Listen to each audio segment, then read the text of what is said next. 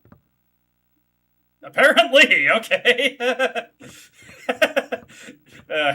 What we need to do to advance the scene is read these papers. Here's the part I can read. Henry's gonna get the papers. Get the papers. The second sign, and God said, offer the blood of the 10 sinners and the white oil. Be then released from the bonds of the flesh and gain the power of heaven. From the darkness and void bring forth gloom, and gird thyself with despair for the giver of wisdom. Yeah, Deadly Premonition is an amazing game. The third sign, and God said, return to the source through sin's temptation. Under the watchful eye of the demon, wander alone in the formless chaos. Only then will the 4 atonements be in alignment. The Holy Scripture scrapbook scrap has been put in our scrapbook. Oh, hey, Jasper.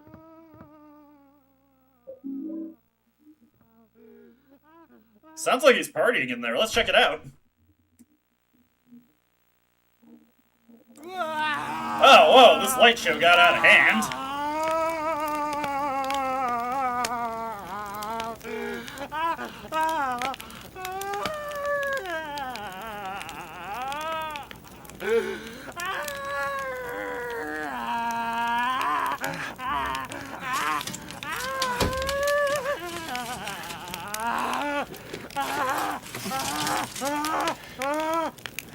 I finally met him! The one the nosy guy talked about! The devil!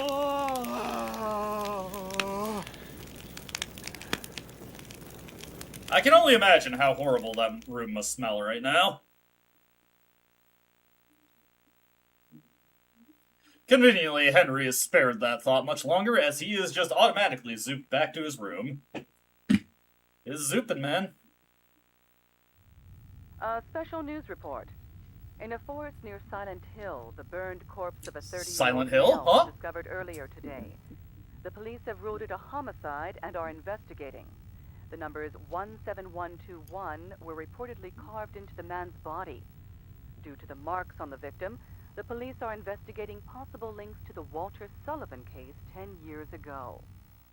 Walter Sullivan, huh? Now, there's a name that we haven't heard since I checked that, well, actually, since we listened to the Trick or Treat quiz in Silent Hill 2.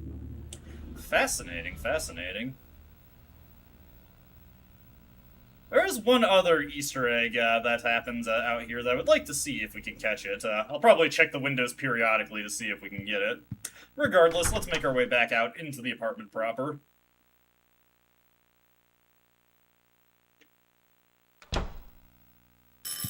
Oh, hey, someone's at the door. Ring, ring, ring, ring, ring, ring. I cannot leave them lingering.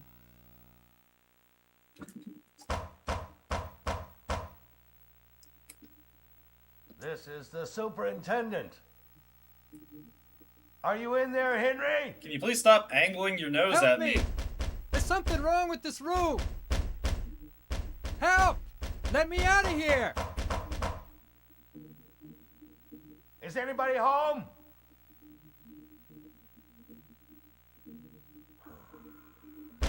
I'm getting too familiar with this guy's nose hairs.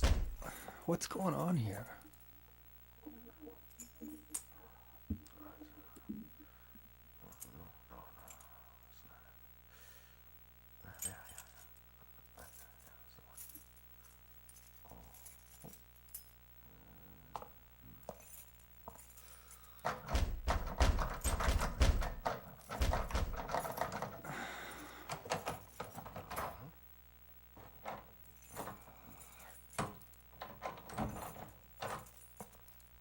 Strange. That's the right key. Unfortunate. You know, the chains and various padlocks probably go against that as well. Yeah. That sound. It's the same one as back then.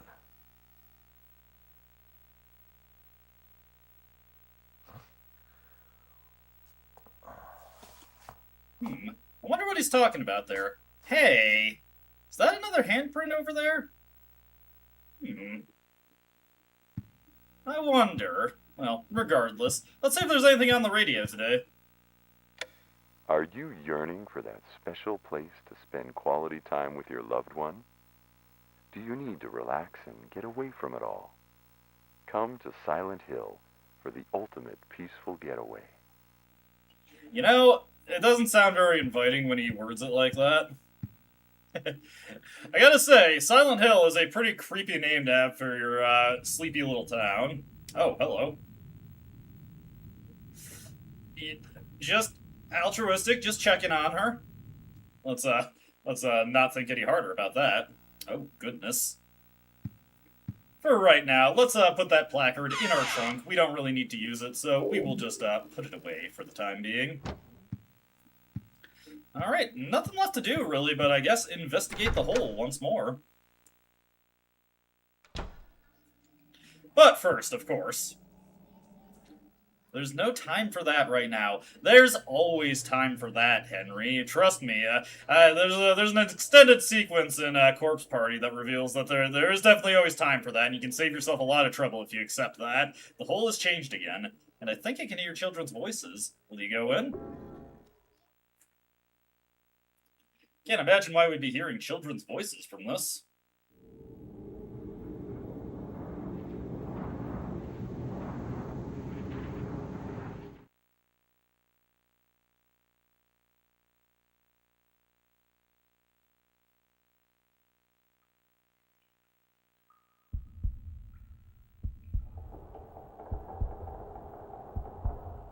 I definitely can't imagine why we'd be hearing children's voices from this place.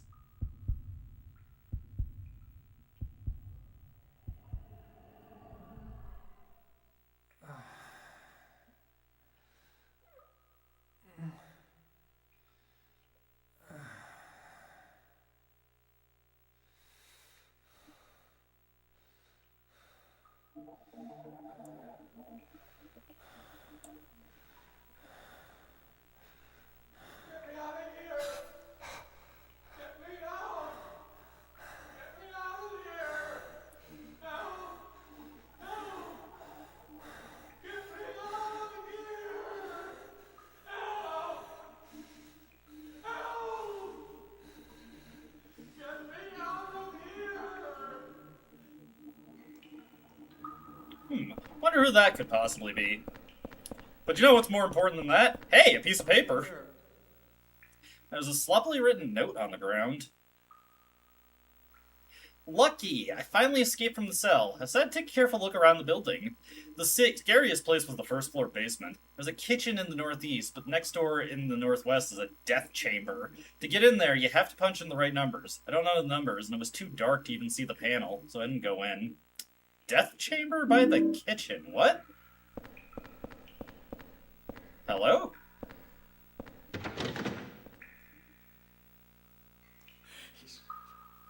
He's gonna kill me. He's stroking my face there, pal. He's gonna kill me. He's gonna kill me. He's just sensually rubbing Henry's ear there. Okay, we're just gonna leave that guy to it. Alright, hey, convenient that we have a hole right here. Also, we've got another note. It's a sloppily written note. To get to the surveillance rooms in the middle of this complex, you have to use the corpse disposal chutes in the cells. However, on the first and second floors, these cells are locked. That's so the kids wouldn't discover them. So, you have to get to the first floor from one of the cells on the third floor. I know how to do it, but it's really a pain. Also, the lights only work on the third floor. Corpse disposal chutes? I'm guessing this is not an above-board prison. That's locked. Unfortunately, our only way to go is here. Now, we can find more wall swipers in this area, but there are ladders that just allow us to bypass them. We only want to take the first one, though, partially because there's no swipers past this way, so we don't have to worry about getting knocked on our ass, but an incredibly critical item is also located on the stairwell here. Pretty easy to miss, our first Saints medallion. We'll go over what this does later, but note that it is an anti-spirit medallion. This will come in handy for a number of situations later in the game, so we'll definitely want to take it right now. It's a good idea to have one early. Into this door here. Well, on the return trip, we'll also be able to take the ladders back up, so we don't have to worry about ever dealing with the wall swipers. Swipers, no swiping. At the bottom here, there's a couple things we want to check out. Main thing, though, is this right here. It's a key. Take the key. The water prison exit key. Nice! We can get out of here already. There's something written on the plate.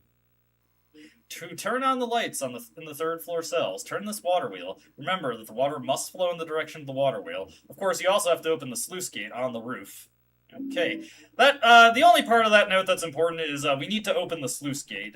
There's nothing else you really have to do there, so don't worry too much about what the dialogue was implying. There's no need to line up the water wheel. It's in the proper position as it is. Hole in down here if you need to return to the apartment, but we don't need to return to the apartment. Ladder to go up.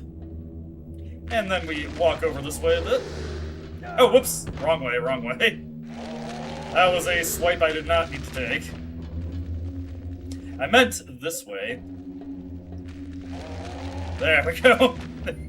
Just gotta get one in for the road there. Over this way, put in the water prison exit key.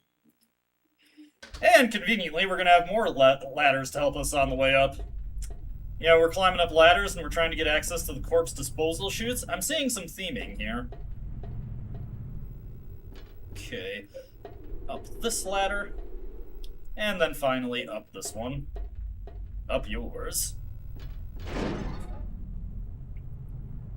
Inside this area, there will be a door that we cannot open yet, but remember it for later. For right now, though, the release for the sluice gate is right here, so we can just turn the handle, raise the gates, restore the flow of water to the prison, and by extension, get the water wheel and electricity restored.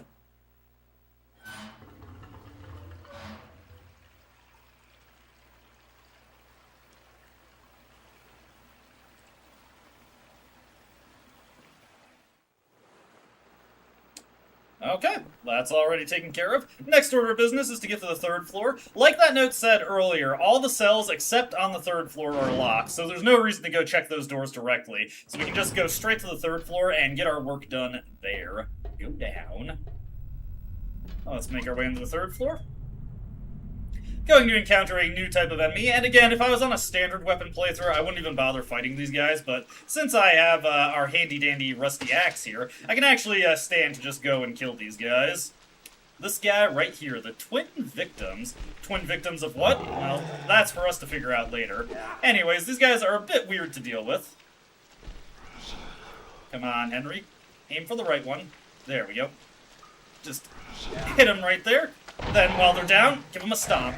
Also, something to note is for this game, there is no need to, if you're going for a max rank, there is no need to balance out your shooting and fighting kills. The game just has an overall kill counter that it keeps, and you need a ridiculously low 120 kills to get the max ranking for killing. Killing things like those leeches by stomping on them actually does count for the kills in that case. There is one specific door that I'm looking for here, so we're not going to jump into any of the corpse disposal chutes just yet. There are two doors I'd like to go into, just because one has a memo that I want to get, but otherwise, once I get the item I'm looking for, we can move on. Let's see. It's not this room that has the memos, funnily enough, though there is. There's graffiti here. I'm a boy genius, and I figured out the answer to the surveillance room puzzle. It's light and water. That's not helpful at all.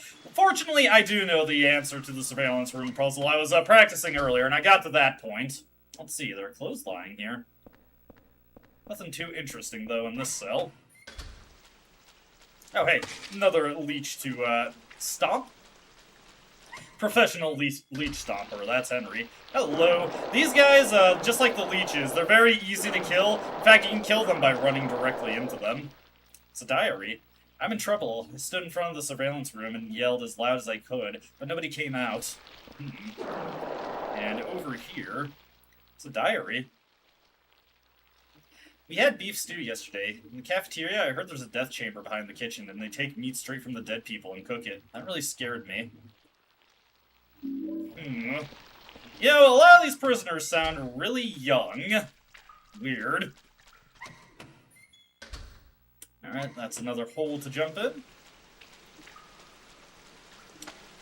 Over this way.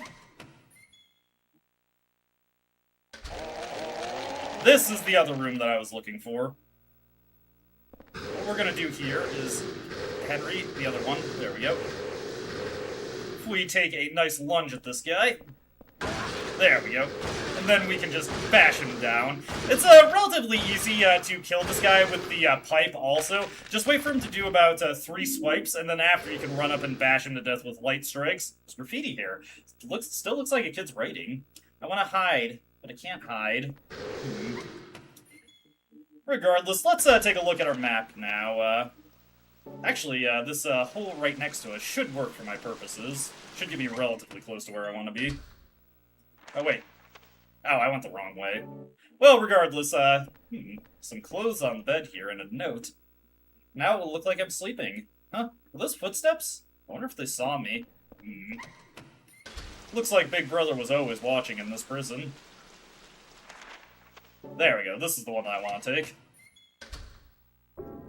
We will jump in the hole, back in the hole. There we go. And then, one more hole to jump in. Seems like an awfully inconvenient way to have to get to the basement floor. And unfortunately, that hole did not actually line up with one last hole. I actually didn't know that that could happen. I always thought that they were all lined up. Alright. That's actually interesting. I'm learning something new here. That does mean I'm going to have to return there, but we already killed the enemies there, so it's not really threatening. It's just a slight waste of time. I'll have to look for a different hole to jump in. Did see all of the interesting things there, though, so that's okay. Alrighty. I think if we just go, not this one. Let's see here. Yeah, this one right here. This should get us to where we need to be. Not exactly where we want to be, but where we need to be. And yes, you can skip these hole jumps. Keep jumping, hole jumper. There we go. We're gonna need to move quick after this final landing, because we are surrounded. Let's just get the heck out of here. And head over this way. Now, lucky for you, I looked up the solution, and I actually have it memorized already. This is actually the one way that the hard difficulty. There's no dedicated puzzle difficulty, but this is one puzzle in the game that actually gets modified by hard difficulty. On normal mode, you get notes that actually kind of explain the puzzle a bit more. Instead, on hard mode, you get notes like, I'm sleepy. And on the next floor, the note you can see is, want to go home. And, thankfully, there is one note that has a bit more substance to it still. Some kind of memo. The secret number for getting through the door on the back of the kitchen in this month is 0302. Hey, that's my room number. Thanks for your cooperation. Well, that'll be handy to know later. Anyways, to solve this puzzle, what you're supposed to do is look out into these peepholes, and you'll see the beds in the rooms. You're looking for the beds with bloodstains on them, and you want to line them up so that the chutes will drop you into the kitchen. There is a specific way you can turn the wheels to make this happen, though. If you turn the top wheel to the right twice, and then the second wheel to the right or left 4 times in a row, that will solve the puzzle. Otherwise, this one is kinda tedious to solve. There we go. And fortunately, we do not have to watch the scene of Henry turning the wheel every time. Spin the wheel! Take-it-y wheel! Don't rattle my bones, okay? Anyways, turn it to the right 4 times. We could also turn it to the left 4 times, but you know, we were turning to the right before, so why don't we turn to the right again? Keep spinning in one direction. Perhaps Henry is susceptible to the Coriolis effect. And then finally, one final turn to the right there. Just keep on turning it. There we go. And again, if you want to make sure you're getting it right, you want to see the bloody beds with light in them in the peephole.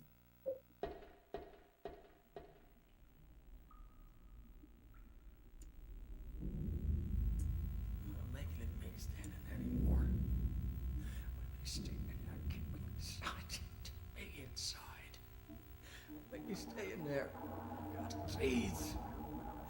Come on, let me out of here. So I didn't die in here. Make me stay in there, Walt. Walter, I'm telling you, stay down. Walk away.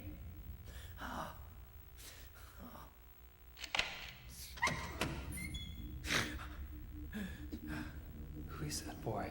A little jumpy there, pal. Who are you? His name's Walter. Walter Sullivan.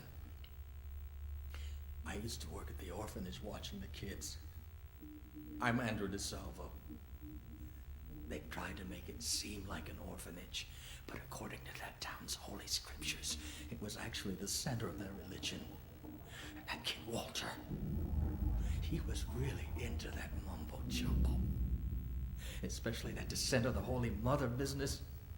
It was scary. Oh, God.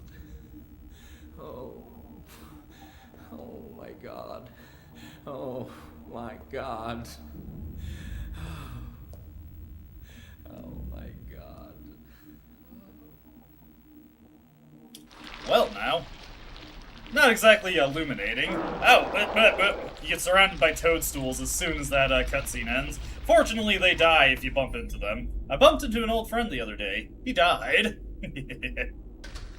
Let's see, we just want to take the up ladder. Now we have to go for another bit of chute jumping, but this time we'll actually get to the area we need to be in, and we'll be able to see what we need to see, so that is very helpful. Delightful, even. So let's get a little bit more exercise in going up these ladders. I suppose we could get more exercise if we walked, but, you know, it's good to develop your upper body strength as well. Henry does enough jogging as it is already.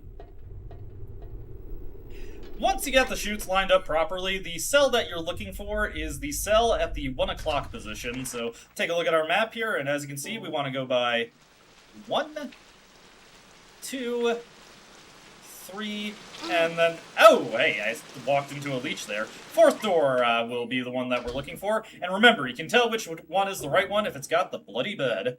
Just don't ask where that blood came from. Oh, boy, it's making me feel like James all over again here. And one final jump. One for the history books, boys. The world's first Halo jump. Metal Gear Solid reference for every occasion. We don't have to go this way. We can just get to the end of this area now, but I want to walk back this way for one thing in particular. Let's make our way over here. Ah, ow. One thing to note about max ranking for this game also is that for the first time since Silent Hill 1, you're not ranked on your damage. I just want to unlock this door for later. That'll be a little handy, I think. And finally, over on this door, there's a plate on the door. The Watchfulness placard. Interesting. We're getting quite the collection of these placards. If you remember, the code is 0302. They see a hole and they gotta jump into it. It's just instinct. Frankly, oh god. Did we just walk into Jigsaw's pantry here? Guess they weren't kidding about the death chamber.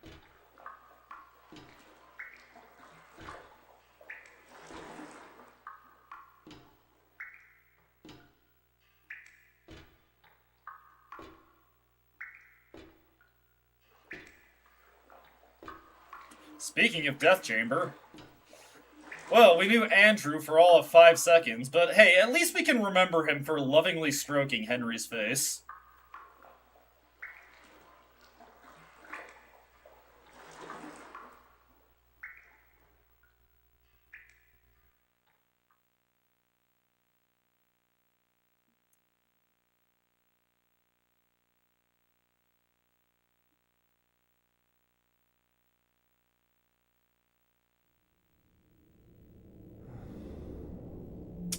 Ugh, that sucked.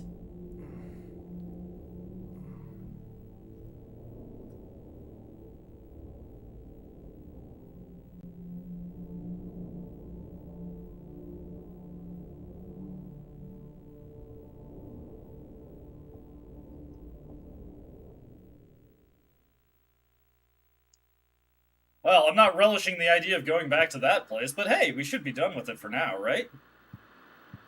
Alrighty. Let's just take a look outside for a bit. And then we get turned into an eldritch horror. Let's see here. Anything going on in town? Anything interesting to see that the neighbors are doing? Doesn't look like it. You guys hear something?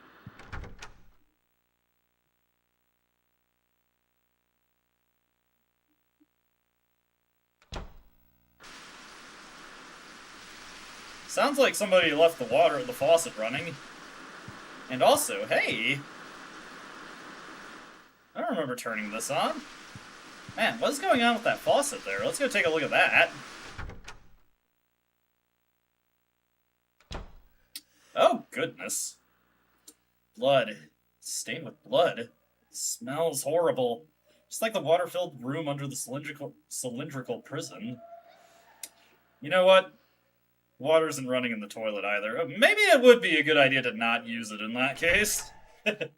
Not looking to leave behind any floaters this time. We just saw one in Andrew. TV's still going. Can we get anything on the radio? I'm a bit more of a listening mood today. Yeah, I suppose I was too optimistic with that one. Anybody at the door today?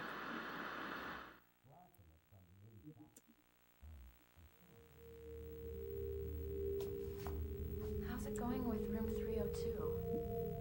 Well, I just tried to open it up, but it looks like something's blocking it from the inside.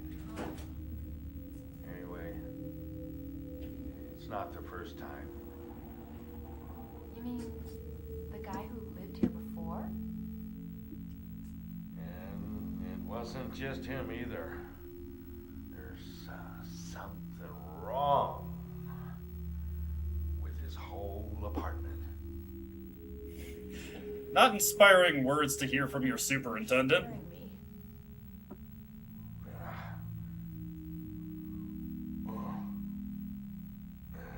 Well, anyway, I just slipped a note under his door. Don't worry about it too much. There are a lot of strange... Oh, are you guys ready for the ultimate bit of TMI followed by the ultimate verbal backspace? Umbilical cord I keep in a box in my room. Lately it's started to smell terrible. Okay. Umbilical cord? Well, I forget I said it.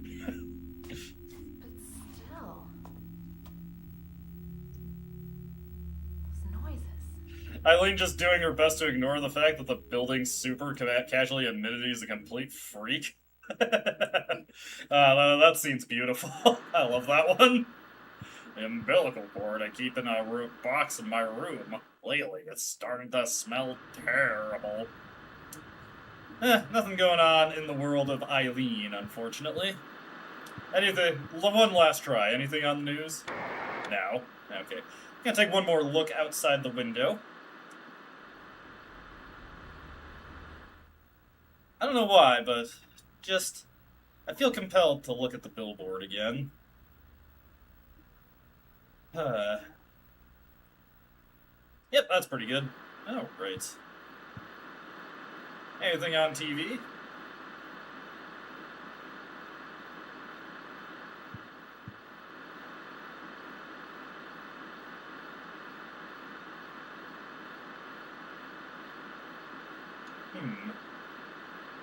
Weird. Feels like there might be something there. Anything else going on? Just going to back away from the window. Yeah, nothing to see there, nothing to see there. We got a few notes here. Scrap of red paper. Lately, I've been feeling like my life is in serious danger. Been through a lot in my life, but I've never felt this kind of pure animal fear. In case something happens to me, I've decided to write down what I've learned for whoever you are that's living in the apartment now. I've been investigating the mass murder that took place 7 years ago in which 10 people were killed in 10 days. They were killed in a variety of ways, but the one thing they had in common was that each corpse had the following numbers in order of their deaths carved into them. 01121, so on. The name of their killer was carved in as well. His name was Walter Sullivan, April 4th. Scrap of red paper here as well. This one's, that is, Frank Sunderland's note. That if you go into the wall without seeing that cutscene, that memo is actually permanently missable. I found something that's extremely effective against the ghosts. It saved my life. It was stuck into the huge rock in the woods near the orphanage. It's a sword blade with a handmade triangle-shaped wooden handle that has some kind of spell written on it. As a weapon, it's heavy and hard to carry, but somehow it seems to change in response to ghost victims' power. Strike it when the sword is energized. If you don't reduce their power, your attacks will be repelled. As far as I know, there are only 5 swords in existence with that kind of power. It's extremely valuable. July 23rd. Well, we may just be lucky enough to actually find those swords. Maybe. Alright. Well, I think there's nothing left to do but just go back and explore the hole once more. So you know what that means. Back in the hole. Let's go. Actually, hold on. Let me drop off my incidental goodies here. Make sure I don't have my inventory all cluttered up while going through here. Put that one in. We're getting a nice set of those placards there. We've already got 3 of them. I feel like 4 would be a good number for these kinds of items, though. Alright. Formally now. Back in the hole. The hole's even bigger now. There's a lot of noise coming from inside the hole. Will you go in? Of course.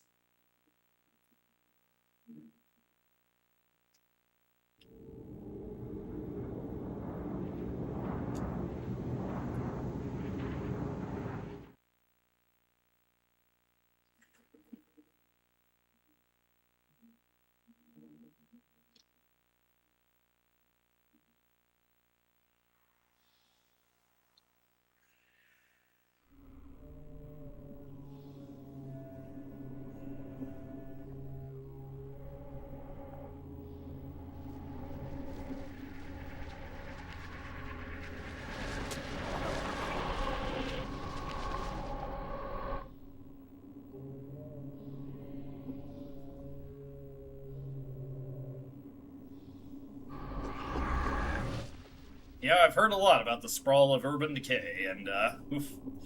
Looks like we got a real concrete jungle here.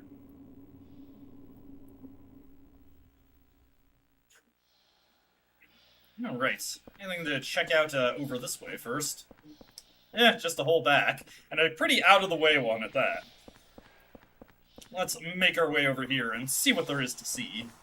Head out to the sea and see what there is to see.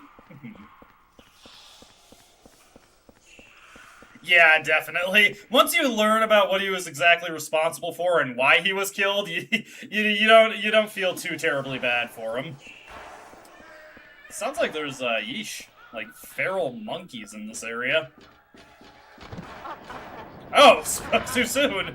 Let's, not stick around here. Are you ready for the ultimate non-reaction? Ouch! Damn it. Where the hell am I? Freeze, pal. You're a real person. Hey, you're the guy that lives across from me. Yeah, my name's Henry. I'm Richard Braintree, from 207. Richard wastes no time establishing he's a complete hell's dickhead. happened to us? That hole in this freaky world. But if you're here too, then there must be something wrong with the whole apartment building. That must explain what happened to that other guy too. What other guy? The guy who lived in 302 before you. A journalist. He disappeared one day. He got pretty crazy towards the end. Shut himself up in his room and wouldn't come out. Have you ever considered he was trapped? Anyway, I'm getting the hell out of here. Screw you, Henry. I'm going home. You should too, if you know what's good for you. Wait. Watch out for that kid. Little kid. Not even gonna elaborate on what he's saying. Anyways, we need to make our way through the door here. Fortunately, that guy is pretty easy to just juke around. We've got some interesting things coming up here. First off, what's that gurgling? Ah, it looks like somebody had a nice birthday here. A little birthday cake and some champagne. Oh, hello, buddy. You're not having a good birthday. There's a weird sword stuck in his stomach, and he's holding something in his hand. Will you take the item? Yes. Get the ghost key, which is to this door, but that sword...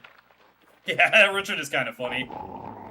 There's a sword stuck in his stomach. Take it out, of course. Get the Sword of Obedience. Naturally, this will cause this guy to become active, and we will see him later in the level if we free him, but there are better things to pin with that sword, so we're going to take it with us. Also, keep in mind that we have our Saint's Medallion. This is the first time in the game where we can actually use this to pretty good effect. If we quickly slap on the medallion, it will ward off any ghosts that are approaching us, and we can just quickly equip it to drive them away. And also eliminate the damage that they're dealing to us. There we go. Over this way. Nice pack of handgun bullets right here. Sorry, pistol bullets. I gotta get my terminology right. We're heading into a sports store section here. And where we want to go right now. We don't want this golf club because I just don't feel like wasting my inventory space on it. This door is locked, so looks like our only option is to head this way. What else awaits us in this strange new place? Incidentally, we're about at the point where a standard weapon playthrough and a one-weapon playthrough, if you pick the Rusty Axe, will line up, because at the end of this area is where you normally get the Rusty Axe, and it's also the only weapon you're going to be using going forward. Just before that, you do get an aluminum bat, which is basically a flat upgrade to the pipe, because it has the same moveset, but it's just stronger. Also, take a sleep, Fido. Oh, damn. Ah. Let me get over to this wall here. Let these guys come around. Nice! I got them both. Oh shit, I only got one of them.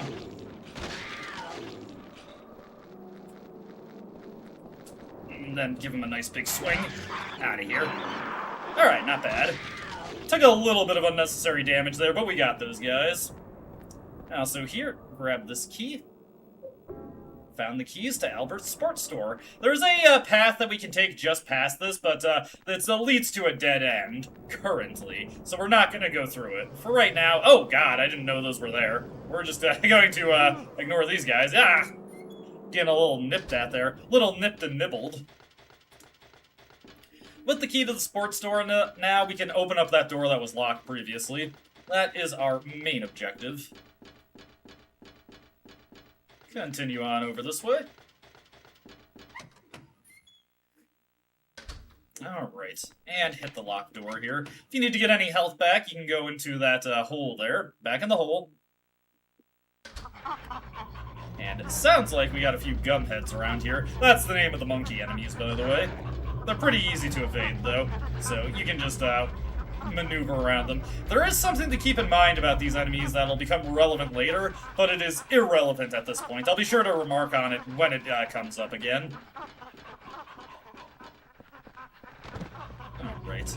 This door over here is locked, but if we take this path right here, we can make our way over this way and find... elevator? Elevator's not here. What about this one?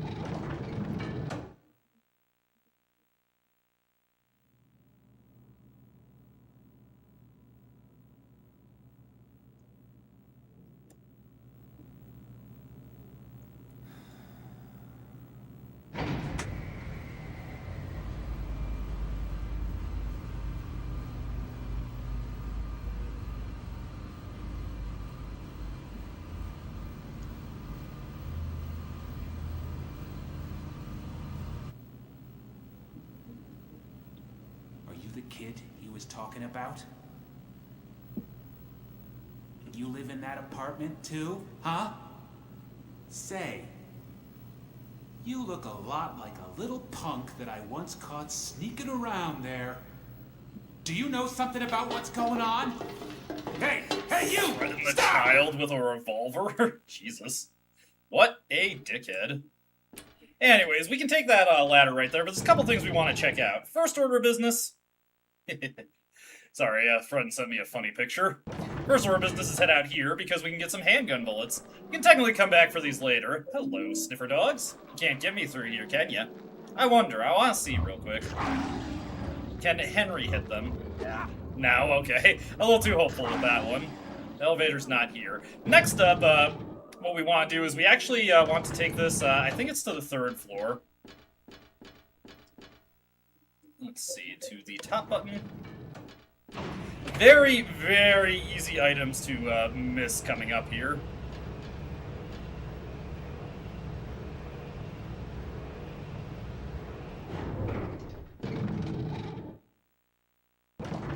No, not this way. Want to take the other door.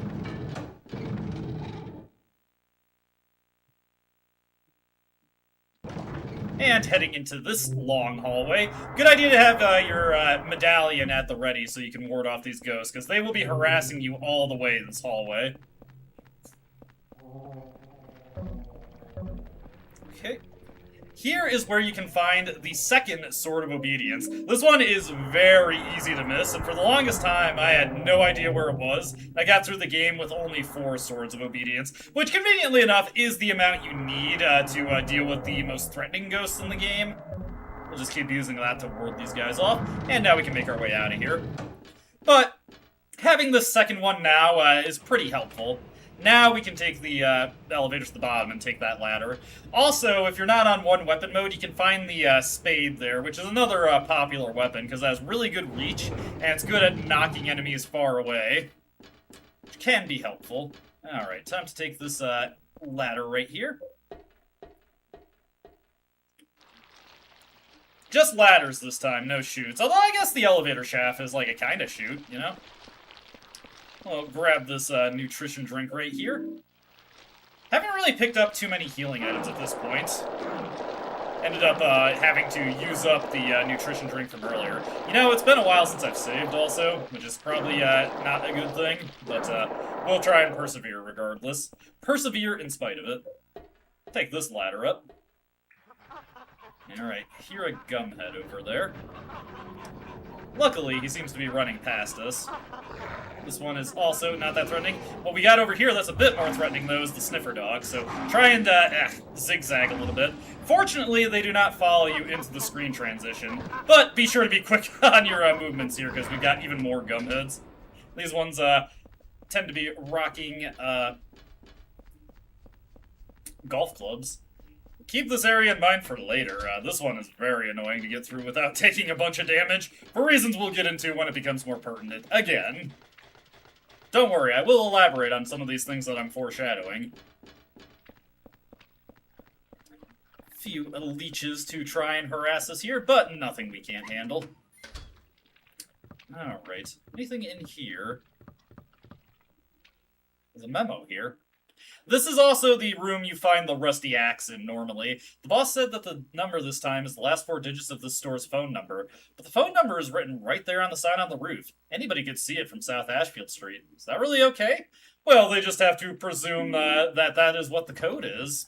I think it'll be fine. Anyways, let me just punch in that code that I read earlier. That would be 3750. There we go.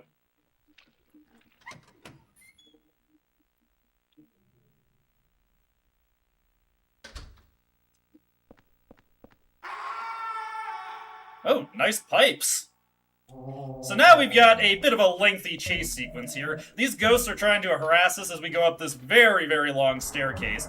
You can just use your Saint's Medallion periodically to ward them off. Just equip it as they approach, and that'll scare them away for a bit. You can also leave it equipped all the time, but this'll conserve some usage of it. Just do that. It'll ward them off for a bit. Once the screen goes red, put it back on. There we go. Also, there's only 2 ghosts here if you took the Sword of Obedience from the one that was pinned earlier. Put that there. You can also make it up here without using the Saint's Medallion, but you take a pretty significant amount of damage along the way, so I wouldn't recommend doing so. At least not without stopping by the apartment fourth, because these guys don't do enough damage to kill you, but if you haven't saved, it's probably wise to ward them off like this.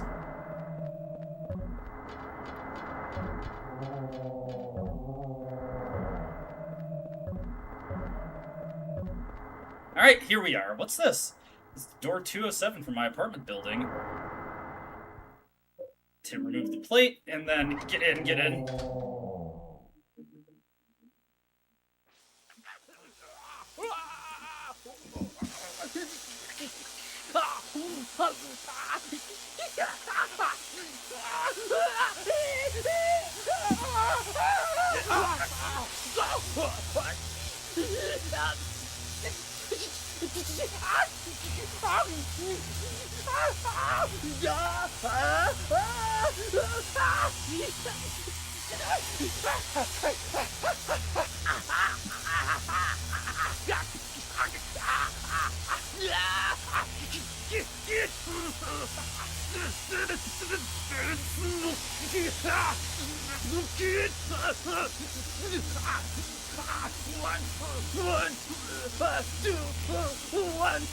Yeah. Excellent detail on his face, too. This is the second time Henry has had to smell burnt flesh. He's also a little worryingly used to seeing this kind of thing now.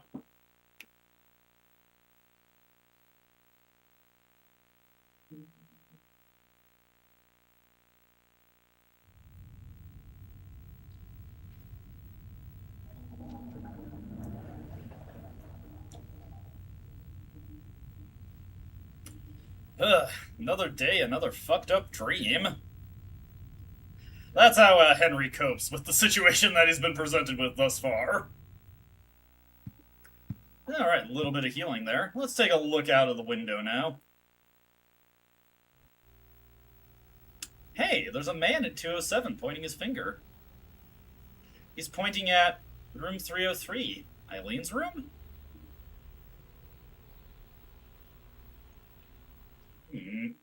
That is concerning. We should probably check up on Eileen. That guy's just having a day over there. Yeah, nothing much to see out here right now. Let's go check on Eileen real quick.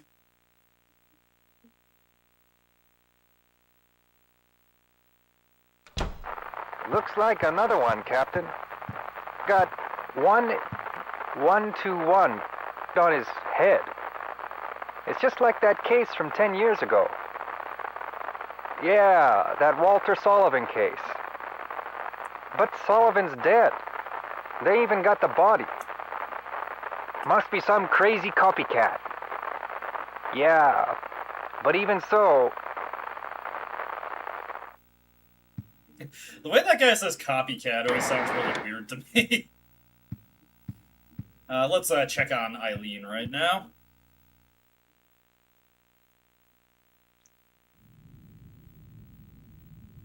Oh, hello. Interesting outfit you've got for the party, Eileen.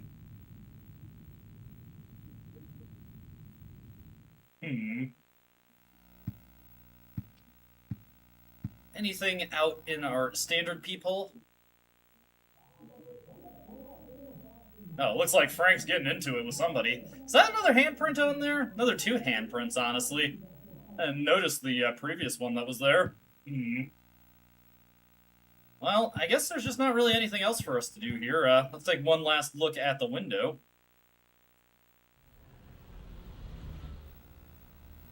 Yeah, that mysterious pointing man. Concerning. Well, we've exhausted all the other options, but we have quite a few items to store this time, so let's definitely do that. I don't want to head into the next place with a full inventory, because this is the point in the game where your inventory actually starts to matter quite a bit, so let's store all this. We're not going to need the Saint Medallion for a little while longer, so I'm going to store that one. As you can see, its graphic changes a little bit as it accumulates damage from warding off the spirits. They don't last forever. They will eventually break. The Swords of Obedience will eventually come in handy. I want to make sure that I have about 56 bullets in storage, so after that point we can start carrying around some ammunition with us for just fun usage. Actually, you know what? I should probably save the game. We haven't done that in a while, and if I screw up and die, that could cause some serious problems. That would be a significant amount of lost time, so let's definitely save our progress here. This game does not checkpoint you very often. Or at all, I don't think. Okay, there we go. Time to visit our next world. But where could the game possibly take us at this point? Let's see, we've seen a subway, we've seen a forest, we've seen a weird person, and we've seen a chaotic building world. Where is it going to take us now? This hole doesn't look like a human made it. It's getting bigger and rounder. I think I've seen this pattern before. First things first, though.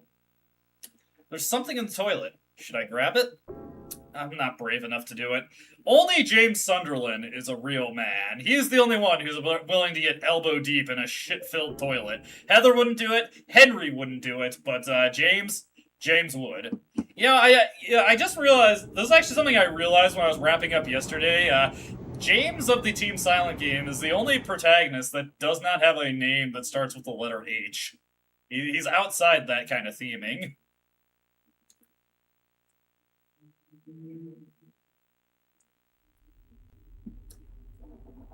What Team Silent? You didn't want to call him Humbert like you were originally going to call Harry?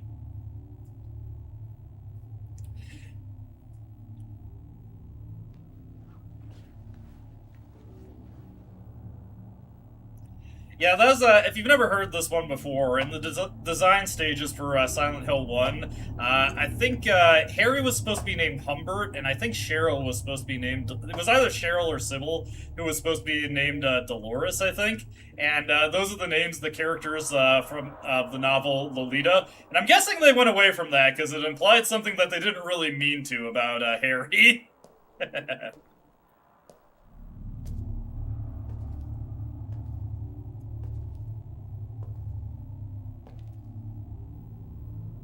Looks like my apartment. What the hell is this? What the hell is this? He mixed it up a little bit there. He did the Dante thing. What the hell is this? Alright, so a lot of the doors right now are locked, but this one right here, room 301, we actually can get into. There's a couple things we want to check out here. First off, over this way, there's a diary here. Last few months, Joseph, the guy next door to me who gave me that rare porn magazine, looks like he's been working super hard. He said if he found another rare one, he'd give it to me, but he hasn't shown his face around much lately. He said he was a journalist and he is always investigating stuff, but I think something strange is going on with him. He's been shut in his apartment, and I can hear all these weird noises coming from there. July 1st, Mike. Oh, my beautiful Rachel. What's with the note on the red paper? I thought you'd written a note back to me, but I guess maybe it was somewhere else. He took it along with my clothes. Those were my best clothes. July 2nd, Mike. Weird. Got a diary from a creepy guy who collects pornography here. Kind of reminds me when I went to Anime Central 2023. The guy who gave me a ride there was talking about conventions that he's giving other people rides to, and he told us that one of the things that he took people to, this guy, is the super. This is much younger in this picture. There's a key taped to the back of it. Get the superintendent's key? Hey, this might get us in the Frank's room. But he was telling me he took guys to convention before, and the one that he was thinking of specifically is a photo of a nurse. It says, I love you on it. There's a key taped to the back of it. Let's see, locketed key to number 106. Interesting. But he said he took guys to porn conventions, and that was a really weird conversation. Teaching Despair. Wish House. Wish House, an orphanage on the outskirts of Silent Hill, but behind its false image is a place where children are kidnapped and brainwashed. Wish House is managed by the Silent Hill Smile Support Society, a charity organization sometimes called 4S. It's true that 4S is a well-respected charity that takes in poor children without homes and raises them with hope. But at its heart, it is a heathen organization that teaches its own warped dogma in lieu of good religious values. Mr. Smith, temp, who lives near Wish House, had this to say. Sometimes at night I can hear their weird prayers and the sounds of children crying. I went there to complain one time, but they ran me right out. Since then, it hasn't changed a bit. In fact, this reporter was refused admission when he attempted to take photographs in the facility. But exactly do the folks at Wish House have to hide? During my investigations, I was able to discover, however, a suspicious-looking round concrete tower, which appears to be a part of their facilities. Unfortunately, no one was willing to tell us what the tower was used for, but it seems unlikely that it has anything to do with the business of raising orphans. It may in fact be a prison, or a secret place of worship. The cult religion that operates Wish House is known by the locals simply as the Order. It's a religion that is deeply interwoven with Silent Hill's history, but its worshippers' fervent belief that they are among the elite chosen people has a dark and dangerous side. I intend to continue my investigation of Wish House and the cult behind it. I always believe that telling the whole truth and showing the children the true path is our most important duty. Joseph Screever. This is, of course, the note from Silent Hill 3 about the Hope House. Porno magazines everywhere. No time for that. But it has been redubbed Wish House in this game for... I'm honestly not sure why they changed the name. I'm not sure if that, like, the name Hope House itself was originally, like, supposed to be dub text or something. Hey, who's that kid? Hey, that's that little kid. He said his name was Walter he was called Walter Sullivan by Andrew, wasn't he? Over here is the door to Eileen's room. What was that guy doing here? Could he be the next victim? Or could it be... Concerning.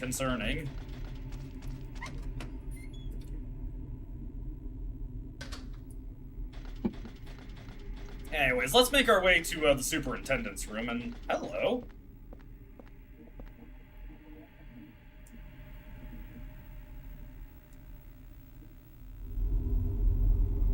I got this from Miss Galvin. A long time ago. She was younger than me back then.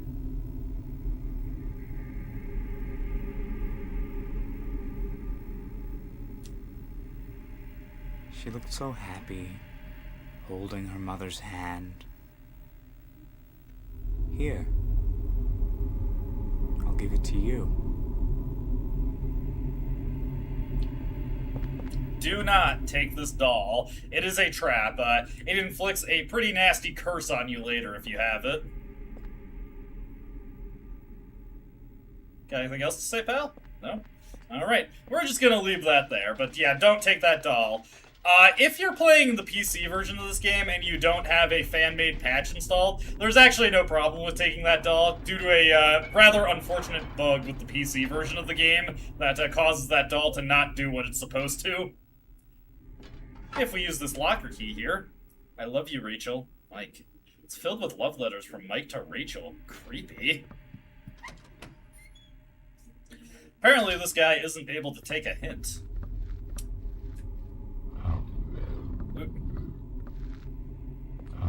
Go for this. Ah, gotcha. Alright, am I on the right side here? I think I'm on the wrong side. Give him another stomp there, just because I feel like it. Yeah, I think I want to go on this side. The room we're looking for is the superintendent's room, and he has a distinct placard on his room that makes it stand out. Yes, right here.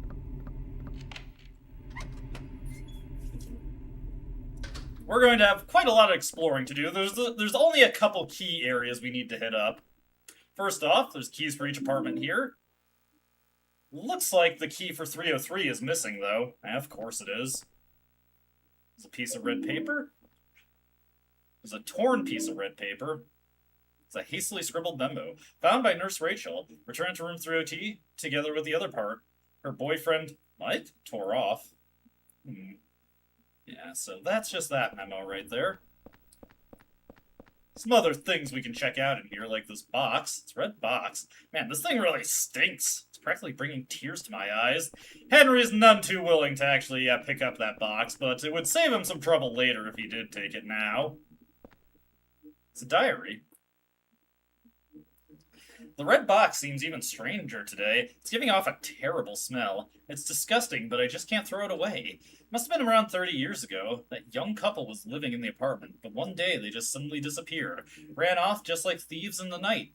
I don't know why. Must have been money trouble, or maybe they got themselves into some kind of danger. The problem came after that. They left their newborn baby when they took off. They haven't found the umbilical cord. I called the ambulance right away, and I heard the baby survived, but I don't know what happened to him. Well, a few years later, I often saw a young kid hanging around the apartment. One day, he just stopped coming by. Now that I think of it, I'll bet he was that abandoned baby. It's a horrible story, abandoning a newborn baby. That all happened in room 302. And the umbilical cord I found there, well, I still can't get myself to throw it away. And we get the superintendent's diary, the umbilical cord story. Alright, time to start raiding people's apartments. There's a couple important ones that I would like to check out, because some very valuable items in them. And it's been so long since I played the game, I'm probably going to have to explore most of these to find what I'm looking for.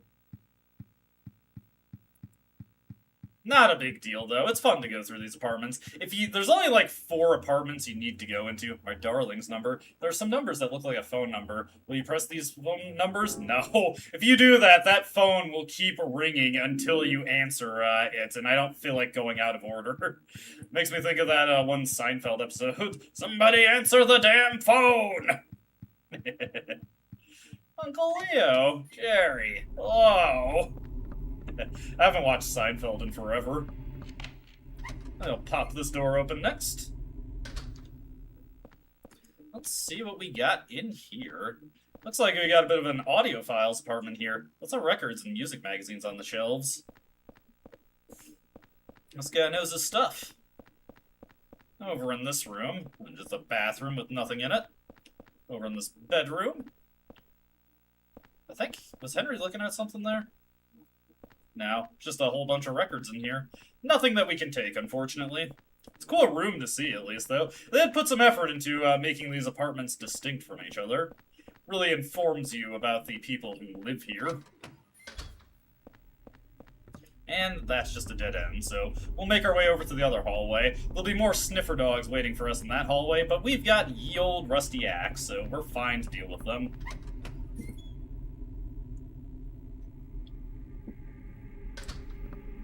Alright, here we go. I am prepared for any sniffer dog that is thrown my way.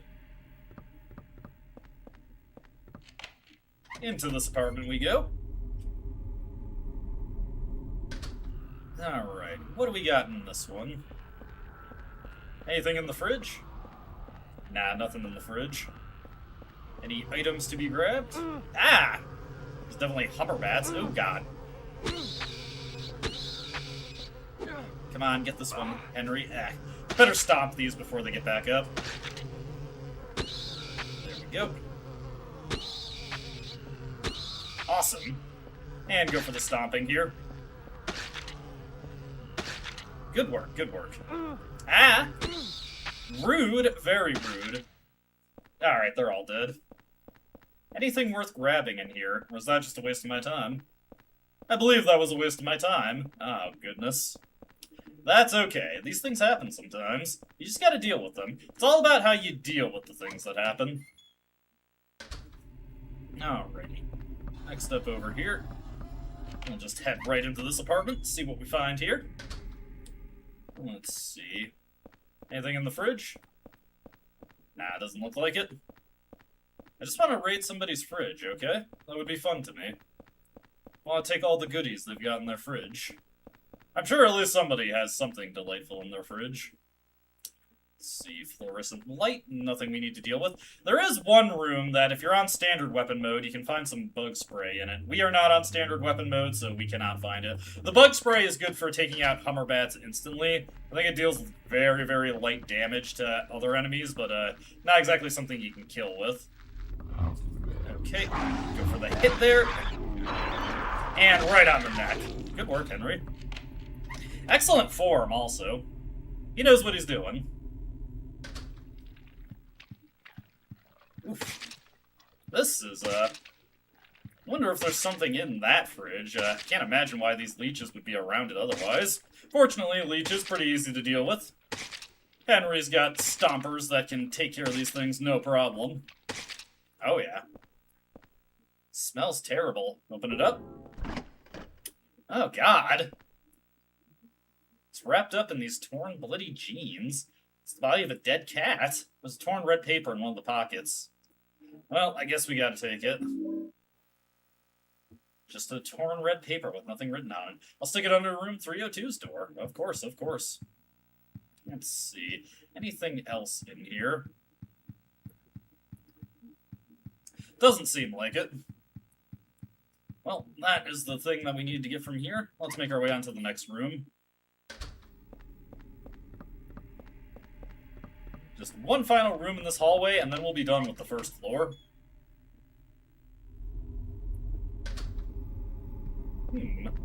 Looks like we got some pistol bullets here. Heck yeah. Let's see. Anything else in here? Lots of things that look useful, but model guns. Totally useless as a weapon. Of course, these guns all look like guns from the previous games. Like, here's the Heather's submachine gun. All the guns here are just models, I'm afraid, though. If only we could find a real gun somewhere in this apartment, that would be quite helpful. Let's see here. Anything else in this room? Doesn't look like it, but hey, at least we got some bullets out of it, the deal. Okay. We will make our way out of here. I'm going to scroll my guide a little bit to see if I can remember where this room is. Let's see. Okay.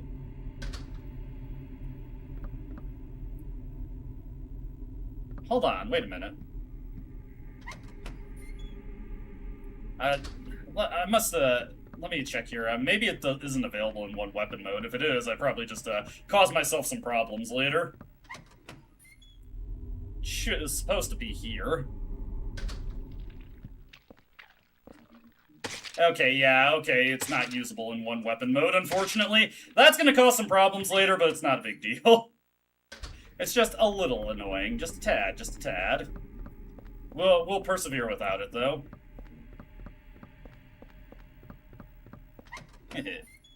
Alright. That's gonna create some problems for some specific moments, but I was able to manage them last year, so we'll do fine this year as well. Alright, do I wanna... I'm gonna return to the apartment real quick just to dump some of these items. Not the pieces of paper, just the bullets and the portable medical kit.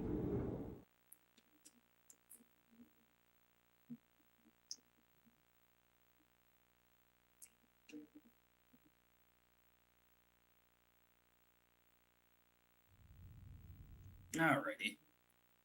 Let's make our way over here. We'll quickly do a sweep of other things in the room as well while we're at it.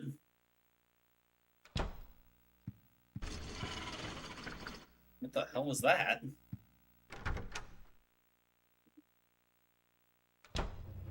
Oh dear. What the hell is this? Dryer sprayed blood all over the place. Lovely. Delicious, even. Well, nothing to do there, so let's just, put away some of our stuff here. Give ourselves a bit more inventory space to work with. There we go. That should cover us for everything that I can grab in the upcoming area. Let's just take a look at, Peephole real quick.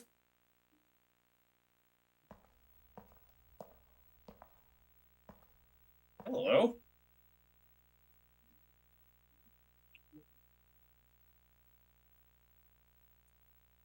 You gonna do anything, pal, or are you just gonna look at us? That was slightly ominous.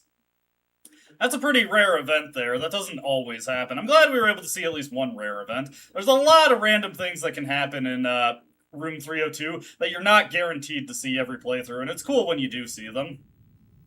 I can't see her. I wonder if something happened to Eileen. Hopefully not. Let's just take a look out here.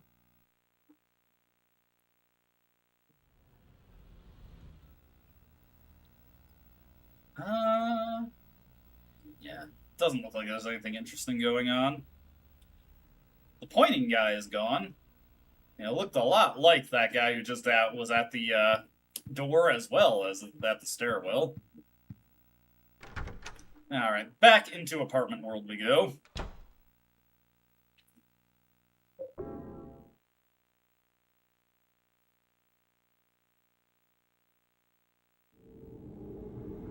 Alright.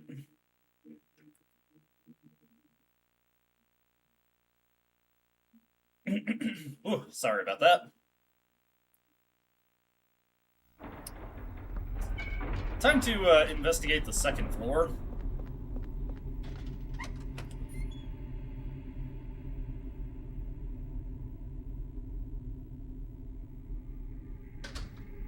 Alrighty. Well, it sounds like our ghosts are on the prowl once again, but it's pretty easy to evade them in the apartment world, so I wouldn't worry yourself too much about them. Nice little place here. These drinks look delicious, but unfortunately they are not nutritious, so we cannot take them. Oh, there's actually not too much here, really. Looks like this place is just a dead end. Fine by me. Nice little abode, though. Looks, cozy. Hello, ghost. Let me through. Alright, what do we got in here? Whoa, hey. Getting a little too close for comfort, pal. Oh, God. Hey, let go. It's giving me one hell of a titty twister there. There's nothing in this room, so we're just gonna leave it. Okay, into this one. Oh, hey. This is where the phone would be ringing if you turned it on earlier. This guy has paintings of everybody throughout the, house. It's a painting of a young man. Memo says 107. He listens to great music, but I feel so sorry for him having to live under a Braintree. It's a painting of 2 adults and a lot of children. The memo says 206. How can they even sleep with so many noisy kids? Besides that, they have lived next to Braintree. It's a painting of a nurse. And on the memo it says 106. My beautiful darling. Lately she's been bothered by a stalker. And, let's see here. Anything else? It's a painting of an old couple. The memo says 304. A nice, sweet old couple. Haha, very nice. And let's see here. Oh, is this Richard? That must be, oh no, it's the superintendent. Memo says 105. Sunderland, the superintendent. The super mistakenly thought Mike was Rachel's lover. Not superintendent. Oh, this has got to be Richard. That must be Richard Braintree. Memo says 207. Braintree, that prick. He's always yelling at kids. Especially that weird one that hangs around. But he took Mike into his apartment and peeled his skin off, so he's my hero. Let's see, it's a painting of a man drinking alcohol. Memo says 203. So noisy. I wish we could stop all the drinking and fighting. Terrible. And let's see here. Go into his bedroom. Anything else of note here? Doesn't look like it. Let's see, what's this one? It's a painting of a man with a gun. Memo says 101. Gun maniac. He's always coughing from his cat allergy. Let's see. I think that's everything that's remotely interesting in here. No good items to take or anything. Leave me be, ghost. I'm just exploring. Oh, we got double ghosts now.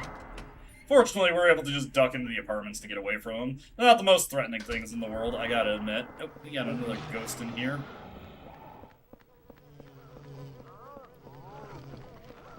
Let's see. Ah, God. Yeah, I don't think this room has anything for us. Ow. We're just gonna get out of here. Run away, run away. Boldly flee. Yeah, that film grain effect gets really aggressive when the ghosts are in your presence. It's a nice way to let you know that they're coming, though.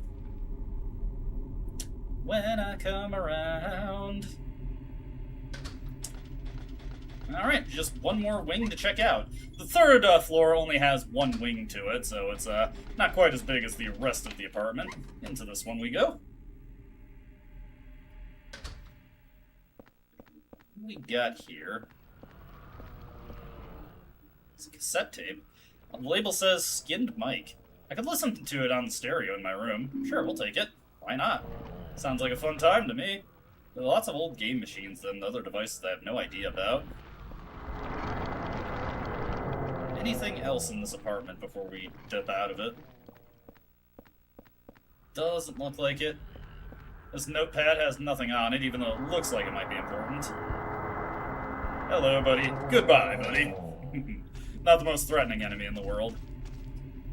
Oh, those guys are way at the other end. We can ignore them for right now. What do we got here? Ah, this must be the home with all the kids. Let's see. Oh god, oh god, oh god. Get out of that door. Oop. Oh no, got away. They zip so fast sometimes. There we go. Go for the next stomp. Gotcha. Get down. Unlike Silent Hill 3, the stomps do actually kill in one hit this time.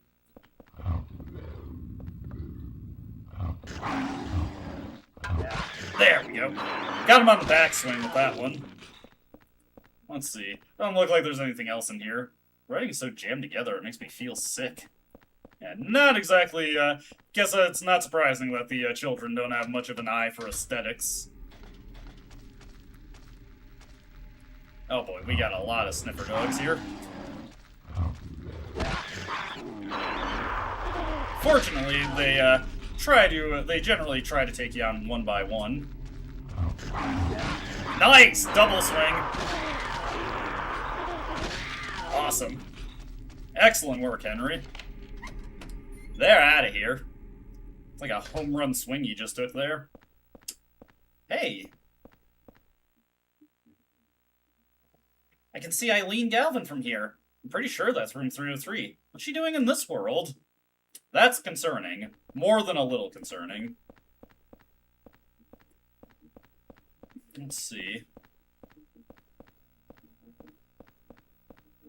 Here's the chair where Richard met his untimely end, to say the least. Anything else in here?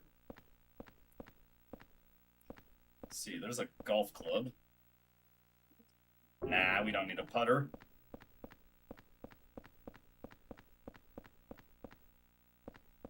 I'm missing something here. I think this is where you're supposed to find the revolver, isn't it? Is that gone from one weapon mode? Do you just get the pistol? There's the putter, again. Let's see, let's move over here. Yeah, I guess there's just nothing else here. Okay, that's fine. That's a dead end also. Let's put those papers underneath our doorway now.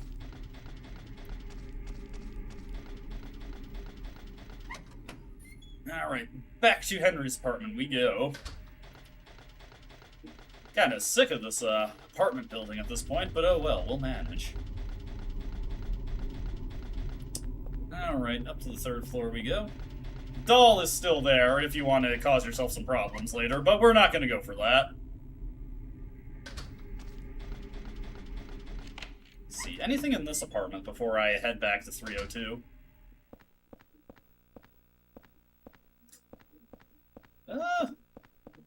Looks like this couple is an enthusiast of Dalmatian statues. Also got their Bibles at display. And hey, pistol bullets, nice. Always a good idea to have these lying around, just in your bedroom.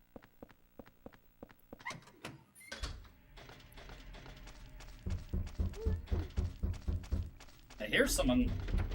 It's locked. I think Eileen Galvin's on the other side of this door.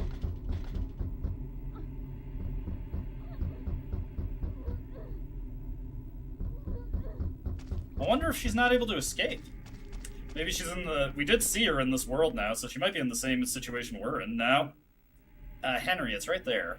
There we go. Slip the torn red paper. Torn red paper. And one more red paper while we're at it. Alright. Funnily enough, there isn't a hole where you start. You do have to go into room 301 in order to access the hole on this floor, which is just kind of amusing to me. I don't know why. Sometimes things don't need a good reason to be amusing, they just are.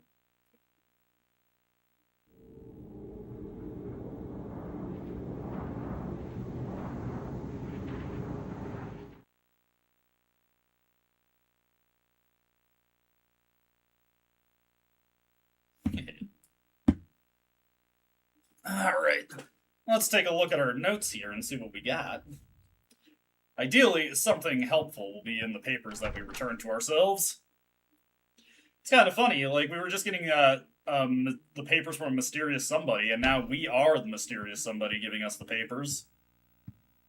Let's see here. First off, I want to check the people here.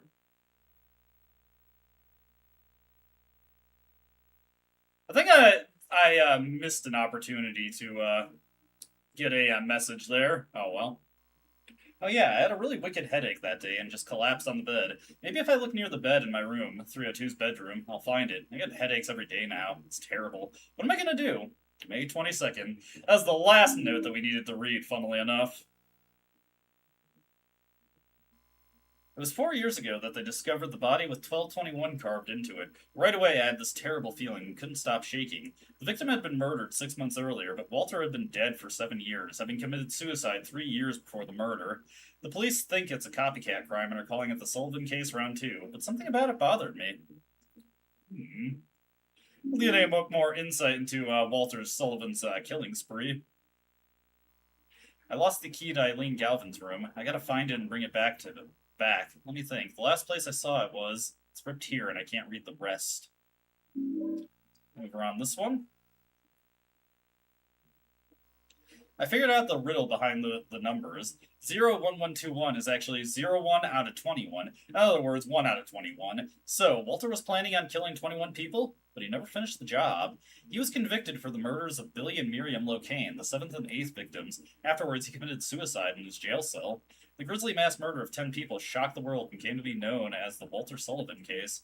There are two big puzzles here. The first is, what was the motive for the murders? The second is, why did he kill himself before completing his task? Was he simply insane? May 2nd. What about this note right here? Red paper stuck here. I picked up the key that Eileen from room 303 must have dropped. I thought I'd return it, but she wasn't home. I guess I'll give it to the super. May 20th. I think there's a paper that I missed.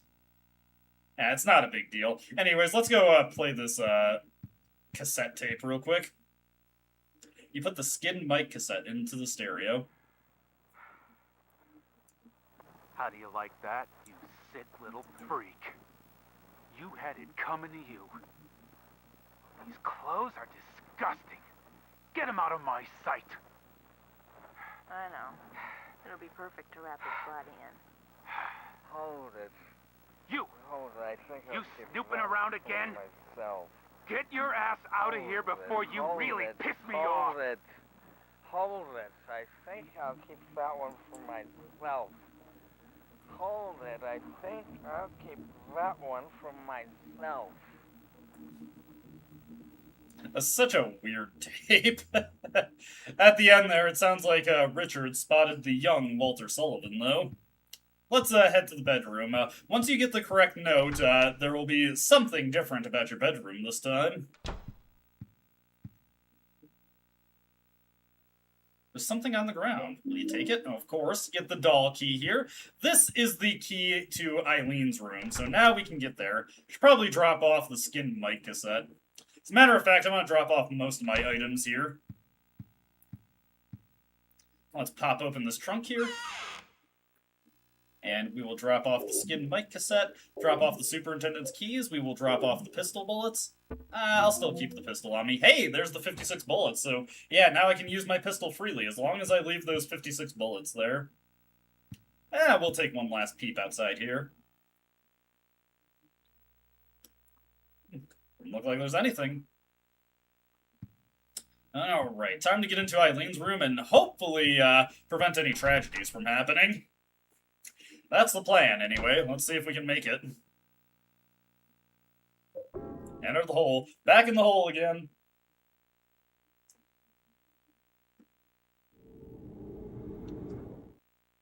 We do not need to see the zooping this time. No more zooping. We're in a hurry. We don't have time for zooping. Alright. Leave me alone, ghost lady. I'm a man on a mission. I'm in a hurry. Heading over this way, past our own room. It's a bit surreal to think about. Uh-oh.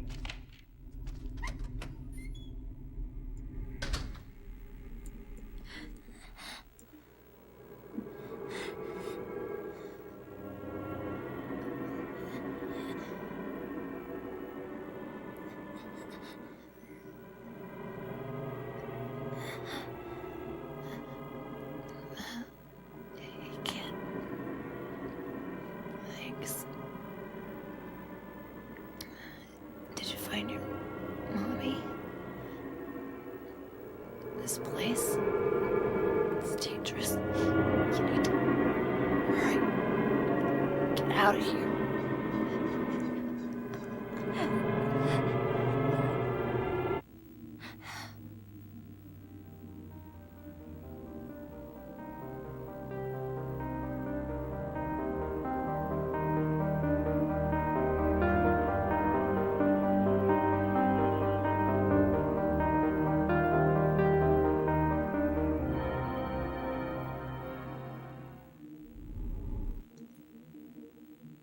Looked like she still had a little bit of life left in her, but things weren't looking too good there.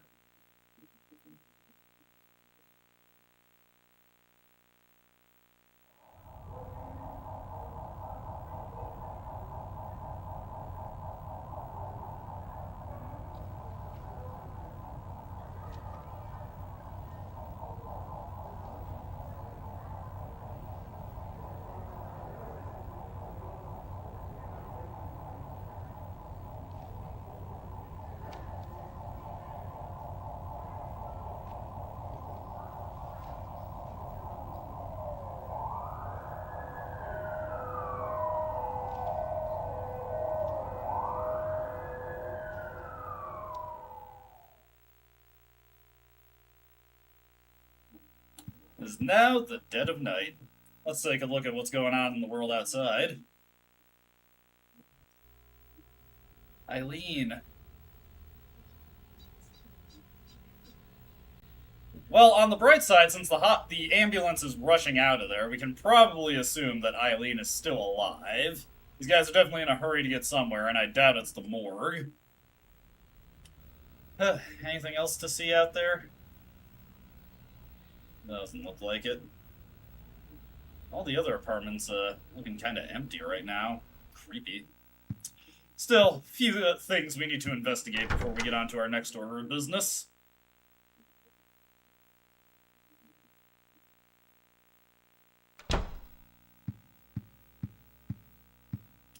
Well, probably can't expect to see too much in here, but not the note, Henry, the thing that I was looking directly at. So they took the victim to St. Jerome's, huh? Yeah, she's not gonna make it. She had numbers in her back, too. Walter Sullivan copycat. Round 3, huh? Well, they never got the scumbag behind round 2 a few years back. Maybe it's the same guy. What if 1, 2, and 3? Or what if they're all the same guy? What the hell are you talking about? You know Sullivan killed himself. The weird thing is, there were no clues. Crime scenes were always spotless. No fingerprints, no fibers, nothing. Just the numbers, 20121. I've been a cop for a long time, but I never seen a case like this one.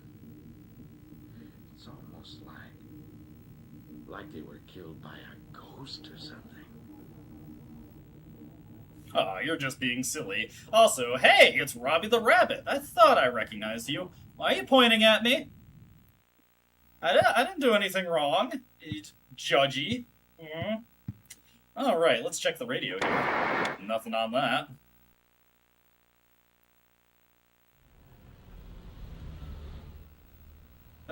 Nothing to see out here again. The thing I've been looking for is there's also another Robbie-related Easter egg. Occasionally, when you look outside, there'll be a hot air balloon of Robbie the Rabbit flying around. Hey, it looks like there isn't another handprint there. Maybe we're fine. First off, we got this red paper here. Scrap of red paper stuck in here. I don't think I can protect myself. He's truly insane. I can't hold on any longer. His power cannot be measured. I was so scared today that I sealed off the back of the storage room. I wonder if Eileen Galvin is okay. She has no idea what's going on. But she's in danger, nevertheless. July 13th. It's an interesting little paper we got here. Some kind of strange paper stuck in here. Will you take it? The Succubus Talisman. Card with some kind of frightening demon on it. What we could possibly do with that? Well, I guess nothing left to do but check out the bathroom hole and see where it takes us this time.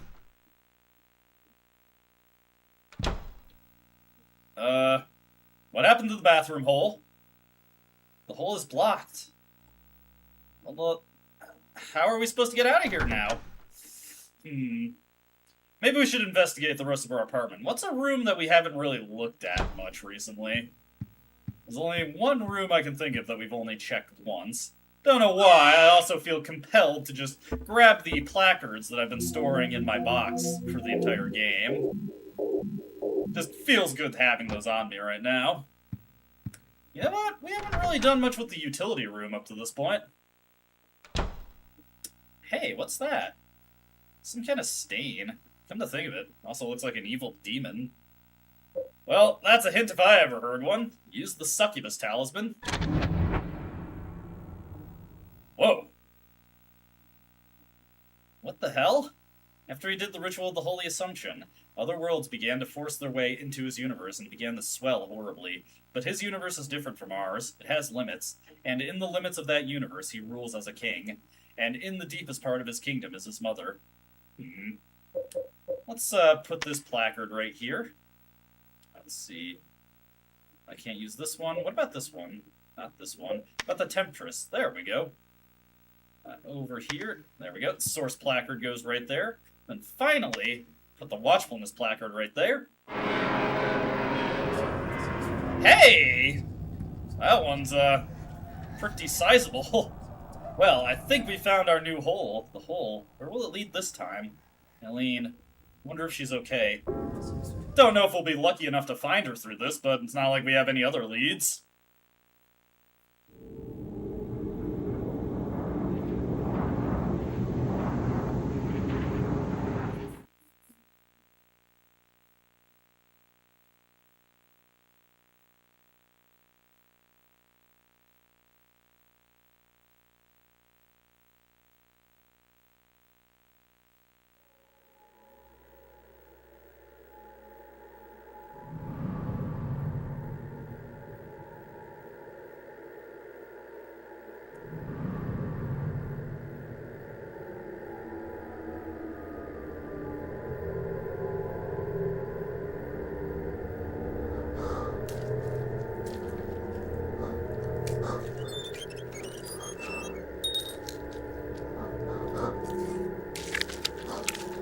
Oh, hello.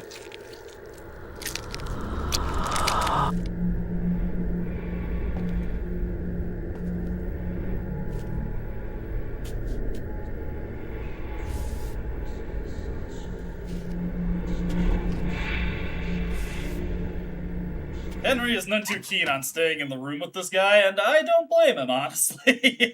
Not exactly my idea of someone who seems like a good idea to spend time with. Also, there are a bunch of Hummingbirds in here, so we want to immediately stomp a lot of them before they have a chance to get back up. Alright, let's stomp these ones. Then work to get rid of these. Come on. There we go. Alright. Be a little tricky to get through that room without taking some damage, but we handled that one pretty admirably, I think. Let's make our way into this room right here. Got a few rooms that we want to check out. Let's see. Over here, it's Nurse's memo. Okay. That's how Walter Sullivan powers up. That's his Super Saiyan transformation as he gets circumcised. I lost Eileen Galvin's hospital room key. She was a patient brought in with severe injuries. Wonder if I left in one of her other hospital rooms. I really hope not. Oh, God. The fucking wiki meltdown is a beautiful thing. Peak internet.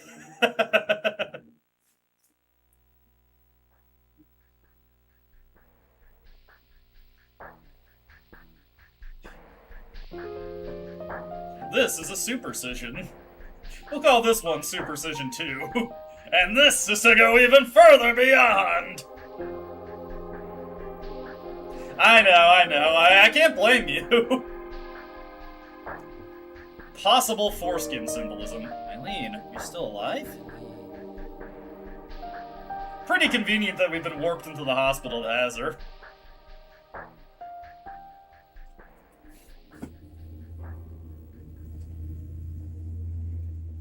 Alrighty. Still some other rooms that we need to check out here. There's quite a few items that we need to grab, and this is the part of the game where inventory management starts to become a factor. You can end up running out of inventory space at this point. Over here we've got Eileen's handbag, which I'm just going to ignore. We're not going to take that. It's not a very helpful weapon. I was hoping for the submachine gun, but I did not realize that one weapon mode removed it. Okay, everybody's favorite enemy right now. Belching nurses, everybody's favorite. Anyways, in this room, got an ampule to grab. Let me see. I know there's another room that has a portable medical kit in it. Give her another stomp there while we're at it. Just for the funsies. Actually, you know what? Let me see here. I could take the handbag with me. Take Eileen's bag. There we go. Alright, what do we got here? Yes, here's where the portable medical kit is. Alright, I'm gonna take all of these items and then I'm gonna go back to the apartment and dump them off. I think this is the door that leads to the apartment hole. No. But there is another item here. There's a nutrition drink. Nice. That's weird. We just got like 3 healing items in a row there. Not sure why the game is being so generous with them all of a sudden, but hey, I won't complain. It'd definitely be nice to have some healing on the go. Nice to not have to always go back to the apartment to get that healing. Like I said, though, we got a lot more items to pick up, so I'm going to store these before we have a chance to fill up our inventory, which we're probably going to do.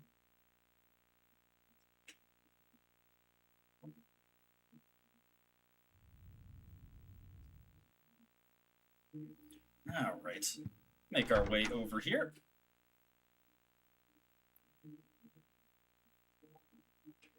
Now I gotta remember to not go to the bathroom when I want to travel to the other world.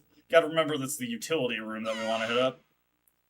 Actually, for the first time in a while, I'm actually going to store the pistol. I want a fully clear inventory here. Alright. Probably a good idea to save my game also. Haven't done that in quite a while. Okay, not that long. Not as long as the gap between the return to Subway World and when I saved it after going into the building world. I will say, it is kind of nice to have the hole in the utility room right now. It's much closer to the save point. Lets me get back into the action a lot quicker.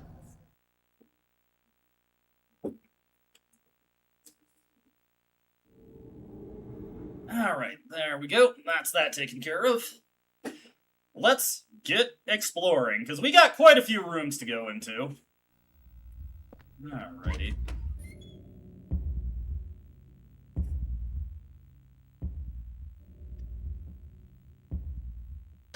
What we're going to want to do here is hang a left real quick. That elevator is non-operational from here, but there is something that we can do with it. First thing I'd like to do going into this hallway right here is I want to hang a quick left, and we'll actually find the other side for the elevator. We want to just hit the call button here. Okay, hey! Ow. These wheelchairs are aggressive. That's actually really bad, taking hits from these wheelchairs, but that's okay, we'll deal. The wheelchairs are surprisingly dangerous. Oh, hey! Saint Medallion, nice! It's been a while since we've seen a fresh one of these. Could definitely use more of them. We're going to need a lot of these going forward. Let's see, nothing in this room. Man, that stinks like hell. What the hell is it? Another one for the counter. Let's see. Oh, this is the room I was just in, dummy. Alright, right here. So this hallway is pretty interesting. It is actually randomly, not randomly generated, but there's a number of rooms, those Eileen's x-rays, that are just, each door goes to a random room every different playthrough. Oh, we already know where the locked door is. That'll come in handy and make it easier for exploring here. Don't have to worry about cutting my exploration prematurely. Anything in this room besides these toadstools? I don't think so. I think that's all there really is to this room. Still, we'll get a couple free kills while we're at it, why not? I didn't check the opposite door, so we're good to go to that. Oh boy. The wheelchairs are aggressive. Let's see, got another bunch of toadstools here.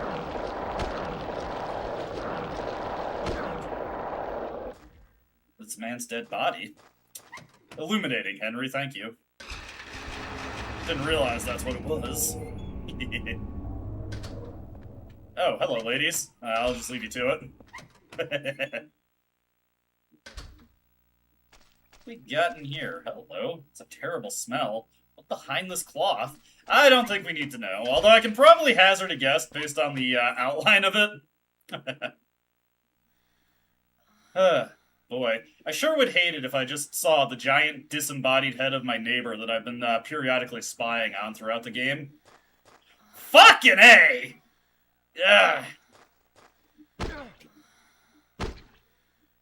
You get one across the nose.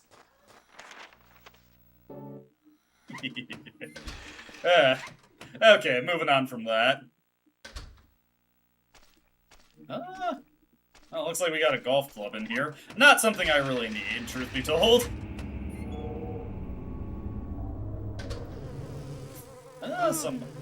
They can nip me through the floor. Ow. Little jerks. Look what you did, you little jerk. Oh, whoops. Haven't checked out the door on this side yet. Hey, lady. Burp. Burp. Burp. Burp. Burp. Burp. There we go. I don't know why it's not that noise that they make whenever you hit them. Instead, they went with the belching. What do we got here? The hell? I can see legs coming out from the bottom of the cloth. Once again, Henry just has very limited ways to express himself. Ugh! God, floor is sticky. What the hell? But pistol bullets for us. Nice. Always appreciate a couple pistol bullets. Let's make our way out of here very slowly. Did check out the opposite door. I always forget if I've checked out the opposite door or not. Ooh, I almost ran right into that wheelchair. What do we got on this one? Ooh, nutrition drink. Nice. Henry loves his drinkies. What do we got in this one? Dried up flowers. But also, holy candle. Huh. Special candle with anti-spirit effects begins working shortly after being lit and placed down. Might want to keep that in mind. Never know when we might get a chance to use it against a ghost. It's a key. Take this hospital room key. Oh no! We're trapped! But we can use the hospital room key to get out of here.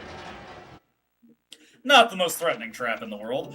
Interestingly, it looks like we still have the key, so possibly there's another door to use it on. And we have only come across one locked door at this point, so...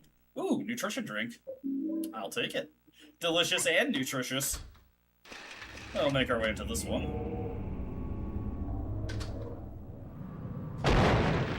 I'm so sorry. The mechanism is broken, you see. I assure you, it wasn't supposed to stop there.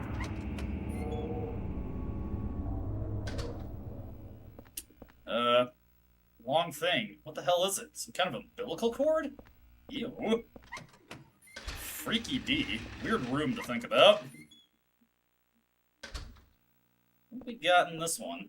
Some more bullets. And, possible foreskin symbolism, I guess? Some kind of skin. It smells horrible. Something's stuck in it. Around the middle of the skin, there's some meat attached on the inside. Ew. We're not gonna dwell too much on that one. Alright. Anything else in this room? Hey! Some revolver bullets, but I don't have the revolver and I don't plan on using it anyway, so not worth taking it. Let's see. Oh god, we have to get through most of this hallway and hopefully not get knocked on our ass by the wheelchairs. Okay, thankfully they all decided to go to the opposite side that I was on. Past this door. Did I go a little too far? No, not far enough. Oh, God. Henry's always, like, pointed in the worst position for when you start moving. Use the hospital room key here and get into this hospital room. Hey, it's Eileen!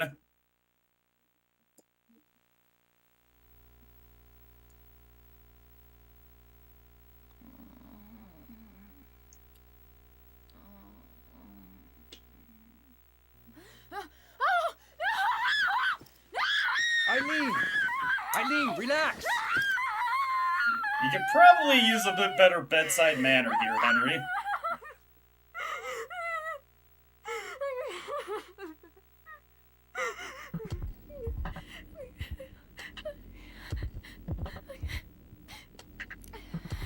Henry?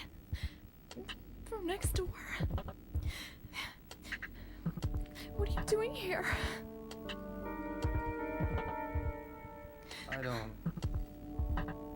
I don't know where to start. Yeah, fair. There's a strange hole in my room. I saw people getting killed. All these weird other worlds. And I saw you get attacked too. What are you talking about? I'm supposed to believe that? But it's true. And there was a kid with you.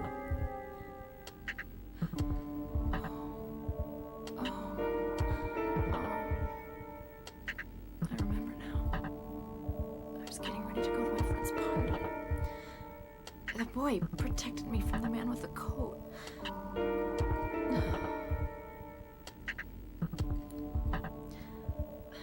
I'm sorry I didn't believe you. I guess there's something wrong with me. I just feel so scared. This place. Where is it anyway? I don't know either. But I do know that if you get killed here, then you die in the real world too. If you die in the game, you die in real life. Anyway, the only way out of here is through that hole. Want to see my hole, Eileen? Okay, take me with you. Alright, Eileen acquired. Alright, this is actually a pretty bad place for Eileen's room to be.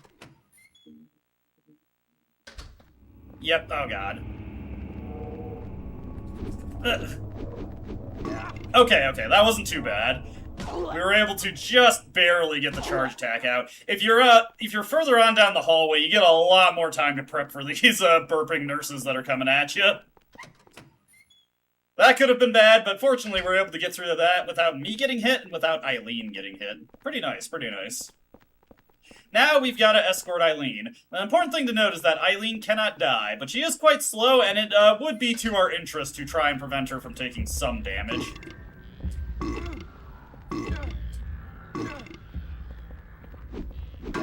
There we go. Take that one out. Eileen has an aggression value that's determined by whatever weapon she happens to have on her. And if she is unequipped, she'll generally try to avoid enemies, though she won't work super hard to do it, admittedly. Alright, we want to go into here and get to the hole. Please leave me be, burping nurse lady. Alright, Eileen. What do you think of my hole? Pretty impressive, huh? I'm gonna show you my hole. Back in the hole, with Eileen. Alright, game over. We can just chill with Eileen in the apartment and, you know, build a new life with her. Why are you so reluctant, Eileen?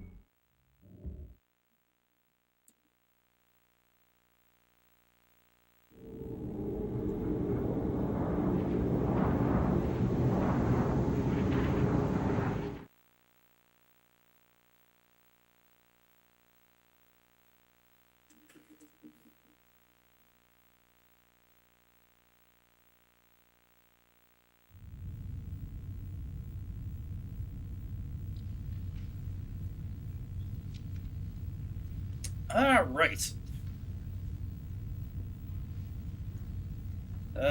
Eileen's here, right?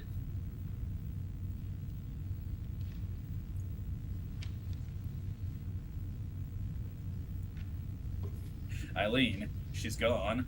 Henry, once again, waking up without a woman in his bed. A scenario that he's all too used to at this point in his life.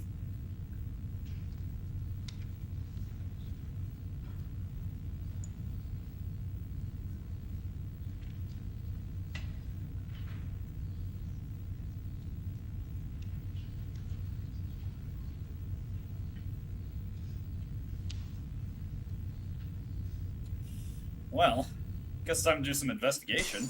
Whoa! What was that glass breaking sound?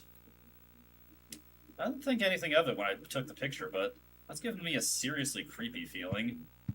Let's just look out the window real quick. Unfortunately, at this point in the game, you're not going to be finding too many updates to the world around Apartment 302. But there are going to be other changes awaiting you throughout the game at this point. Hey, wait a second. My health bar. Why is it not refilling? What the hell? The air in this room feels heavy. The ceiling fan has fallen down. This room, it's so oppressive. That's weird. The radio's not making any noise anymore either. Looks like we got a note here. It's a red envelope. There's a letter and a small key inside. You've seen that world as well, that horrible nightmare. If you get sucked into it, it's not just a nightmare. Don't get lost in there. If you get pulled in, you'll be killed. But there's still hope. Maybe this small key will guide you. If you've seen the door with the placard set in it, look on the other side of the door. Then keep going down to the deepest part of him, and look for the ultimate truth. July 20th, Joseph. Get the red diary, as well as a small key. Well, not getting any healing from the apartment anymore, so probably a good idea to use some of these healing items now. Right now, we're going to want to store some of our items. Let's see, I want to store this. I want to keep this Fresh Saints medallion for right now, but I can store the Holy Candle. Never know when we might need that. And I am going to take the pistol back. Another thing that I'm going to take to economize a little bit, it's not obvious that we need this right now, but it's a good idea to take it, is the Lynch Street line coin. It'll be helpful if we don't have to come back for this later. Got some more notes over here as well. Looks like a scrap from a diary. Walter Sullivan did kill himself. He died in his prison cell of blood loss after he stabbed himself in the neck with his spoon. His body was buried in a cemetery just outside his hometown of Silent Hill in an unmarked grave. After that, his name became famous all over the world, and it looked like his string of mass murders was finished at 10 out of 21. But 3 years later, they found a corpse that had 1221 carved into it. The corpse was from 6 months earlier. In other words, the person was killed 2.5 years after Sullivan committed suicide. The MO is exactly the same as Sullivan's, except for one thing. All 10 of Sullivan's victims were found with their hearts cut out and their chest wounds sewn together expertly with thread. On the other hand, the 1221 victims still had their heart. Naturally, the police think it's a copycat and are proceeding on that basis. But they haven't made any progress and recently discovered victim number 13. The corpse also had their heart intact. The police still haven't even identified a suspect. I've got a working hypothesis. Very few people knew the details of the original crimes and would be able to copy Sullivan's MO so precisely. First, I'll head to Silent Hill, to the graveyard near that beautiful little lake. Maybe I'll find the answer there. Alright, that was June 11th there. Got this one right here. How long has it been since I left this room? I can't tell if it's been days or hours, but during that time, they found 1421. I've been having hallucinations lately. I think I'm losing my mind. No date written. And one more paper here. The weather that day was very strange. Even though I avoided the earlier storm, there was still a thick fog clinging to everything. Fortunately, that allowed me to avoid being seen and get right to work. The police are still stubbornly acting as if it's just a copycat case, so I figured things probably hadn't been touched here, but I was wrong. I should have come sooner. The cemetery was in such bad condition that it was almost sad. The storm must have raised the sea level. Anyway, that's how it was when I found Walter Sullivan's grave. The diary's pretty damaged around this point, and I can't read anymore. I'm still in shock. There was no body in the grave, and on top of that, written on the coffin were the numbers 1121. Interesting. Better make a save here. Things are about to get a lot more complicated in this game. Actually, I'll leave the volume up because we're about to get another cutscene anyway. Okay. Anyone at the door for me? Doesn't seem to be. Alright. Let's get back over to Eileen here. Figure out why she didn't go through the hole with us.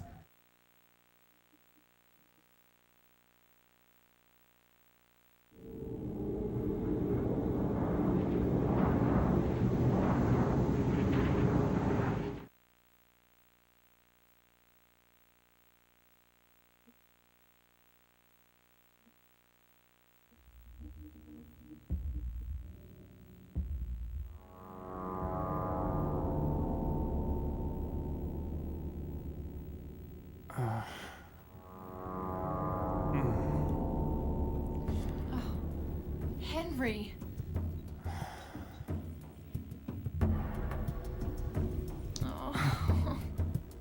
Have you been here the whole time?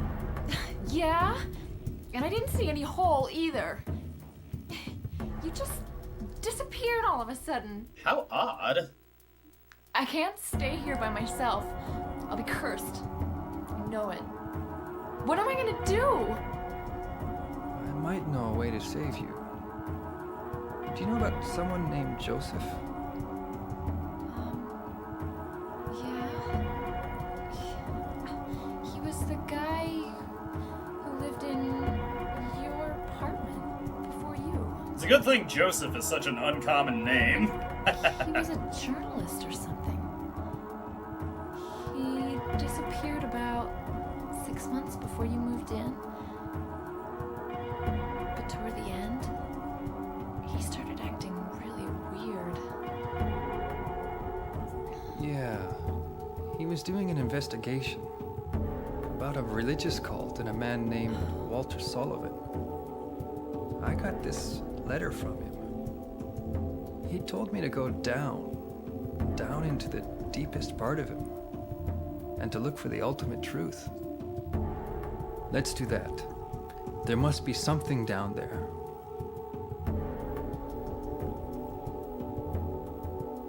Okay. I'll do it. You're the only chance I've got. I'll stick with you. Alright, Eileen will stick with us through thick and thin. Emphasis on thick, given the outfit that I gave her. Anyway, you might get a little stuck at this point if you didn't think to hit that elevator call button earlier. Fortunately, I did. Once you hit the call button for the elevator, it'll of course be called up, and you'll be able to access this area.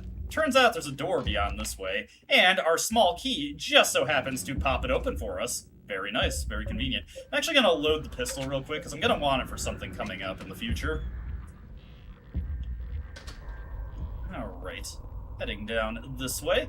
We've got the famous burping nurses stairs. What we want to do is send this one down to that little platform right there and stomp her.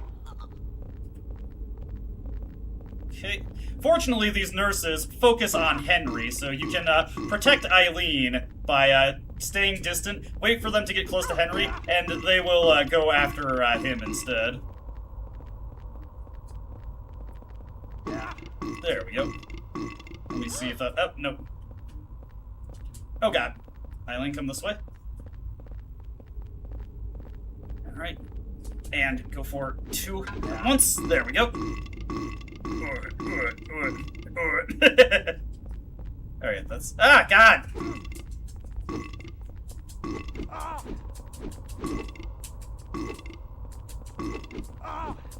God. I'm having terrible luck with this. Sometimes the staircase does not go well for me.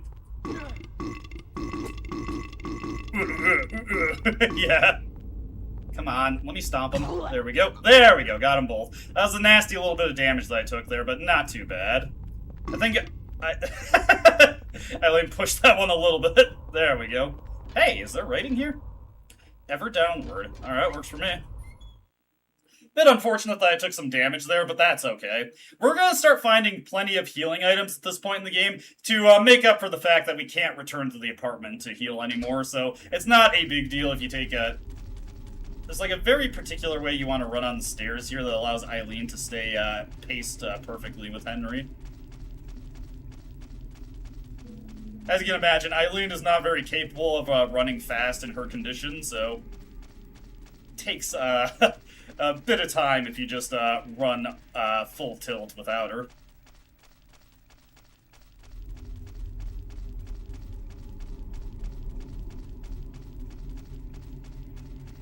Right. My leg! That was a good SpongeBob reference there, Eileen. I appreciate it. Can't just leave Eileen all alone. There we go. She's ready now.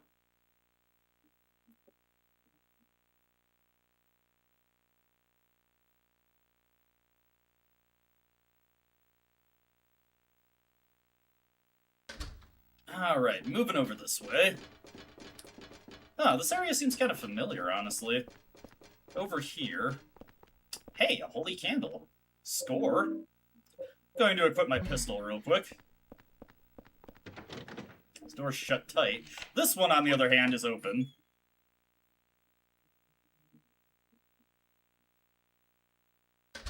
Okay, this guy. Now, remember what I said about the gumheads, that have a very particular trait to them? Most enemies in this game will actually ignore Eileen. These gumheads will actually attack her. So we're going to use the pistol here to take these guys out in relative safety. I wonder if Joseph is still alive. Probably not, Eileen.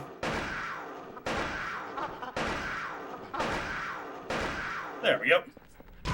And then we can clear up some inventory space by just loading that last bit in there.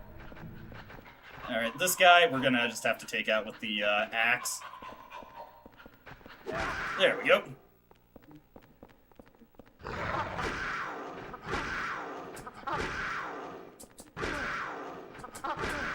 There we go. Not too bad. This looks like South Ashfield Station, but it's not South Ashfield Station. How weird. Now, when you walk through areas that are like a screen transition like this, Eileen will just follow you through them. You don't have to worry too much about her keeping pace with you in this. But I'll try and keep her along with me just fine. Preemptively, I'm going to equip my Saint's Medallion here. Because we got something big coming up here.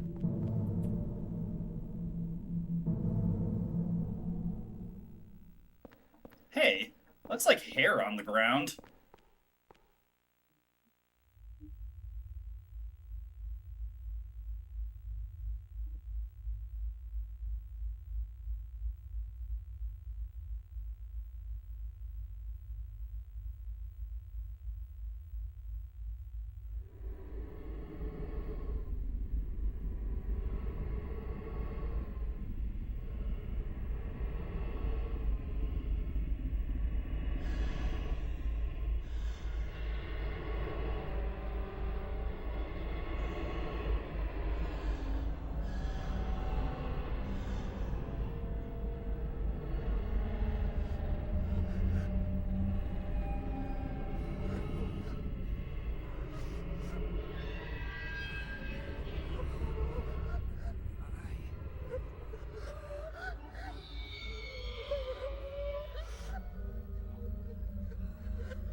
Say hello to the ghost of Cynthia. Not inspired by anything in particular, really. Anyways, we're going to beat a hasty retreat here because I just realized I actually forgot a really important item. Whoops. But that's not a big deal because we do have to make a trip back to the apartment anyway. Note that the ghost will seemingly damage...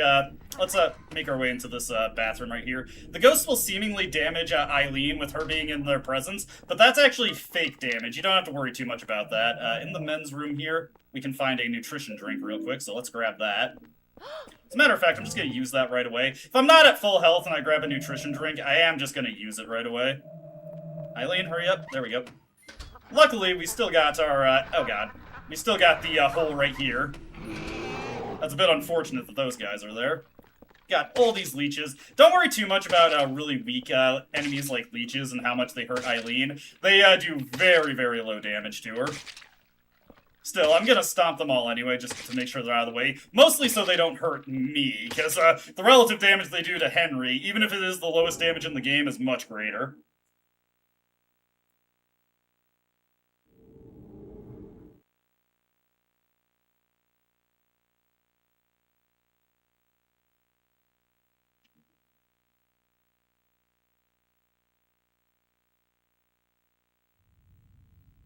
Alright. Real quick, I'm going to take my Saint's Medallion off. Just in case.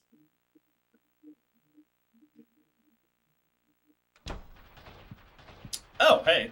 That's an easy one to figure out. Welcome to the world of being haunted. As you return to apartment 302 now, you can potentially be haunted. What I'm actually going to do to resolve this one, I'm going to store my holy candle, and I'm going to take that damaged Saint's Medallion right now. We're also going to take a Sword of Obedience, because I need that. There are two ways to deal with hauntings. If you get near hauntings, they will hurt you, and you can have up to 3 hauntings in your apartment at a time. If another haunting spawns in, then it replaces a different haunting, and the haunting that got replaced is considered unexorcised.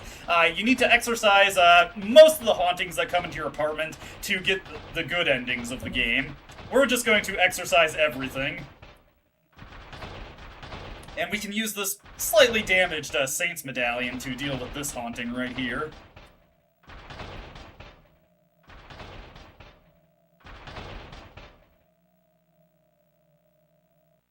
There we go. That one is resolved. And if there's a static on the radio now, that lets you know that there's a haunting. Anyways, we needed to come back here anyway, so it's not a big deal that I forgot the, Sword of Obedience. Mommy, I'll give you this, so please wake up soon. It's inside my toy train. Yeah, we need to get this key here. And then there's a scrap of red paper stuck in here. I found 2 mysterious and powerful artifacts that seem to be very effective for evading the ghost victims. The Holy Candle and the Saint Medallion. Not only are they effective against the ghost victims in the other world, they also seem to prevent them from invading my room. Just like the candle near where they're coming in, and its holy power is activated. The Saint Medallion seems to repel unholy energy when it's worn, equipped. I'm starting to gain some hope. July 25th. Nice. Alright, so we've got our items ready, we've got everything we need. Let's return to Eileen, and hopefully we can get around those gum heads outside the bathroom without any damage being incurred. That's the idea, anyway.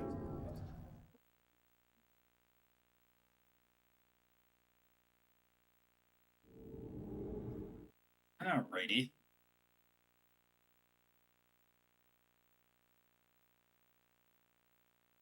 Fortunately, because we're, the screen that we need to go past is just a seamless transition without a door, we can just rush it and Eileen will still be following with us without taking any damage from technically being abandoned.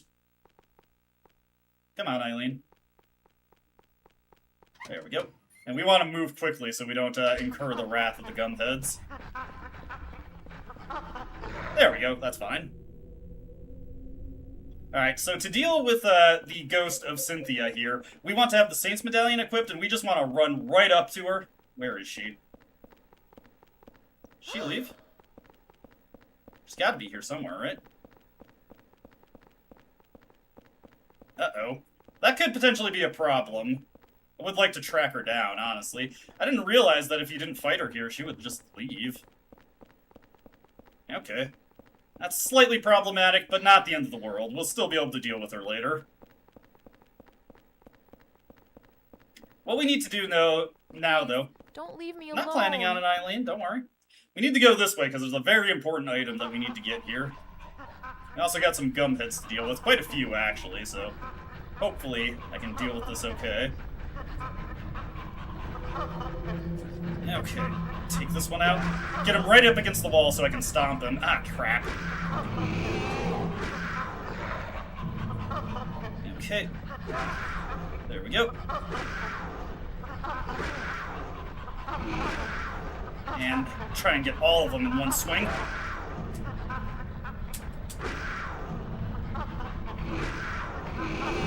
Yes, there we go. Now, come on. It's right in front of me.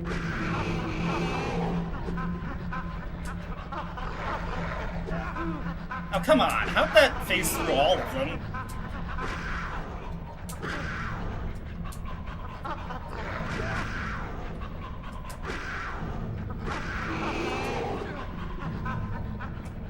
There we go. Damn it.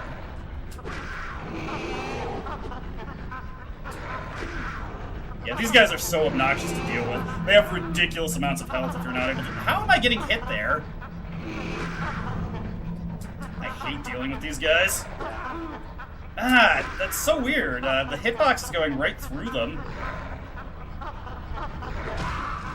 Okay, I think that one's dead. And if it's just one, we can just do quick slings on him. Okay, that one's probably dead, but we'll give him a stop anyway. South Ashfield Station. Come on, hit this one. Okay, there we go. Give him a stomp.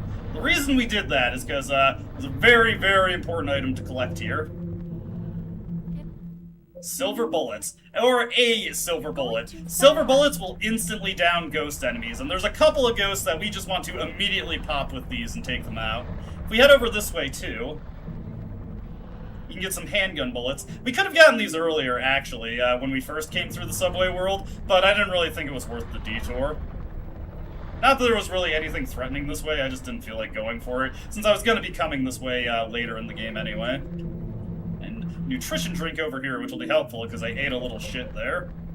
There we go, we're fine. You with me, Eileen? Eileen? Did you get stuck on the weird worm thing? Yeah, she did. Sometimes Eileen's pathfinding gets a little broken, so you have to go back and make sure she's keeping pace with you. As best she can with her nearly broken leg.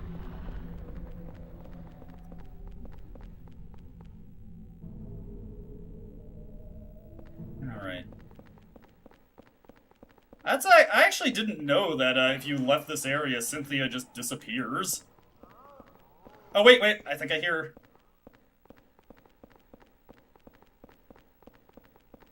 Where are you? I know you're around here somewhere. I heard you. I would really like to deal with her here, so I don't have to deal with her in an area I'm not familiar. Ah, here we go. Where are you? Ah, there you are. Anyways, you just want to do repeated light strikes on her. Make sure in your inventory you've got these Sword of Obedience set. Come on. If we can just pin her right now.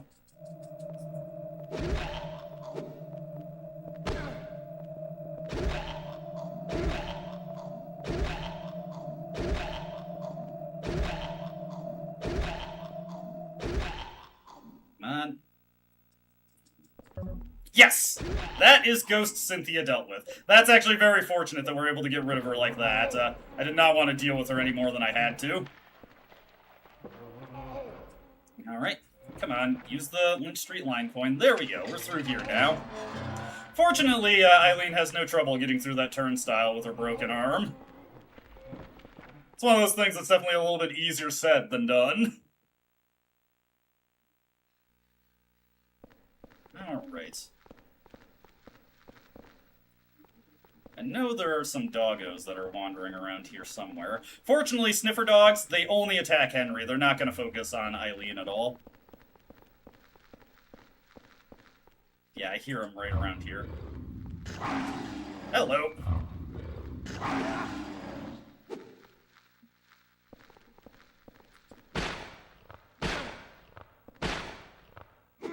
luckily, those light strikes were actually pretty effective.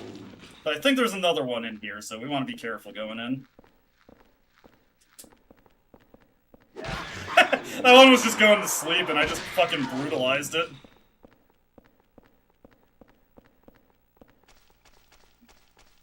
It was necessary, Eileen. Don't judge. Take a nutrition drink here. Very nice. Sorry, Eileen. Let me see. I feel like there's another item around here somewhere. Yes, right here. There's a horse riding crop. Eileen, would you please let me live out my wildest fantasies here using this crop? No? Okay. I understand. Begrudgingly. Let's keep our pistol loaded here. Pop, pop with the pistola. Alright, so we've got a couple of things that we want to do here. First order of business is we want to head this way to start out. Get into the train car maze, but we're only going to really briefly dive into here. There's, if you remember, I kind of glanced by it and didn't look at it. There was a box here. There's a toy box that has 1000 something written on it. It's locked and I can't open it. But if we use that toy train key, there's a filthy toy coin inside the box. Get the filthy coin. We can't do anything with this right now, but there is something that can be done with this one. So what we're going to do is head out here. Now remember, way back at the start of the stream, I mentioned that door that was locked, that if you didn't unlock it, you would regret it later. Well, now comes the time to regret it if you didn't unlock it. So what we're going to do is we're going to head into over here. Going to make sure Eileen is caught up with us before we go in. And we're going to go in here. This will allow us to just get through this portion. Ooh, and a free holy candle while we're at it. Eileen, unfortunately, cannot use the ladder, so there is some forced times where you do have to abandon Eileen. I can't use a ladder with my arm like this. Not with that attitude, Eileen. But this allows us to just immediately get over to the hole in the wall without having to bother with doing the whole train car maze. It's a slightly more effective than doing, you know, the whole train car maze sequence. Plus, this just allows us to instantly wash the coin as soon as we get it. We can get that out of our inventory. We're also done with the Lynch Street line coin at this point. We just needed that one time to get through the turnstile. We're going to get an alternative method for dealing with that coming up soon. Alright. Hopefully we don't have any hauntings going on. But I do have the resources to deal with it, if that is the case. Incidentally, if you took the doll from Walter earlier, that causes a haunting to happen over your chest, and it'll happen every time you return to the apartment if the doll is in the chest. In the PC version, some hauntings are bugged, and one of them is the doll haunting. It doesn't work properly, so there's no disadvantage taking the doll, though there is no advantage to taking it either, so it's not like it's that horribly broken. It's just kind of funny to me. Let's see, we will store this holy candle. I'm gonna store these bullets real quick. Do I want to keep this mostly broken? We do actually want to have a pretty light inventory coming up for a fairly protracted sequence we're going to be going through. I'm going to keep this. We're going to have an opportunity to return to the apartment at some point anyway, so I'm not super pressed about keeping that. Let's see. A few days after Walter killed himself in his cell, several residents witnessed a long-haired man with a coat here. Through his window, Richard Braintree in 207 saw the man moving something heavy and doing something in room 302. Even Sunderland, the superintendent, saw the man with the coat hanging around room 302 and confirmed there were signs of someone having been in there. July 17th. Interesting. Probably has nothing to do with what we're dealing with at this point, though. Man in a long-haired man in a coat? Probably just a horrible coincidence. Alright, we get the one banana coin. Maybe someone meant to write $1? Possibly. Let's see here. We're going to take this opportunity to save real quick. I'm going to definitely start saving more frequently at this stage of the game, because we have shall we say, problems that can potentially spring if I'm not careful. Especially because I don't have that infinite submachine gun like I thought I was going to. Alrighty, through this we go. And we're gonna briefly reconvene with Eileen. But that's just so we can hit up the vending machine, which I think is on the same side as where we entered. If not, it's not a big deal. Go down the ladder. It's nice that we haven't had to use any of our holy candles at this point. That's not exactly guaranteed. I'm going to equip the crappier Saints Medallion while I'm dealing with these guys. Alright. I'm back, Eileen. Did you miss me? She obviously missed me. Not doing too bad right now. Now, is that, vending machine on the other side? No, okay. I was remembering that correctly. I was pretty sure it was on this side. Come on, use the 1 minute. And we get a murder scene key. Oh. What is it with vending machines in Silent Hill awarding you with keys rather than delicious drinks? I tell ya. Can't a guy get a Monster Energy drink? Okay. With that grab, though, now we can properly ditch Eileen. There we go. Alright, Eileen, I came back just to leave you behind immediately. Got quite a few things we need to collect while we're away from Eileen. Okay. Okay, that one's gone. Oh, I want to grab this. There we go. Nutrition drink. I think there's some pistol bullets here as well. Nah, I'm thinking of something different, I'm guessing. We're not too desperate for having spirit wards on us at this point. Also, just a reminder that it might look like that Eileen standing near Ghost hurts her. It doesn't, actually. You don't have to worry about that. I believe a little ways down here there's a portable medical kit, so we'll definitely stop and grab that. We want to make sure we don't have any more than 8 items in our inventory by the time we're done with this section of the game, so it might be discerning about what I pick up. I must be misremembering then. Oh boy. Everybody ready for another rousing time to, leave me be. Anybody ready for another rousing trip up the escalator? Thankfully, this time around, the trip is much easier because we can just use the invincibility frames on the axe swing to go right through these guys, if they even survive the hit from it.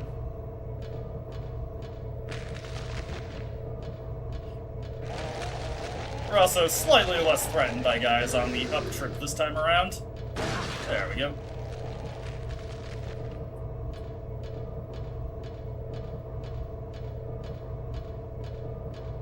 Come on, I know there's gotta be one more.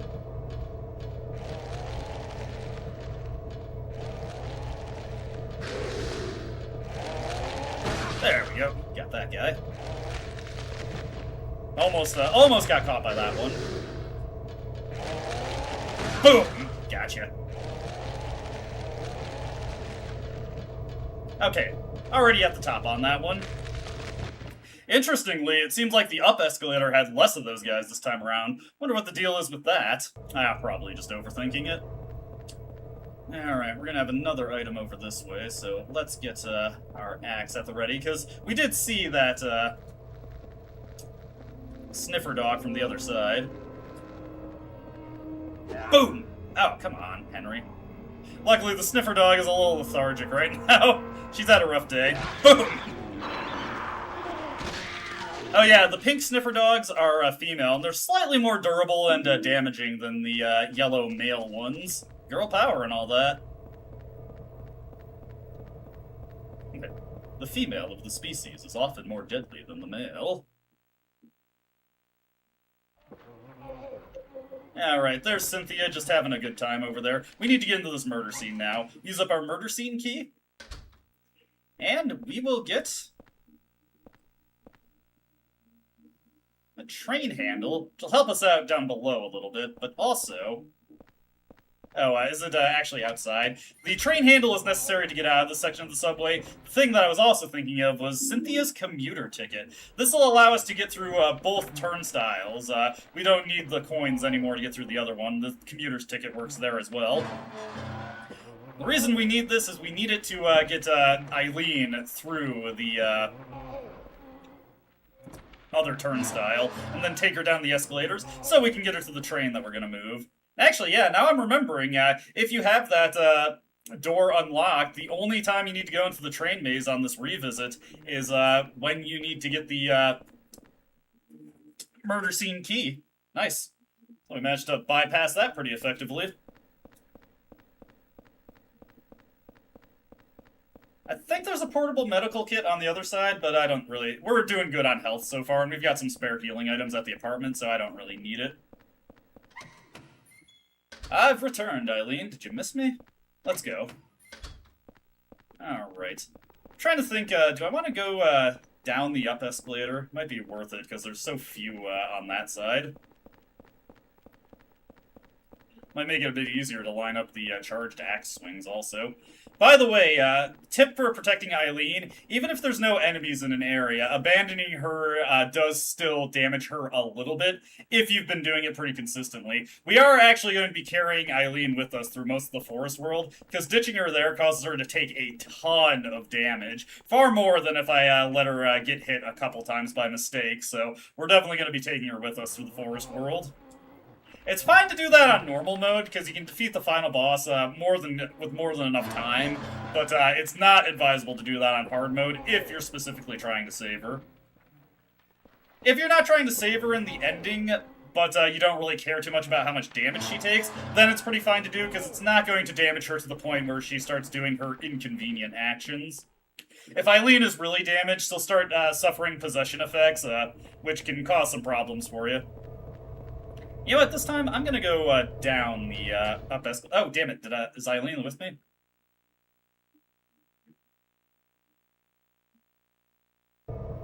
No, she is not. Got left behind there. It happens every now and again. I killed the sniffer dog, so she should be relatively fine. There you are. Come on, Eileen.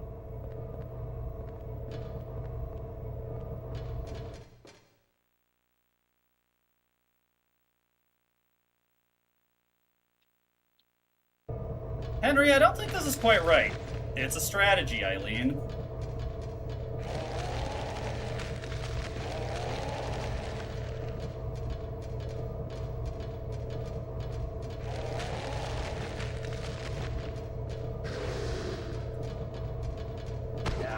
Okay. Gonna be a little bit closer than that. There we go. We are going to want to get close and keep whacking him until eventually he disappears into the wall. There we go. Once he does that little spasm, that means he's done.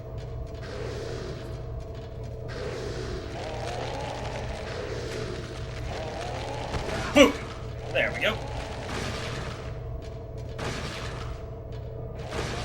Alright. We only had to deal with like 4 of these guys on the downway, right?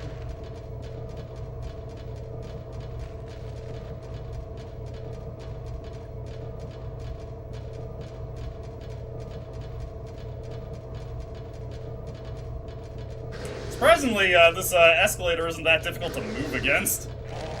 You ever try going up the down escalator or vice versa? It is not that easy.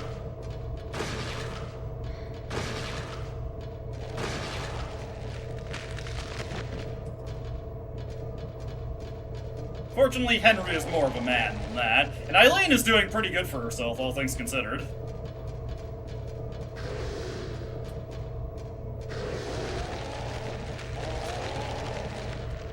There we go.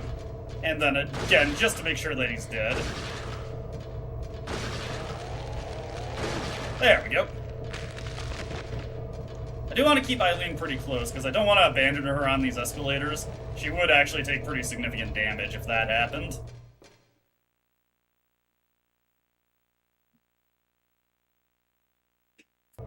Alright, there we go. Next up, we gotta find the train car, which is right here. I think, actually, if I followed along this way... There's a doorway here, right? No. Okay. A little too hopeful with that one. Leave me be. Ah, I got a little stuck there. Don't worry too much about Eileen making a noise there. She's fine.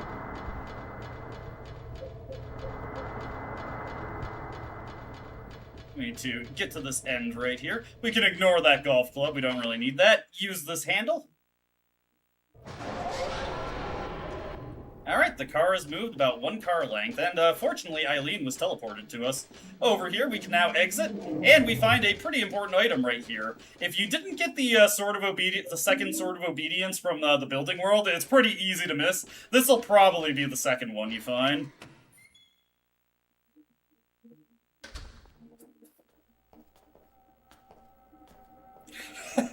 Well, I can tell that they used a pre-rendered scene for this video.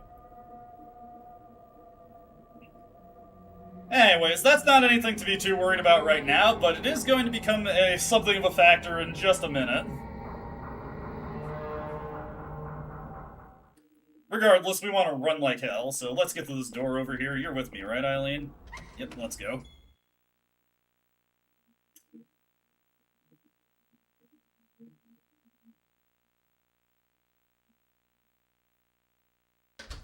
Alright, let's see if I can't properly tether Eileen this time.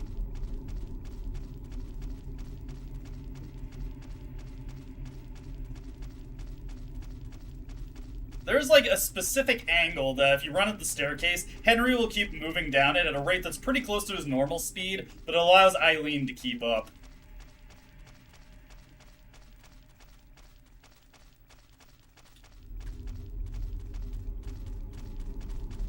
It's a bit easier to judge it if you're got the camera reversed like this. Please, don't leave me alone. I'm not, Eileen. Yeah, you're being so needy here all of a sudden. Yeah, Eileen is bumping into the railing. Oh, hey, we're at the bottom. Nice. And now we're through. Alright, so real quick, we have to work quickly here, because Walter is going to be on our tail. Walter, put your chainsaw away, Walter. I don't want to fight you, Walter.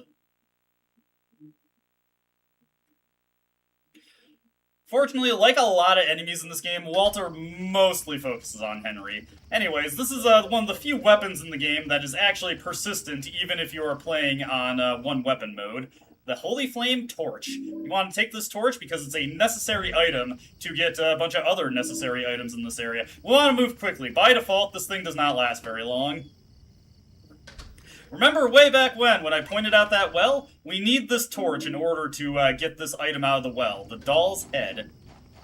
And now we need to move quickly, because you heard that door opening? That's Walter. Walter is on our tail now. We got sniffer dogs on our tail as well. Oop, hurry up, Eileen. There you are. Oof, okay. She should be close enough to go through the door with us. Alright. There's Walter once again. And remember, the sniffer dogs focus on Henry. As long as you keep moving, Eileen should be fine. Come on, Eileen. There we go. Oof. She actually picked a pretty bad angle to go there, because she could have easily gotten hit there. Thankfully, Walter leaves us alone in this area. And also, thankfully, this is an area where we can take an opportunity to return to the apartment without much opportunity loss. Or opportunity cost, rather. There's a note on the ground. Something's here, but nothing's here. I feel something from the well. Something's missing. Ah, it has begun, Jasper. I guess he was burning when he wrote that, and he felt the need to vocalize his, or rather, notarize his current situation. Very, very easy memo to miss here, also. This doll has a memo on it. Though my body is be destroyed, I will not let you pass here. To prepare the receiver of wisdom, I cut my body into 5 pieces and hid them in the darkness. When my body is once again whole, if the path below will be opened, if you are the receiver of wisdom, you will understand my words. The ritual has begun. Alright, a very easy memo to miss, and as soon as you finish off the quest here, it becomes permanently inaccessible, so try to remember to get that one. Let me see here. There's another important item over here, and it's one that I actually do want to pick up. It is what is generally considered to be Eileen's best weapon if you don't have the submachine gun, the chain. She actually can put in some pretty good work with this, so we're going to take it. I'm going to use one of these nutrition drinks, and then we'll store the other one in the apartment. And there's a reason we want to return to the apartment right now. Back in the hole.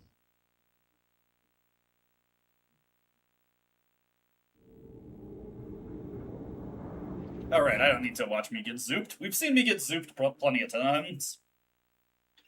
No need for redundant zoop watches.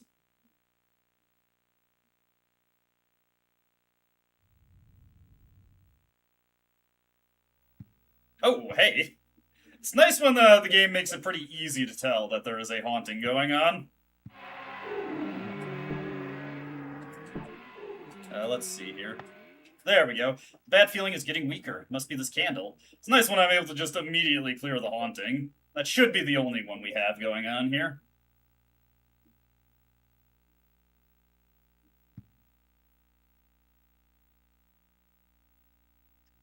Alright, yeah, that's gone now. We're good there. We're all good. So I'm actually going to take this opportunity to store the handgun, because we don't need it for this upcoming world. So I'm not going to bother with it. What we're going to do here is also store our commuter's ticket. Don't need that. Do need the Saints medallion for right now, but handgun, that can go. We're also going to keep that Sword of Obedience, because we're going to need it coming up real quick. Real quick, I just want to double check the radio, make sure we don't have any hauntings coming. Looks like we got a note from Joseph here.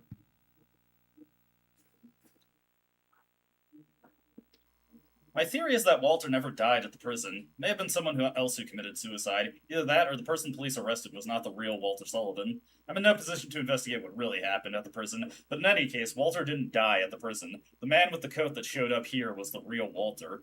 7 years ago, he did something in that apartment. I'm certain there's a link between that and the bizarre things that have been happening here.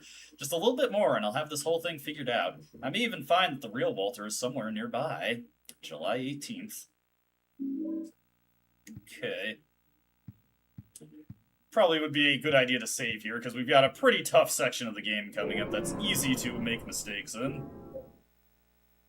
Turn from Subway World the second time. Okay. Time to go back to Forest World second time. So, what we're going to do here is we're going to take this a little bit slowly. There are multiple places where we can relight our torch, but it doesn't burn very long. However, it's a tank filled with oil. If you dunk the torch in the oil, it'll burn for about 3 minutes instead of like the 20 seconds that it burns for. It is not a very effective torch without some oil on it.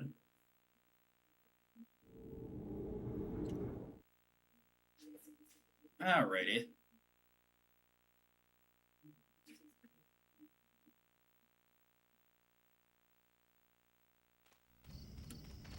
Over there, Eileen. Okay, so first off, the first area we're going to go through is the one that we actually ignored the first time through here. We're going to go this way to start. There's nowhere to light our torch around here, but that's okay. The way this is laid out, we'll be able to easily find a place to do so.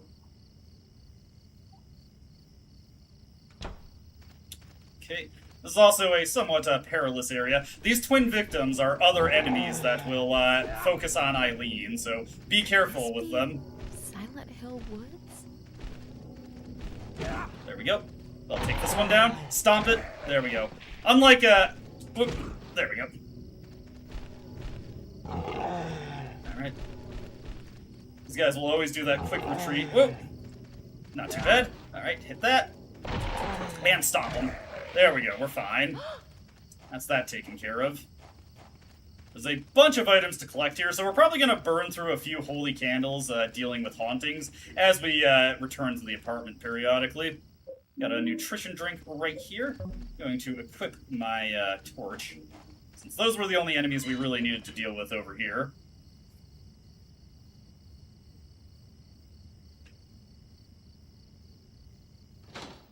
Okay. Want to move a little quickly here because there's a bunch of hummingbirds in this area. If you aren't on one weapon mode, this is also where you find the Pickaxe of Despair.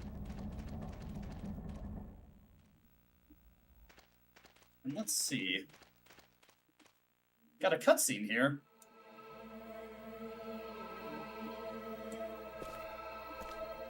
Are you Walter Sullivan? That's what everybody calls me, but I don't really have a name or a home either. Well, what about a mom or dad? Yeah, but I never met him. They left South Ashfield Heights right after I was born. But soon I'll get to see my mom. Do you know where she is now? Yeah, of course. Right where I was born. Lots of people tried to stop me, but it's fine now. It says in the scriptures that I'll be with her. I gotta hurry. Mom's waiting. Creepy child. Not surprising for the child that grew up to be a prolific serial killer, I suppose. Some kind of suspicious-looking medallion. Another thing that we'll need for later, so be sure to take it. Let's see, over here, got a first aid kit, portable medical kit, I'm sorry, get my terminology right. And over here is where we have a torch that we can light up, or rather, a holy candle that we can light up our torch with. I don't think there's any other items in here besides the medallion. Yeah, so we can just move along. I will need to take another duck into the apartment to drop some items off, but that's okay. On the way back through here, there'll be some ghosts, but they're not really anything too threatening, so I wouldn't be too worried about them. Oh god, I will want... Equip this just to get them off my ass. Thank you, Eileen. And now we need to hit this well right here on the way back. And get a doll's right leg. There we go.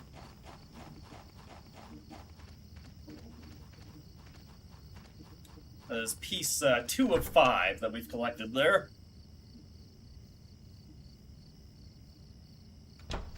Alright.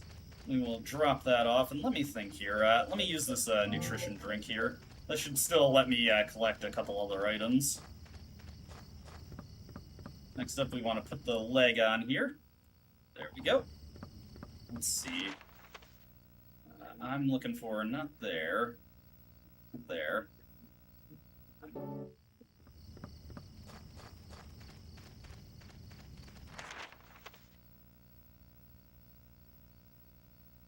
Yeah, I'm heading the right way. I always get so confused looking at this map. It's laid out really weird to me. Alright.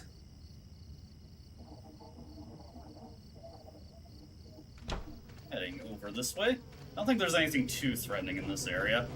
There are some items here, but it's actually not going to be that... Ow! Not that big a deal. Come over here, Eileen. There we go. Come on, Eileen.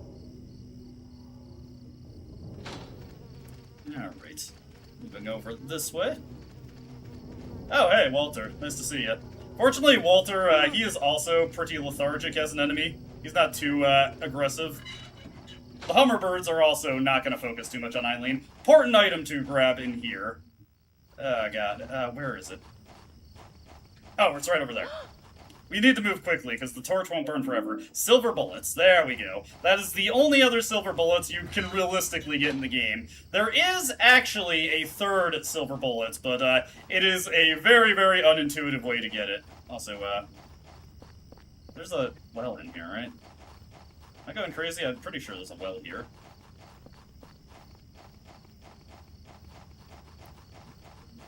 Did I go by it?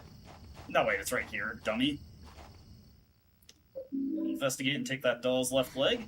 What I'm going to do is top off my health here, and then grab this nutrition drink right here. Then we're going to take this opportunity to return to the apartment real quick. Drop off some of these items. Back in the hole.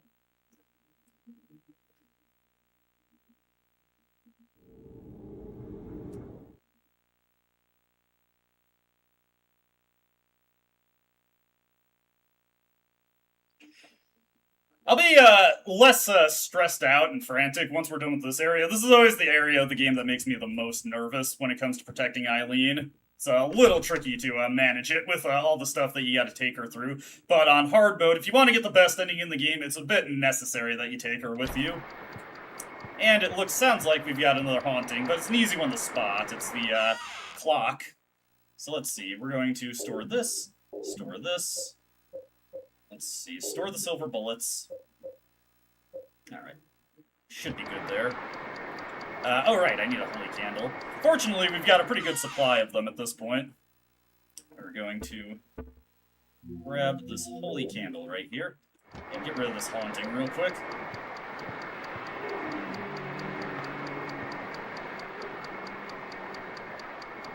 Not exactly the ghost's most impressive attempt at scaring me, I gotta admit.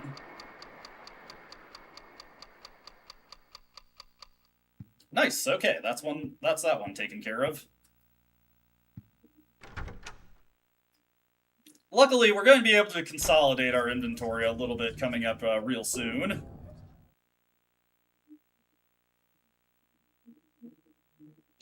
This is another pretty easy limb to get here because there's a holy candle on the same screen as the well itself.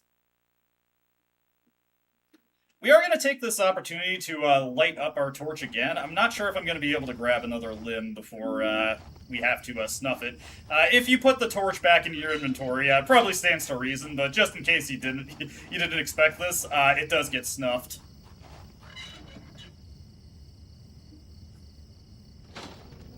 Okay, just move quickly here. Oh, I hear Walter. Waltuh, put your gun away, Waltuh. I don't want to deal with you, Waltuh. Waltuh, shut the fuck up. Let me die in peace. I haven't seen Breaking Bad in forever. I'll probably watch it again sometime. It's a good show. It's a good show. Alright, there we go. Eileen's actually doing pretty good at keeping pace with us this time. I'm feeling confident about how this one's gonna go. Alright. Now we can drop off limb 3 of 5. And now we've got the longest sequence to grab a limb coming up. Actually, 2 limbs. This path is so long, we've got 2 to grab. Okay. It's gonna be this way. Come on, Eileen. I swear what I mean in this moment. You mean everything. You in that dress are my thoughts, I confess. Trudge on dirty. Oh, come on, Eileen. Sorry. It's a surprisingly apropos song, considering the costume I went with. There we go. Let's go, Eileen. I was at the club the other night. They played the hustle, so I did the hustle. They played the twist, so I did the twist. They played Come On, Eileen. I got arrested. Is there a well on this screen? Oh, God. Oh, Christ, I can't see. Ah, God, fuck. Damn it. Ah, that was embarrassing. Come on, Eileen. Eileen, what are you doing? I hope she's close enough. Eileen? Okay, I was really worried that I abandoned her there. Okay, it was on this screen, I think. There's a well. Yes, okay. The doll's left arm. I'm gonna preemptively equip my Saint's Medallion here. That's annoying that Eileen took a hit there, but it's not a super big deal. Alright, I'm actually going to have Eileen equip her chain here also. It's actually going to help us out a little bit here.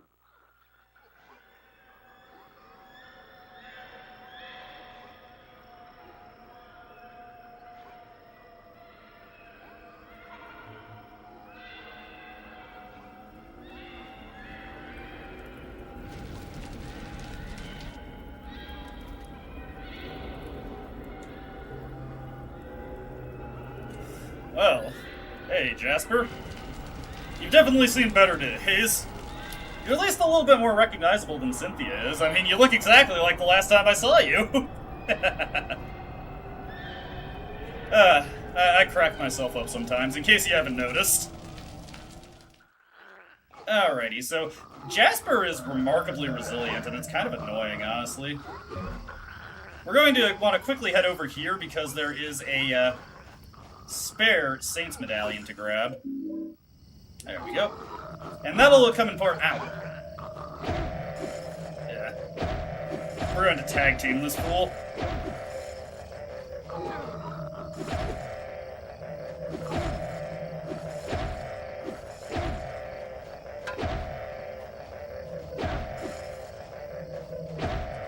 Let me move around so Eileen can get in and get some wax. I feel kind of bad for this guy now. God. Fucking bouncing his ass between us like a pinball.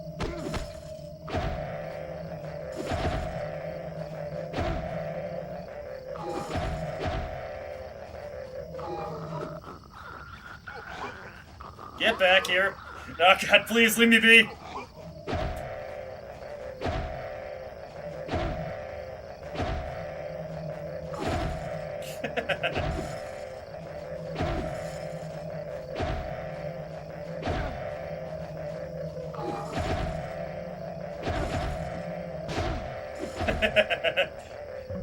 There we go. Thank you, Eileen. You did good work there. Alright, time to get our torch back out. Now, Eileen might look a little hurt there, but that is just because she was standing in the presence of Jasper, and that is fake possession. That'll go away with time. Also, if you go through an area and Eileen doesn't take damage, when you transition into the next area, she gets healed up a little bit. So, you may hear about the thing that if you use a holy candle on Eileen, that heals her up. It doesn't actually permanently heal her. It just restores her visual condition a little bit. Don't worry too much about the Hummer Bats and how much damage they deal to Eileen. It is very negligible. The easy way to explain it is Eileen has like 1,000 hit points, and these Hummer Bats, like, they deal like 1 to 3 hit points of damage. She's not at all threatened by them. We can now use our Saint's Medallion to work our way around some of these guys. I can also use this nutrition drink here to top myself off. Got a pretty good amount of supplies to work with now. And we've got the inventory space to carry everything we need coming up in the next area. The ghosts themselves don't really threaten Eileen that much, but don't accidentally abandon her in a room with ghosts. That will cause some problems for her. I'm actually surprised we were able to defeat Jasper before this Saint's Medallion broke. I figured he would have been a bit more resilient than that. Here is the one part that's a little bit risky for taking Eileen along. It's not obvious right now, but as soon as we get into this next area, we're going to have tons of gumheads. So what we want to do is quickly grab the doll's right arm, fuck anything else in this room, just go, because gumheads are enemies that focus Eileen. They will attack her if she is in their presence. Yeah, like that one tried to get her right there. Alright, Eileen, just move wide of these guys. Also, there's another holy candle here if you need it. They are actually surprisingly generous about the position of those in the areas you might want to have them. Okay. We are through. We are officially through the toughest part of escorting Eileen. This is the one part that I was actually kind of nervous about Eileen. She did take a noticeable hit from that one twin victim, but she's mostly fine otherwise. We're going to use the Saint's Medallion to just ward these guys off so I don't have to worry about them. Going through the rest of the game, we're going to have more than enough Saints Medallions. We're kind of past the point where we need to really ration out our anti-spirit supplies. So I can just use them pretty frivolously at this point. There's a very particular reason for that. Remember how we've got 2 silver bullets at our disposal now? We're able to use those for the remaining enemies we gotta deal with. Or remaining ghosts, I should say. Anyways, into this door. Last opportunity to grab that memo in Jasper's car if you're on a max ranking run and you forgot to do it, by the way. Granted, if you forgot to do it at all, you're probably not going to remember it at this time. Yeah, Eileen's condition is actually looking pretty fine right now. I've definitely had her look worse at this stage of the game, so I'm glad to see that actually doing an adequate job of protecting her. She does have, like, after you first team up with her, she does have like a bit of a grace period where she can get hit, but she won't actually take any damage. If you do a good job of protecting her, that can last even longer. There's actually quite a bit going on under the hood with protecting Eileen. Alright, let's see here. Now I'm, Hey, Bennett! We're up to, we're actually in his sights right now. I'm actually going to do a bit of door spam just to do a little bit of Eileen healing real quick. Let's see, we'll do 1, 2, 3. This will just, if she did take any damage, this will offset it a little bit. 4. Should heal up like about 30 hit points. As long as I'm protecting her well going forward. 5. But yeah, we're past the halfway marker of the game, making pretty good progress. Now's the point where I should tell everyone, the reason I was worried about this area 6, area specifically, and why I was thinking it was going to be the most difficult part, is because I'm making an executive decision, 7, to save time later. Last year, and basically every time on this channel, 8, I did the Building World Second Visit fair and square. There is ample evidence that I can do that fair and square. This year, we're doing the Eileen building glitch to just skip all the annoying parts. 9 and 10. So, this will be another... The theme of this year, I guess, is glitch demonstrations, because we also showed the Sybil skip in Silent Hill 1. But yeah, this year I'm just going to do the Building World glitch to skip it. Purely not because it's too hard for me. I've proven that I can do it no problem, but I'm kind of in a hurry today, so I want to be able to get through this relatively quickly. Are you guys ready for the scariest scene in the game?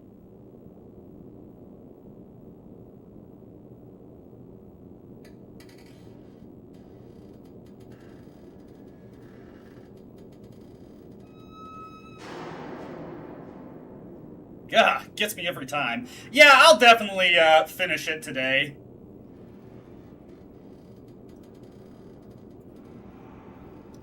Water Prison World Second Visit is really short. Because I'm doing the Building World glitch, that'll also be really short, so... We've actually only got 3 levels left in the game, so we're pretty fine to just finish it up now. I'm watching The Thing with my friends. That's a movie we've been meaning to watch forever. I've disappointed people a couple times with things I haven't seen. I have seen The Thing before. I love that movie, and it's kind of going to be our like big Halloween movie this year. We did watch the. Somewhere in these woods is an orphanage called Wish House. Eileen, we're literally on the wreckage of Wish House. We did watch another horror movie earlier. We watched the Silent Hill film version, which was a pretty damn bad movie. It was, like, good up until the school, and then as soon as they entered the nightmare school, it turned into complete shit.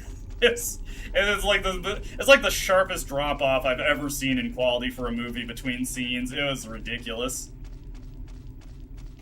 Alright, something I was mentioning with my friends. I don't know if this was intentional, and it bugs the crap out of me, but the movie version of Harry is, of course, a woman named Rose, and the movie version of Cheryl is instead called Sharon, and I'm just, like, sitting there thinking, is that supposed to be a reference to Grapes of Wrath? And if so, what the hell is a novel about, the Great Depression and working class families in Oklahoma getting screwed over by the Dust Bowl and government apathy have to do with this movie? As soon as I noticed that, I couldn't stop thinking about it. Yeah, The Thing is a fantastic movie. I'm very much looking forward to watching it tonight. And we're making pretty good progress, so I think we'll be set for it.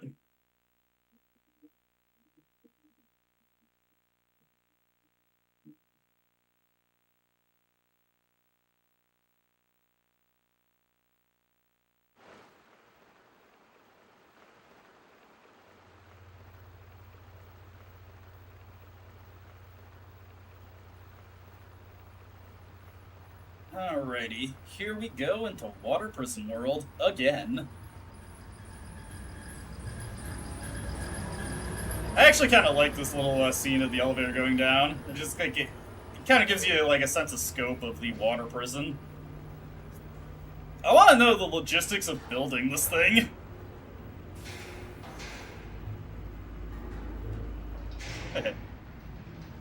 So yeah, watching the Silent Hill movie, seeing it with my friends was the second time I've seen it.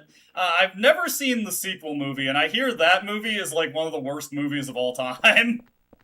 Which is pretty funny to think about. I also know that I did read that they bring back Sean Bean's character so they could properly kill him off like they didn't in the first movie. Anyways, Walter was kind of asleep at the wheel there. We're going to take this ladder down, and then we're just going to have Eileen walk her ass over here.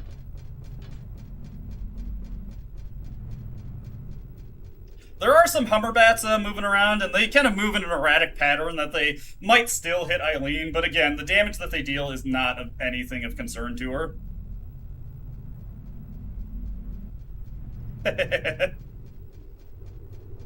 Actually, a movie that, one of the movies that, like, one of those classic movies that I haven't seen that I've been meaning to see, because I've been seeing memes from it a lot recently, is No Country for Old Men. I've never had a chance to see that movie.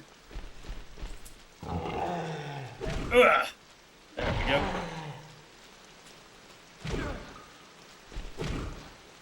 What's the most you ever lost in a coin toss? Yeah, that's just what I was thinking. Like, I can't, like, there's nothing in the movie that, like, strictly indicates that, but, like, at the same time, like, what else, like, why else would they be named that? It's like, it's just such a weird thing to me. I don't get it. Pop in here to take this holy candle. Come on, Eileen.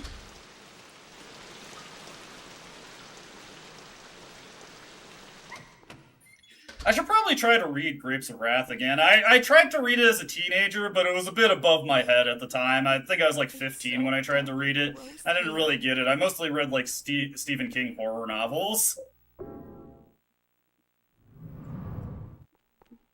Stephen King is also probably a likely influence for the Silent Hill series writ all. The Mist especially is probably an inspiration.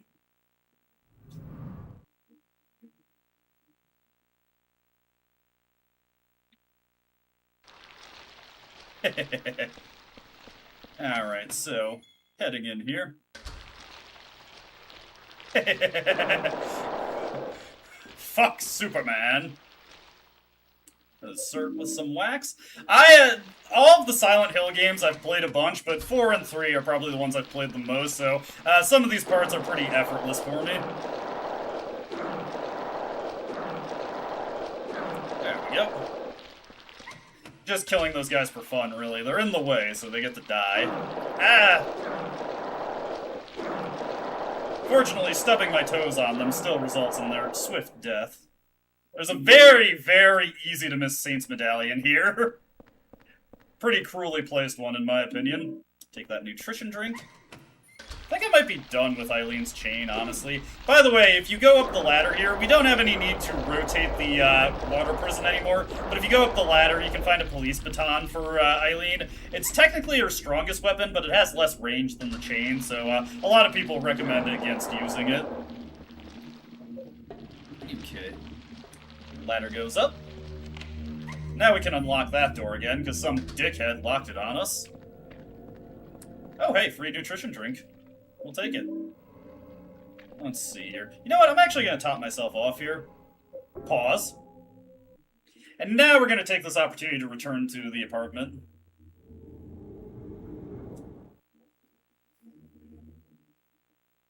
Probably going to run into a haunting here.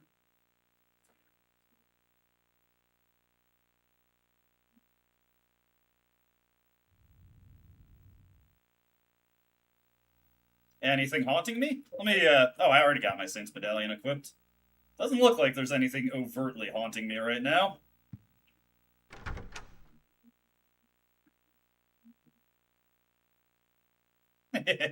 Yeah, you can fucking punch the shit out of the monsters in that game. Yeah, Shattered Memories is the game you're thinking of, the Wii and PlayStation 1. Okay, so we got a haunting somewhere.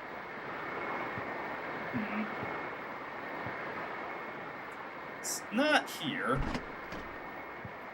Yeah. Throw portable TVs at everything. Let's see. Nothing going on out here. My, radio get turned off? What's haunted over here? Oh, the bloody chair. That one's so easy to miss. I was wondering what the hell was haunted.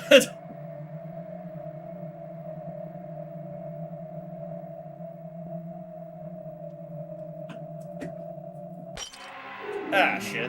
We'll just use that holy candle, why not? There we go. Kind of overkill at that point, but whatever. Alright, what we're going to do here is we're going to store this torch, we're going to store this nutrition drink, we're going to store Eileen's chain, we don't need her to do any more combat. And what we're going to do here is we're going to take the pistol, we're going to take the silver bullet. A silver bullet, just a silver bullet. Can I load that in here? No, I can't. And there's a very particular reason I'm not taking a Sword of Obedience, even though I plan to shoot something with the silver bullet. Yeah. I'm going to summarize everything that I've learned about Walter Sullivan so far. He was born right here in room 302 of South Ashfield Heights. His parents abandoned him soon afterwards and disappeared somewhere, leaving the baby alone. He was discovered and sent to St. Jerome's Hospital. He was adopted by Wish House, an orphanage in the forest near Silent Hill that's run by a secret Silent Hill religious cult. When he was 6 years old, someone from the cult showed him where he was born. Since then, he started to believe that room 302 itself, in other words, this room, was his mother. Every week, he traveled from the orphanage to South Ashfield Heights. A pretty long trip for a kid his age. Sometimes he took the subway, and sometimes the bus. I'm tired. My headache is already killing me. I'll write more tomorrow. You know, I've been there where I'm just like feeling out of it and I got a headache and I just like want to go to sleep so I don't do any work. That's kind of, if I'm ever like late on getting a Persona 3 video out, that's kind of the reason why.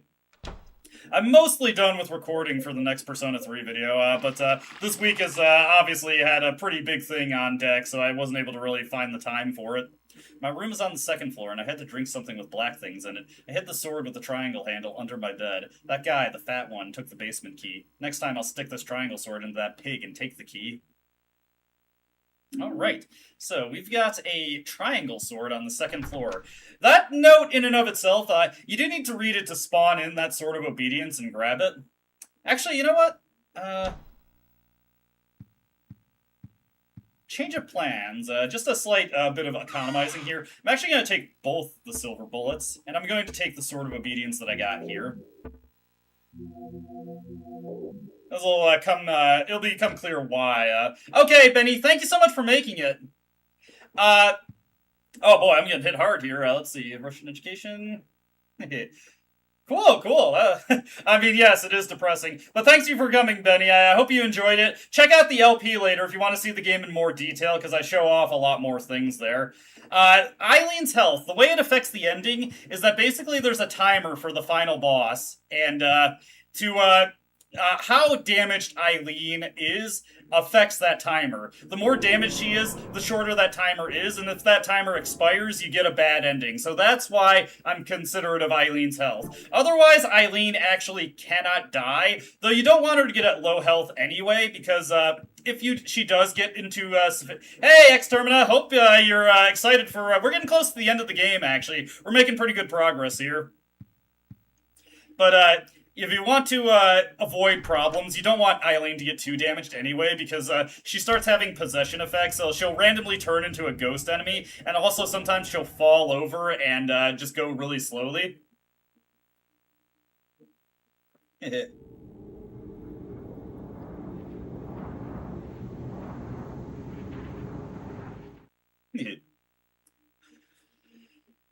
It's been a while. I used to read a lot when I was a high schooler, but I've just been so busy recently. I haven't really been able to stop and pick up books. I've kind of just been focusing on games for the most part recently, which I feel a little embarrassed about, but it's not like a huge deal. Like, nobody's gonna get all up in my grill for doing that. Let me see here. Yeah, I used to be a pretty avid reader. I've got a bunch of manga, actually, that I need to read, but I just haven't. I've got the series Undead Unluck that I've been meaning to read. I've got it up to 8 volumes, but I've only read the first 3. I just haven't been able to do it. I even used Christmas money from work to get those books. I'm going to take an opportunity to run around here just to make sure. Yes, okay. I don't know why they pivot on that first swipe. It's so weird. There we go. Just oh, man. Oh, God. Okay, it's going a little poorly here. There we go. Okay, I can at least stomp one of them. Ah, fucking A. Right by the door. You gotta be fucking kidding me. That's so dumb. Books, never heard of them.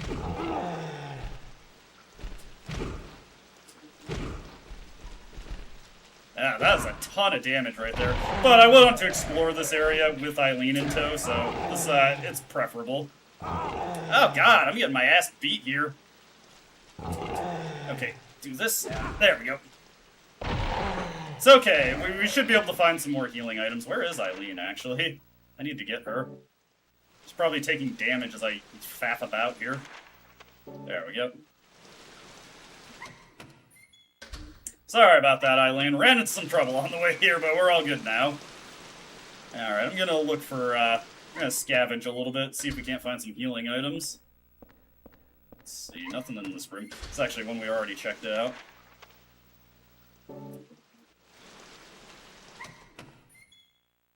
What we got here? we don't need to deal with these guys anymore. I already got the pistol bullets from that room, so we're good on that one. On the bright side, doing this little bit of scavenging. Oh, this is a whole room. It's a whole room. So there's this one to check out right here. Oh, whoops. As Eileen just killed that one with her ass.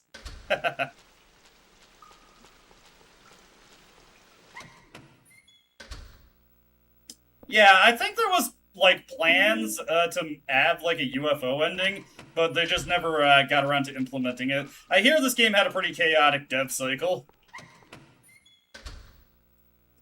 Let's see. And nothing in this one. We need to make our way to the second floor now. Where is the... Yeah, we can go this way.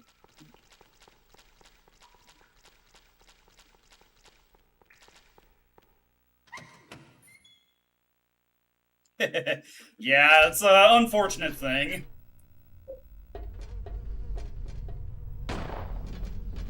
Don't worry about those gunshots. He's fighting Hummer bats. Walter fucking hates those bats, and he likes to fight them. It's okay, I know. A lot of people, God, have concerns about things like that. There we go. Alright, got that guy.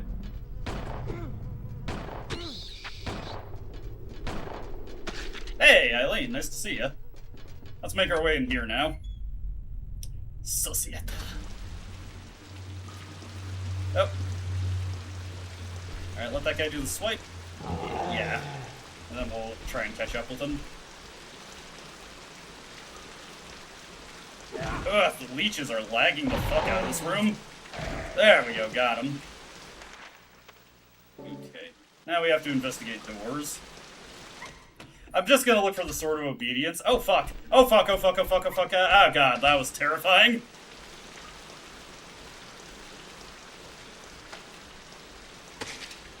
Leave me be, leeches. That one's locked, so that's a whole door.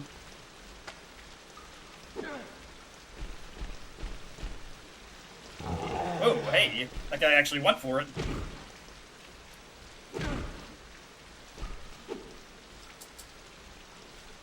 Boom! There we go, got him. Let's see here. I go in this door. Yeah, that one's locked. We know ahead of time that this one is a whole door, so we can ignore that. Get that guy right there.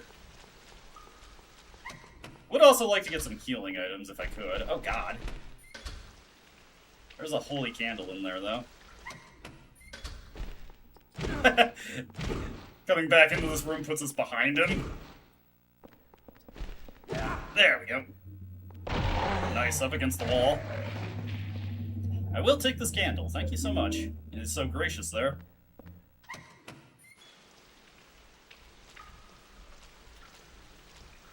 I'm probably gonna, run the next poll as soon as the next month starts. I'm not sure if I'm gonna do anything for Halloween.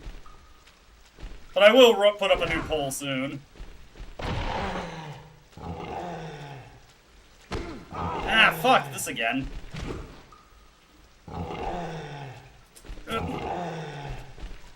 There we go. Let's quickly stomp one of them, at least. Okay, oof. That was a little scary. I was afraid he was going to do this vertical slap down. Whoa, hey! Nice E-Honda maneuver there. There we go. Oof. I'm actually pretty low on health here. This is getting a little scary. Okay, this must be the one with the Sword of Obedience. Oh, fuck. I must have not checked one room carefully enough. Is it this one? Let's see here. Nope, here. I peed in my pants. I gotta wash them off so somebody finds out. Well, I think I just saw a shadow. Somebody saw me. Okay. Guess I didn't look careful enough.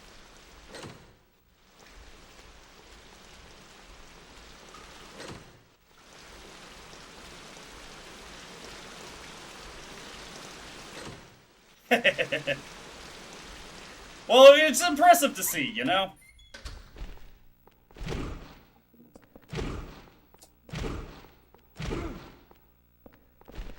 There we go. this pack of bullets here. Alright, we have exactly one more spot in our inventory. Okay. It's not this one. The note definitely said it was on the second floor. Man, I didn't expect to spend this long on this little detour here.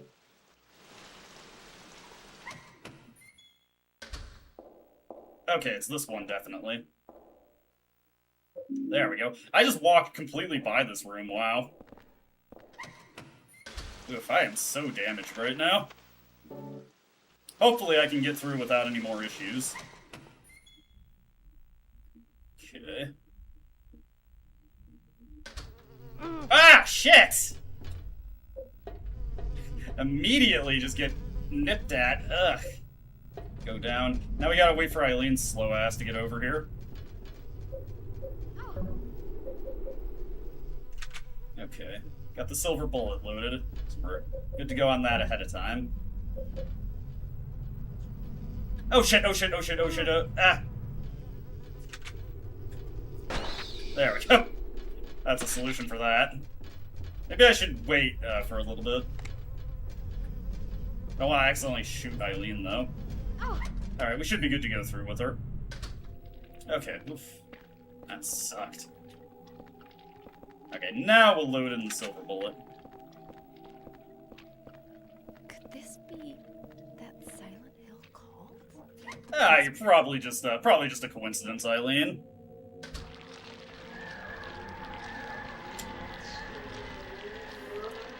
Are you ready to deal with a floating fat man?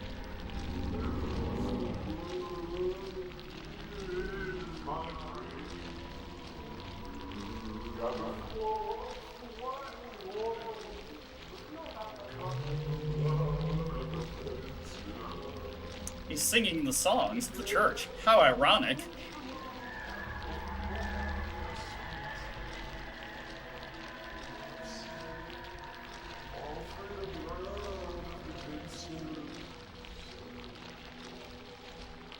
Okay. Just gotta maneuver a little bit slowly here. Oh, God. We got toadstools all around as well. You know what? I'm actually going to use a handgun bullet there just to take that one out.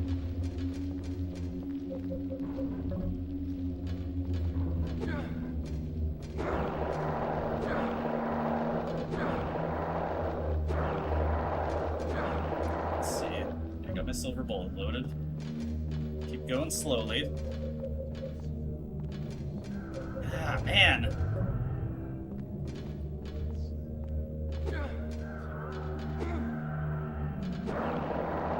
Yep. Life be like that sometimes. You just gotta roll with it. Okay, there we go. Got him down immediately and pin his ass. There we go. And get the water prison room generator key. Okay, we're done with that. Gonna preemptively load the next silver bullet in there. Okay.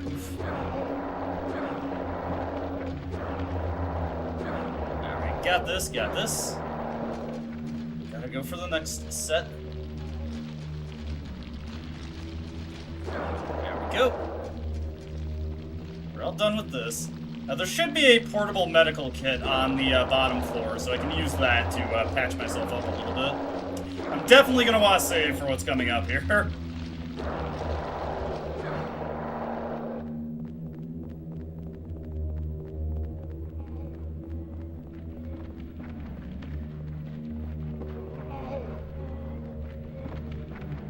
Okay, I think we're done with all the toadstools also. We're all good there.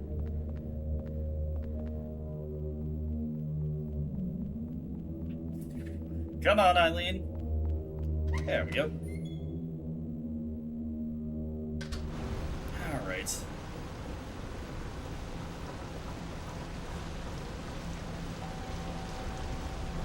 I'm just gonna swing by and pop this lock real quick. There we go. Now we can make our way over here.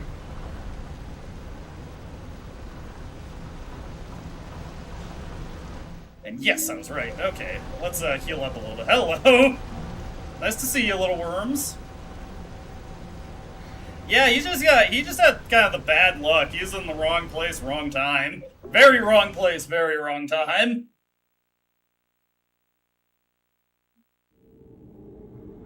Alright. Don't need to see the zooping again. We've zooped plenty. Zoopa zoopa.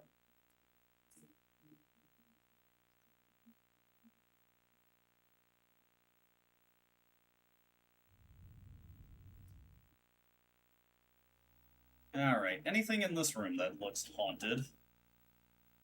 Doesn't seem like it. Alright, we're good to go out here. Anything in this room that is haunted?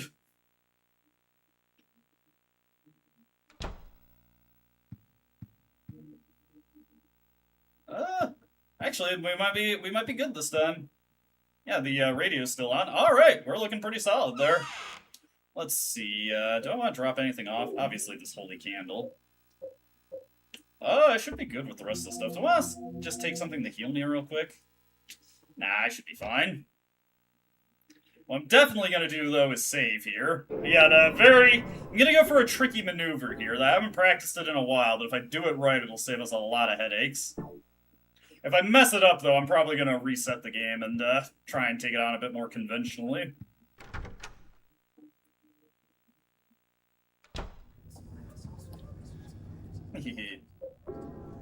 That makes me laugh.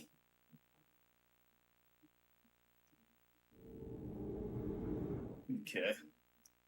Last year I tried to do this, it went horribly, so let's see if I can pull it off this year, even though I haven't practiced it at all. I vaguely remember how it works, though.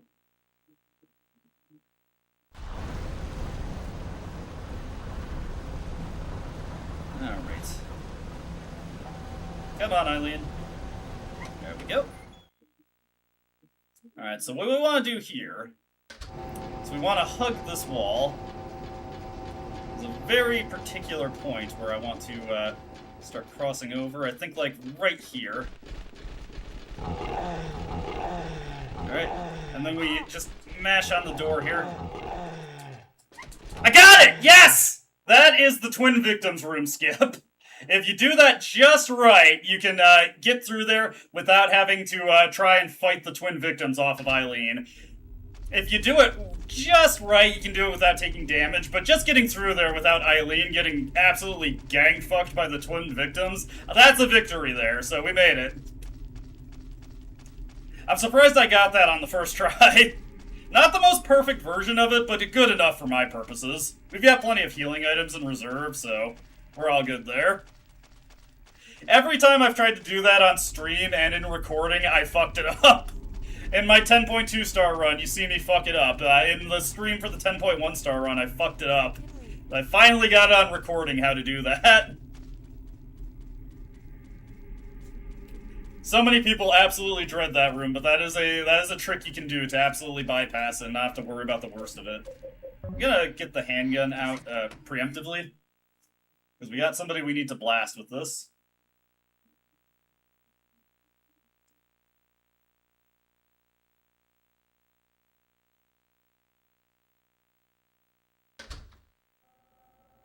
And right away, like, the game doesn't even give you a chance to breathe after getting to the new area.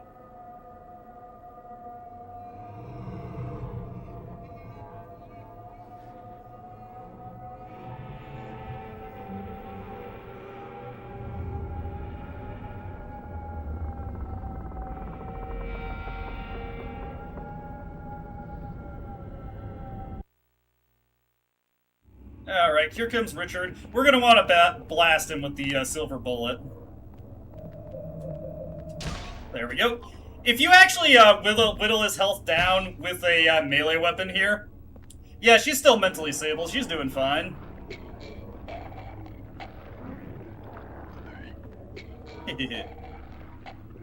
Dames. But yeah, Eileen's doing fine. She hasn't taken much damage at this point. It's a diary. I want to go back to that time. Things were so good then. Day of my birthday, the cute cat in the pet store, all those balls in the basket. Playing pool was fun too. The door of time was wide open. When I see four things, I can't help but remember that time. This is not going to be relevant to us for how I'm going to approach this area, so don't worry about it. Hey, nice nutrition drink over here. As I was saying, if you whittle down Richard's health here, he actually teleports away. You can't actually pin him in this area. But okay, that is all the ghosts pinned. We're done with them. We don't have to worry about them. Well, okay, there's the other victim ghosts there, but they're not nearly as threatening as these guys. Alright, so what are we gonna do here? Shut tight. Let's see. Where we want to go is the bottom. See how I just nudged Eileen there? That's going to become important very shortly. So what we're going to do is go out here. I hope there's a healing item here, honestly.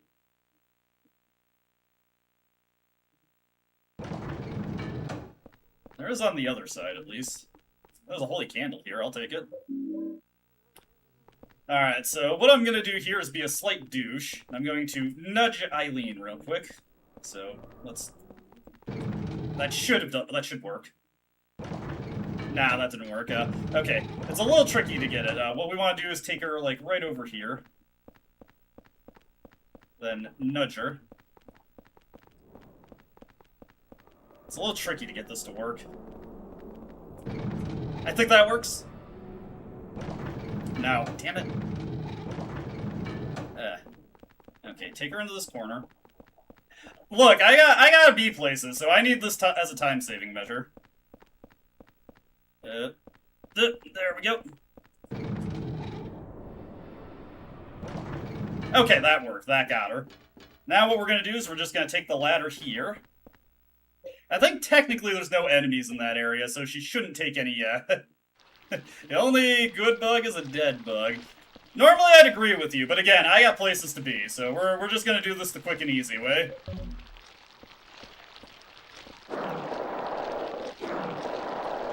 Don't worry, Benny has left and I've directed him to the playlist. He'll see me doing this the proper way. Proper. What you say, Hammer? Proper. Rap is not pop. If you call it that, then stop. Alright. Now, if we make our way over here... Got some Hummers coming up, but... Actually, you know what? I got all these bullets at this point. Get the fuck out of here. Henry is actually kind of a crack shot. He's able to, like, hone in on those right away.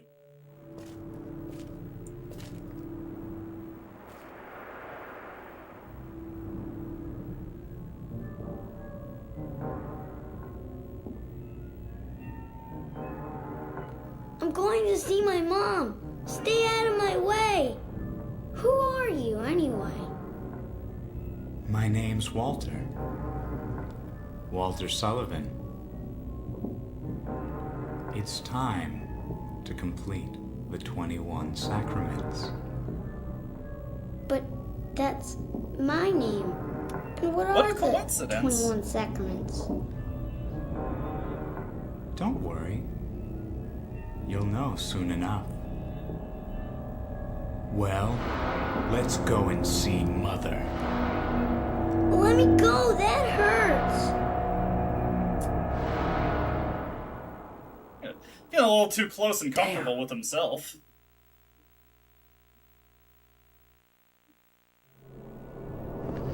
Anyways, now, over here... Hey, Eileen, there you are! Well, let's just make our way over here. Use this portable medical kit while I'm at it. And, just after a little bit of waiting, there she is! Ta-da! Little magic trick there. So yeah, Eileen, to accommodate her moving through these screen transitions easily, or rather, so Eileen can just follow you along through these, like, doorless transitions. No. But when you're not in an area, it isn't loaded. None of the collision is loaded either. So Eileen is in an area where there's no collision loaded, so she's able to just run through the fence and keep up with you through the transition screen. So now we're able to just get through there with her in tow. That is the Eileen building world glitch. Let me see, yeah, I do want these on, actually. Okay. This area is a fucking pain in the ass to get through without taking a hit. Fortunately, Eileen cannot be hurt by the wheelchairs. You can slightly ward them off by equipping the Saints Medallion, but if they hit you head on, that's still damage. Luckily, we made it through there, no problem.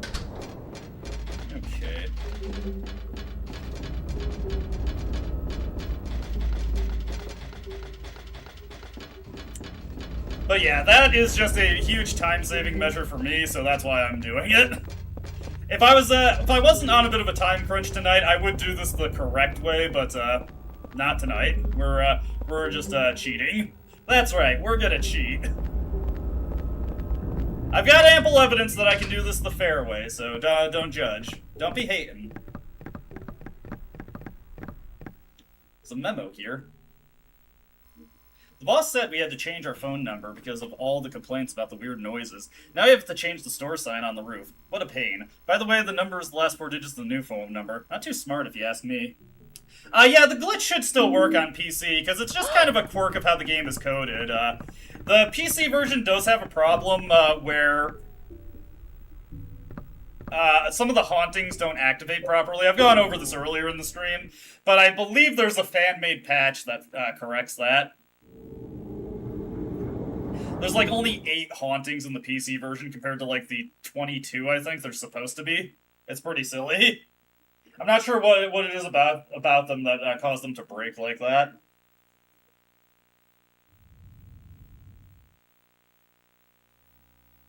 Let's see here. First off, we're going to call this number, because something has changed about it. We need to find out the new number, 555-3750. The phone number you are trying to reach is no longer in service. The new number is 555-4890. Okay, I just noticed that the audio was still all the way up. Compared to other Silent Hill games, this one actually is actually kind of silent, which is funny, because you don't spend any time in the town of Silent Hill. It is a relatively much quieter game, but you don't really spend much time in, Oh, cool. Okay. What do we got this time?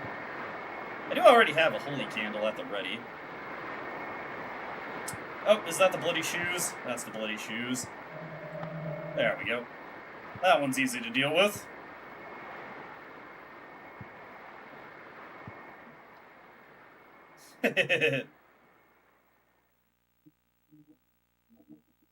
Well, they're all things relevant to Walter, so maybe he's just terrified of wheelchairs.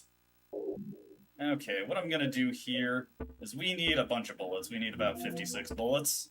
Going for a slightly effective boss kill here. Oh, and my weapons, dummy. 2, 3, 4, 5. I think that should be enough for what I want to do. Actually, you know what? We'll take a full set, and we're going to store the medallion here. And we're going to update our save. The reason I want an open spot in my inventory is because at the bottom of the stairwell we're about to go down, there's a portable medical kit I can use to restore some of my HP. Also taking a save here, because it's another place where Eileen can kind of get her shit rocked if you're not careful. It's a red scrap of paper. Continuing from yesterday, I'm going to summarize everything that I've learned about Walter Sullivan so far. Naturally, it was a long way for a kid his age to travel, but he made the trip every week by subway or bus. Unfortunately, someone else was living in this apartment, and so he couldn't be reunited with his mother, room 302. For years, he continued to come here, almost like he was possessed, just to peek into the apartment. Eventually, the tenants began to complain and treat him badly when they saw him hanging around. Walter began to fear the tenants and see them as obstacles preventing him from seeing his mother. As the years passed and Walter matured, he began to be more and more influenced by the teachings of the cult. Furthermore, his obsession with his mother and his feelings of resentment towards the outer world became even deeper. Walter became preoccupied with one particular tract from the cult's Bible, the Descent of the Holy Mother, the 21 Sacraments. By the 21 Sacraments, the Holy Mother shall appear in the countries of the world and shall bring salvation to the sinful ones. After Walter left the Wish House, he moved to Pleasant River, a town neighboring Silent Hill. For a while, he lived the life of a normal student, but he was still filled with bitterness and resentment towards the rest of the world. Several years later, he launched his plan there, the 21 Murders, July 29th. Interesting. It can also be worth it to take Eileen's chain along with you for what's coming up, but I don't think I'll need that either. This is another one where I'm gonna try and go for a sort of quick kill, but it's a bit of an RNG-based one, and it also requires very, very strict positioning to work regardless, so I'm not sure if I'm gonna get it.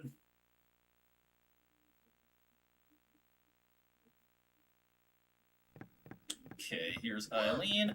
I'm gonna keep the axe out for just right now, because we're gonna have some Hummer bats coming at us down here.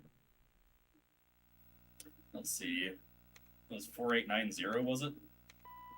There we go. I was actually kind of worried there for a second because I forgot to actually memorize the number. Luckily, I remembered it well enough from previous playthroughs. The wall above must have collapsed. Think you make it through. Ditto for Eileen.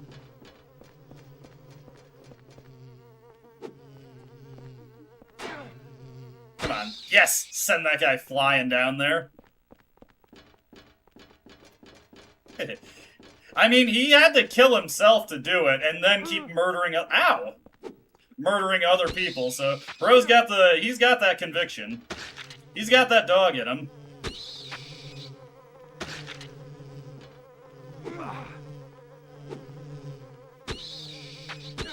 Okay. I hate going down this stairwell. Oh, I stomped both of them at once. Nice.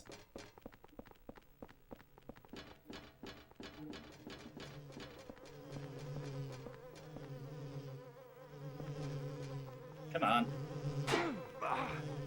God. There we go, got that one. This is why I wanted to get the portable medical kit at the bottom. Fuck off. Die, you little bastards. Both of you are getting stomped. There we go. Not too bad, not too bad. Wonder if we're gonna find that one that we sent flying to the bottom. I'm scared. You're fine, Eileen. You're fine. You've barely taken any damage this entire playthrough, actually. This is probably the best I've done with protecting Eileen in a while, which, again, pretty impressive, because I didn't do any practice for this game, really. I played a little bit this morning, just so I could get up to the water prison and do that puzzle. Okay, here we go. The first boss fight of Silent Hill 4 at this point in the game. Spoilers, the first boss fight is also the penultimate boss fight.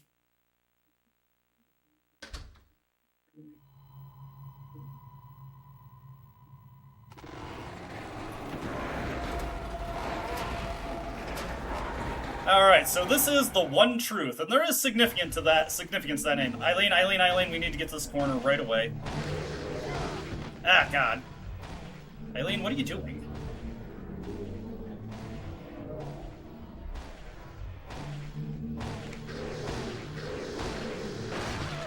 Nope, that was not it.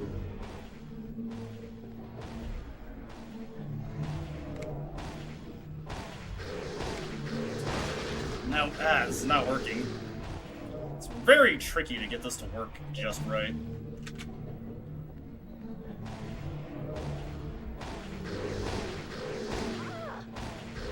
Henry keeps looking at the wrong one. I can't get him to switch it. How do you switch targets in this game?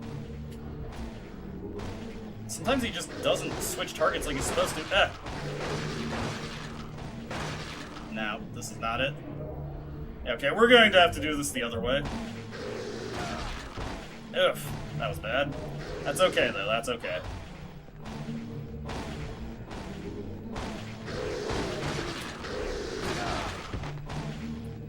That's fine. This is why I saved before doing this fight. Oh, this guy's the one truth. Damn, if I could line it up properly, this would have worked great. Oh, well.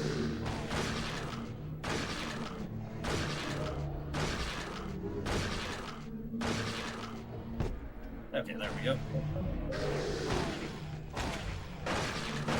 Now we can do this. Had I gotten that lined up properly, we would have won this fight very quickly and easily. Also, that slap there was brutal.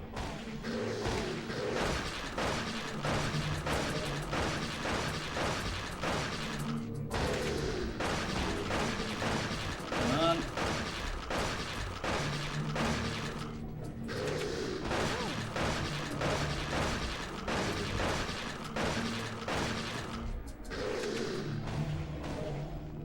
Okay, here it comes down again.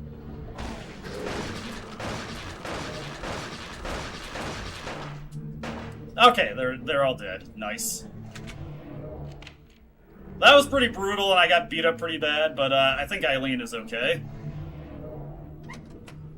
Okay enough, anyway.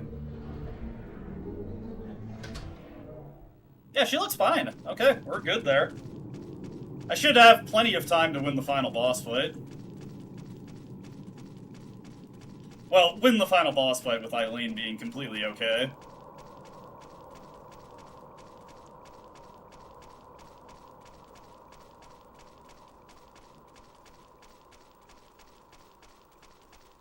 Oof, that was pretty brutal. That's one of the worst runs I've had of the One Truth, so I guess keeping things pretty balanced. I got the twin victim skip just fine. Yeah.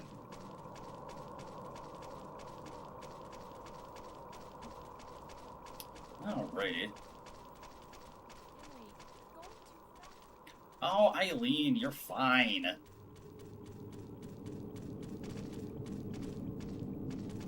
Yeah, if she's not limping, then you did pretty good on that fight, and she didn't take a huge amount of damage. Hey, this is looking kind of like we've hit the bottom. We've made it, Eileen. We've made it to the bottom. What do we got here? There's a diary on the ground. I had that weird dream today. The one with the man with the long hair and coat. He was crying and looking for his mother again. I saw that man with the coat 10 years ago at this apartment. He was going up the stairs carrying a heavy tool and an old-looking bowl and bag that was dripping with blood. I never saw him again after that, but a few days later the neighbors complained that they had heard strange noises coming from the supposedly empty room 302. So I took a look around room 302 and found signs that someone had been in there, but nothing odd other than that. But then that's when it all started. Yeah, she's not exactly mobile right now. I still hear strange noises coming from the window of room 302. Sunderland. Interesting. I wonder what could be down there. Oh, yeah, also, the superintendent of South Ashfield Heights is Frank Sunderland, the father of James Sunderland. They don't really do much with that connection. One of the bits of flavor text you can get from examining your apartment is Henry mentioning that Frank has a son that went to Silent Hill and was never seen again. There's an old picture book and a red book here. There was once a baby and a magic mother who were connected by a magical cord, but one day the cord was cut, the mother went to sleep, and the baby was left all alone. But the baby made lots of friends at Wish House, and everyone was nice to him. The baby was happy. His friends told him how to wake up his mother, so the baby went right away to go and wake her up. But the mother wouldn't wake up. No matter how he tried, she wouldn't wake up. Because the one that he was trying to wake up was actually the devil. The baby had been deceived. Poor baby. The baby cried and cried and cried. When he thought of the mother, he remembered the feeling of being connected to her through the magical cord. Just then, a ray of light came down from the sky. The light was very warm and made the baby feel good. When the baby looked into his hand, he saw the magical cord was lying there. With the cord clutched in his hand, the baby went happily to sleep. Interesting little story there. Crimson Tome. She who is called the Holy Mother, be not holy one whit. The descent of the Holy Mother is naught but the descent of the devil. Those that be called the 21 Sacraments, 21 Sacraments, be not sacramental one whit. Yeah, I wouldn't be worried about him either. The 21 Sacraments be naught but the 21 heresies. To give birth to a realm of wickedness within the blessed realm of our Lord be blasphemy and the work of the devil. If thou wouldst stop the descent of the devil, you must bury part of the conjurer's mother's flesh within the conjurer's true body.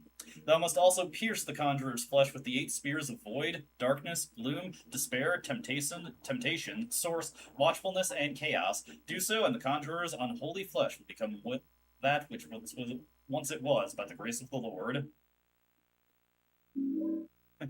Dancing with the goodest boy, yeah. Well, actually, I think the dog in the dog ending is a girl. I think her name is Mira. There's a hole back to our apartment. Interesting. Let's see. The gate to hell. Why must I destroy this wall? Interesting. Alright, some more notes to check here. It's a piece of red paper. What's with this room? It's covered in blood and rust. This is my room, but what the hell has happened to it? This room, is it really my room? It's in terrible shape. The air is so heavy, my head hurts. Creepy. Looks like a face. What the hell am I writing? August 2nd. Joseph. Hey, that was the text from the start of the game. It's a piece of red paper. I can't break down the wall. August 3rd. Joseph. Goodest girl, yes. When the bell rings, Eileen equals mother body. Blood. August 4th. Joseph.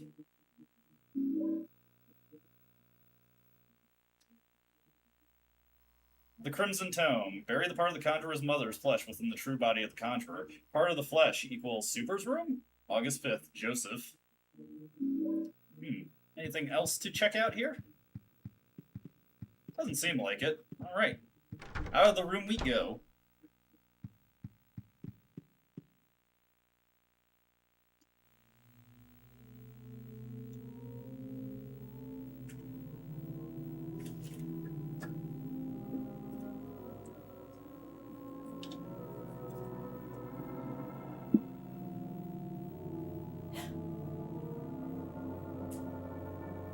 It's him.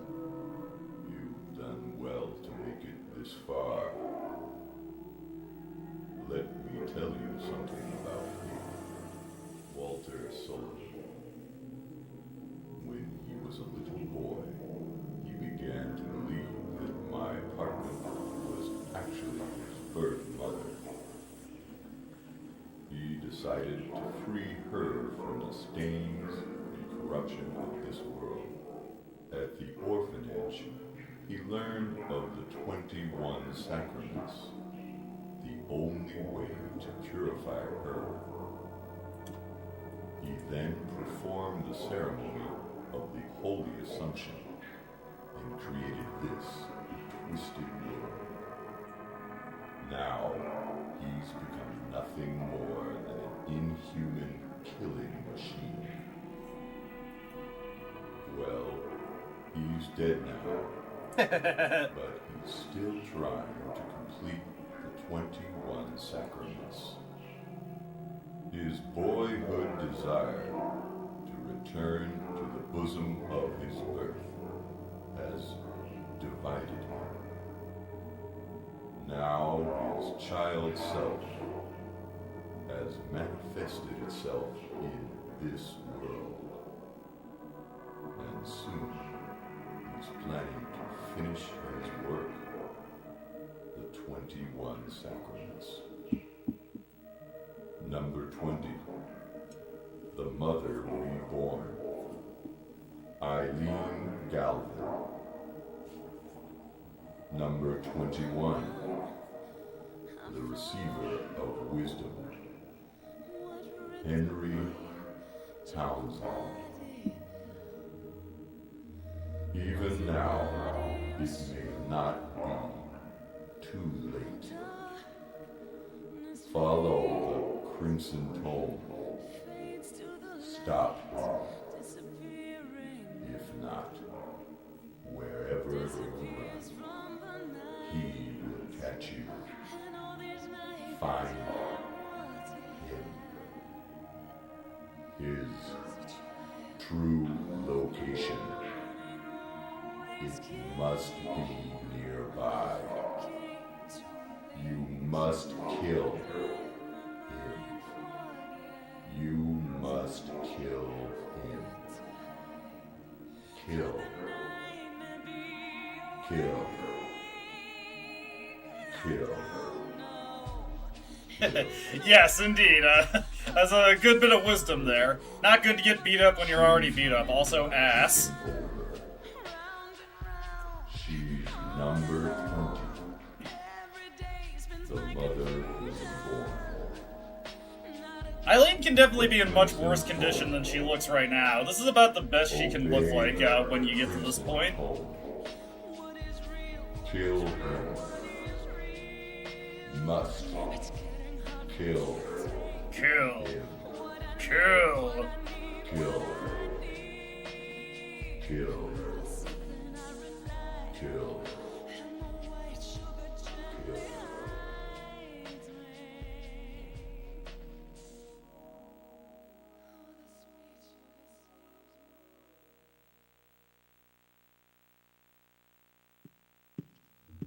Alright, well that was fascinating. Anyways, over here we now have the Pickaxe of Hope.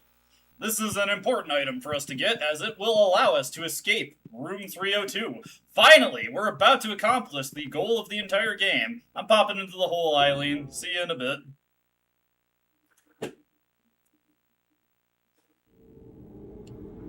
Alright, that is, no need to zoop there. Kill him, kill him, kill them all. We're going for a Dimitri % run here.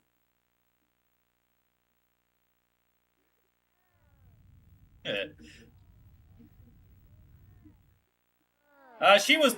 Oh shit, oh shit, oh shit, oh shit, oh shit, that was bad. Ah!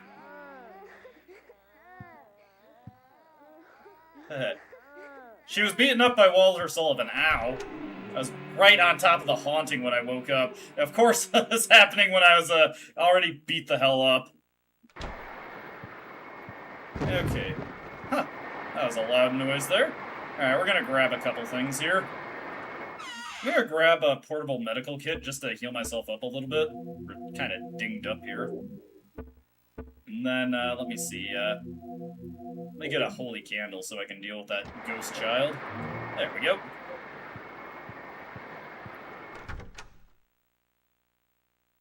Oh, that was Joseph Screeber. That was the guy who's been writing all the notes for us. He did figure out how to deal with Walter Sullivan, but did not manage to survive the process.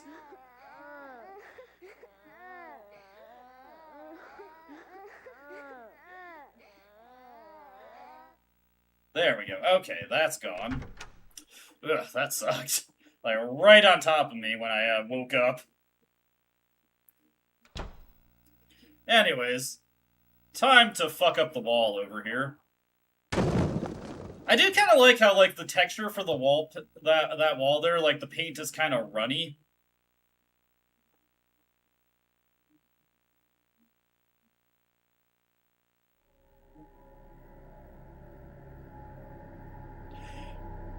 Are you ready to see the pinnacle of Henry's emotions? Oh.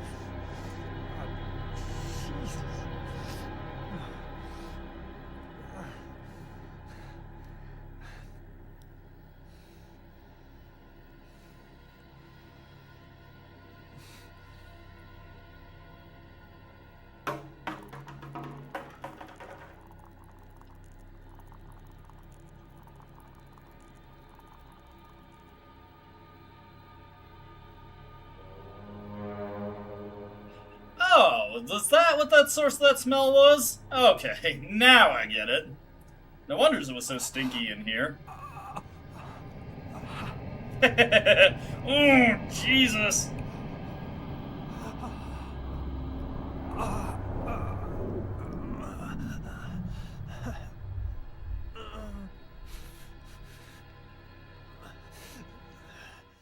Anyway, it's time to get close and personal with the body of Walter Sullivan. Walter? His body, it's tangled up in some kind of pipe. Should I investigate? There's something in his coat. Look at his coat pocket. We get the keys of liberation. We're able to get out of here now, people. Also, there's one last memo to get in the game. You heard that sound of something falling over? That was actually... Oh, do we already have... Jeez, another haunting. It's a good thing I got some spare candles here. I didn't realize you could get a haunting from going in that room. That's interesting. Alright.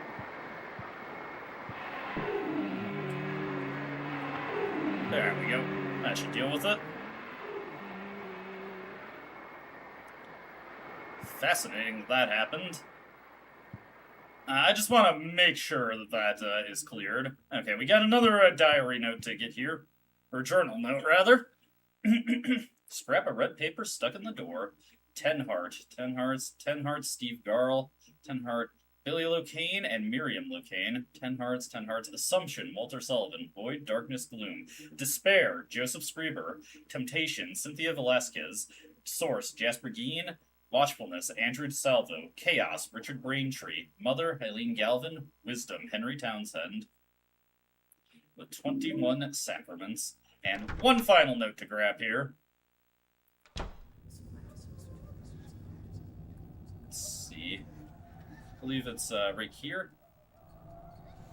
No, right here. Not the oil. The book, Henry. He used this place as the locus for the creation of his world. I'm certain he must have performed the ritual of the Holy Assumption near here, but I'm just not strong enough to stop him anymore. He locked me up in this room and played with me just like a toy. My eyes are starting to go blind. The pain. I can feel my body starting to die, but things are taken care of. Whoever lives here after me, you'll be the 21st, the last of the sacrifices. I leave it up to you. When the bell tolls, the ritual begins. Eileen equals mother's body. Blood. Part of the mother's flesh equals the super's room. This is all that I've been able to figure out. I hope this letter gets to you in time. Joseph Screeber.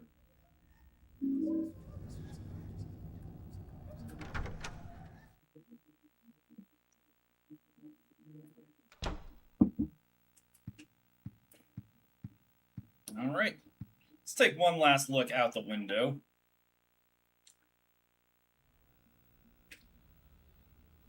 Oh, there it is, the Robbie balloon. Yes, there it is. I've been waiting to see that. I was hoping we'd get to see that Easter egg at least. It's not always there. Every room across from us looks empty. We're actually making really good time here. Doing the building world skip definitely helped out with that. But in general, I've just been able to go a lot faster. I think that this save right here is actually the save I had from last year. So yeah, definitely making good time over last year.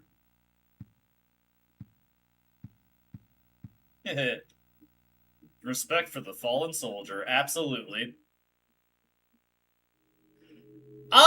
Maybe I'll do a replay of Fear and Hunger just for the hell of it.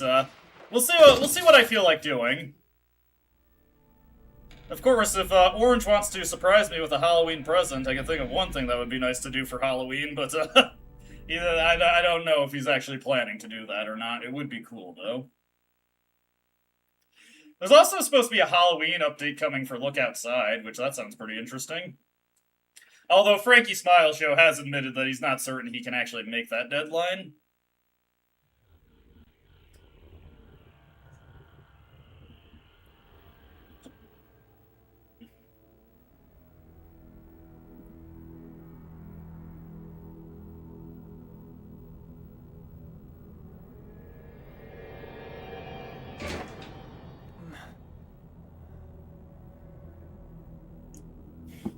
Here is the ultimate moment of being trolled. I don't think I've ever seen a man get trolled so hard in my entire life.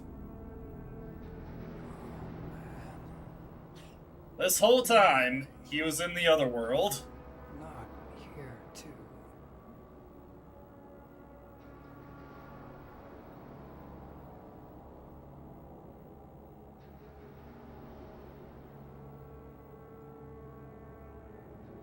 Oh, Eileen, you're here. Convenient. Eileen?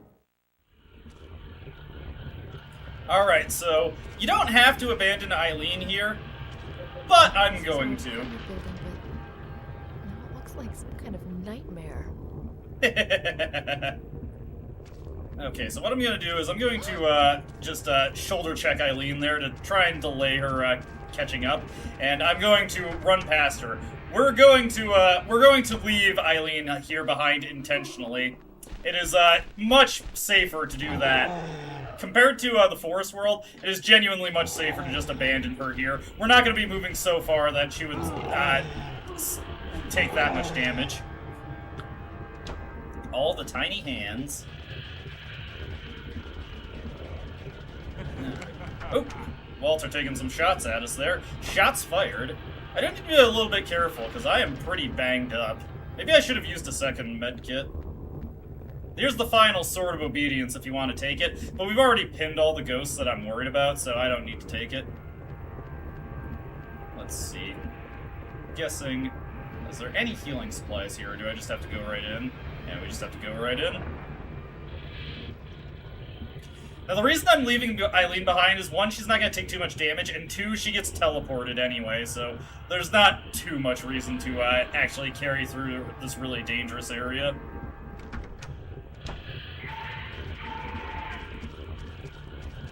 Alright, through over here.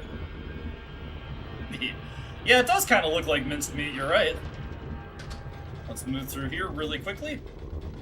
The stairwell is blocked off, so that's why we have to take this roundabout route through these new stairs that have opened up in the apartments themselves.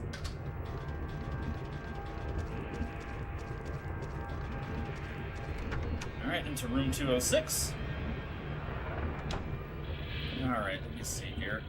Oh shit! Oh shit! Oh shit! Hello, Walter. Walter, put your pistol away, Walter. Oof! Almost got caught by him there. What's here? Oh, nothing. Let me head over this way real quick.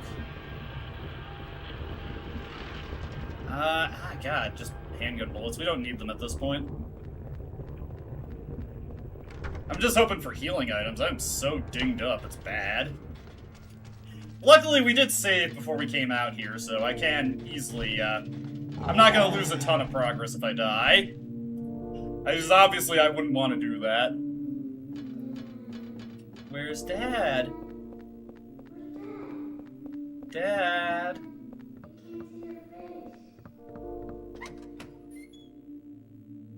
Alright, so what we're gonna do here... we're gonna head out into here. And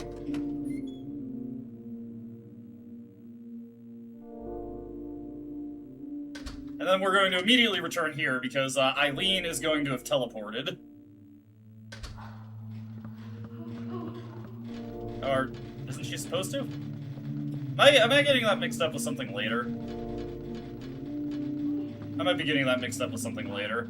Okay, Eileen's gonna take a little bit of damage.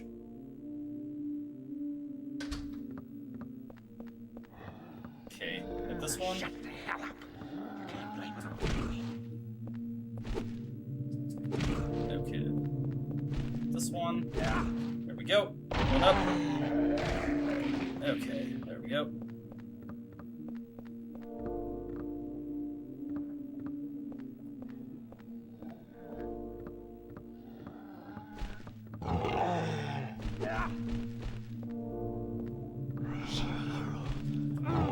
Oh god.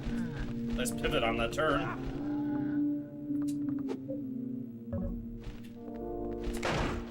2, 3, 4, 5, 6, 7, 8.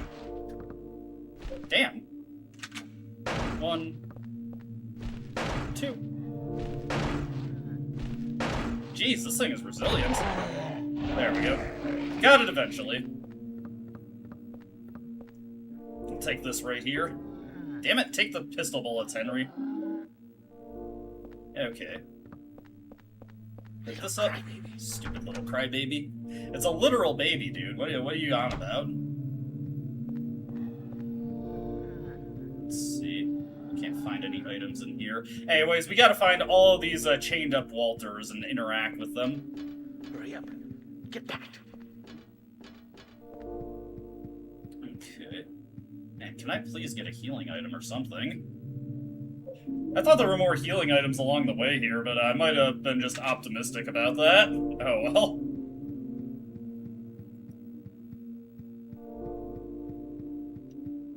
Okay.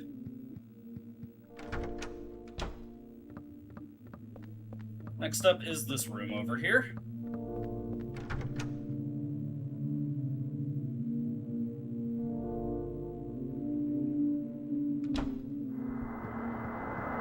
Oh, hey! And of course, a ghost is immediately up my ass when I go to grab it. Okay. There you are. If that soldier hears him, we're in trouble. There's something about that guy. I would listen to the whole line there, but we kind of gotta move.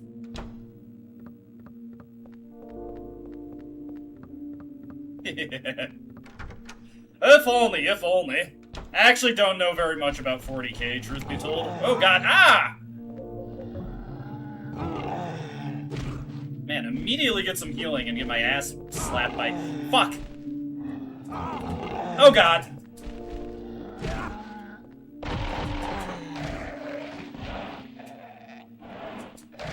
Oof. Let's get out of here. I can't stand it anymore.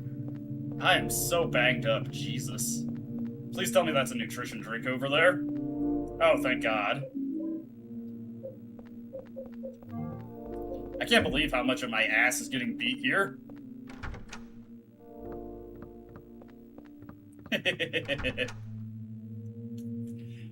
Henry's gonna have to put on the nurse outfit too in a little bit. Oof.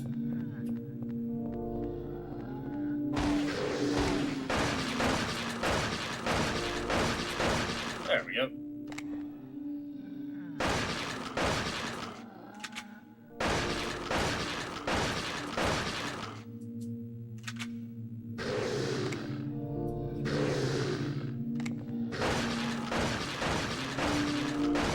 There we go.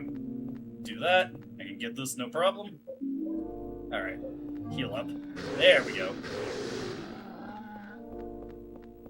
I told you we shouldn't have a baby, didn't I? Okay. That's all those. Now we've opened up Frank Sunderland's room, and Eileen should have teleported to the base floor now. If you did actually bother to carry her all the way down here... Girl. The best grill. But yeah, here she is now. She just teleports. Eileen?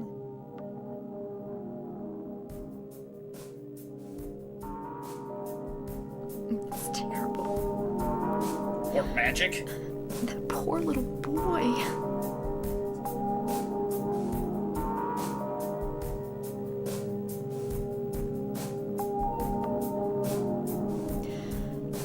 His parents just threw him away right after he was born.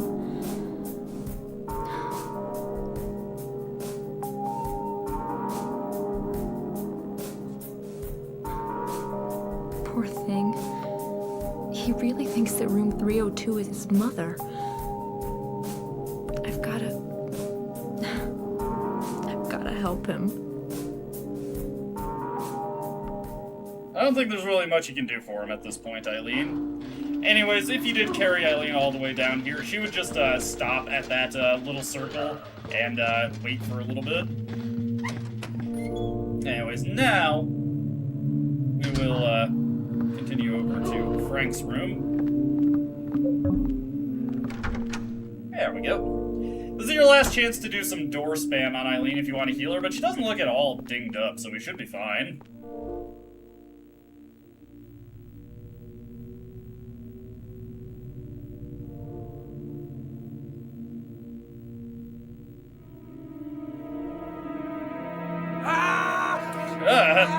Stinky.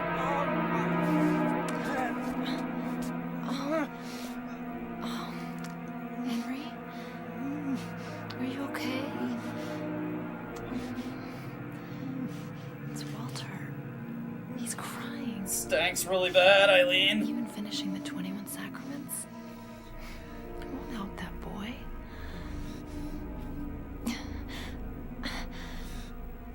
I'm going back, Henry. To the room where he is.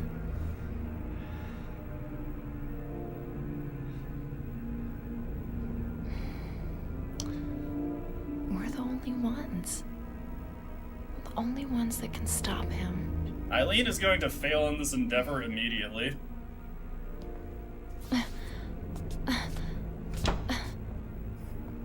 Yeah, Eileen, you sound like you got it on lock there.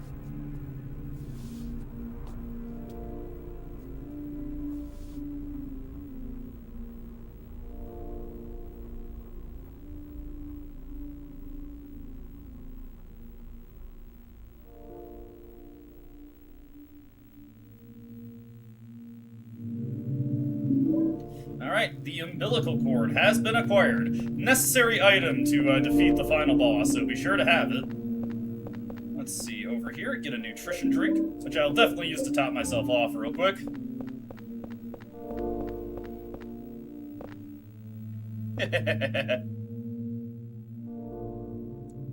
We're not really supposed to help him out, and Eileen kind of fails immediately at doing that, so don't take that advice a little too seriously.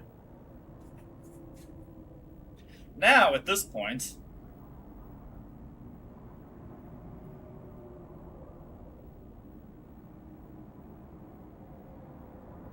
a change is happening in room 302.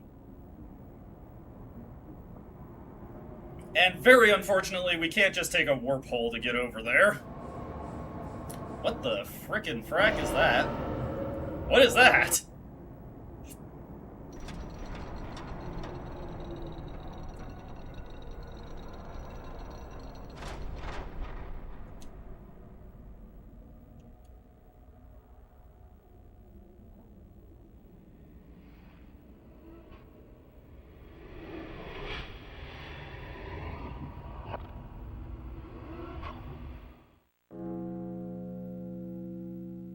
It's a good enough idea, right? Oh, hey, this isn't a memo, but it's easy to miss. You don't need to grab this if you're trying to get all the memos. This woman, is that Eileen? Oh no, they've set up the Eileen juicer. The bell is tolling now.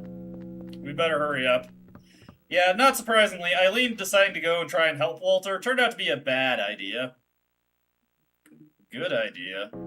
Bad idea. Hello, slapper hands. We're just gonna go right past you. And through here. Fortunately, on the return trip, we don't have to worry about Walter trying to make bullet holes in our ass. There's another wall monster over there, but we don't need to deal with him. We're able to just move right on. Yeah, horror movie logic. Those dolls are freaky as hell. Let's get out of here. Got more slapper hands here. Jesus, look at them all. Get through that door right quick.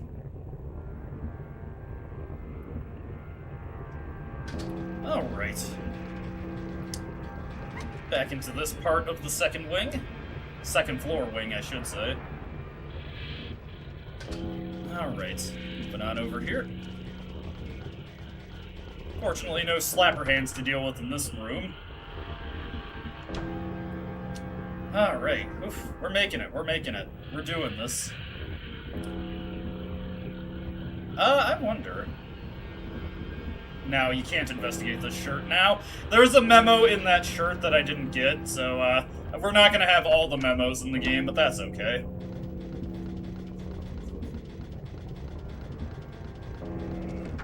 Alright. We're gonna have a couple more enemies we need to maneuver around in here. Hopefully I don't get hit. Okay, there's one. Up to the stairs. There we go. Then, just need to slide right past this one. And make our way over here to the door. There we go. Made it with minimal issues. Still got some slapper hands waiting for here. Walter at our door. We're just in. Alright, we've made it to room 302. We're at the end of the game, people!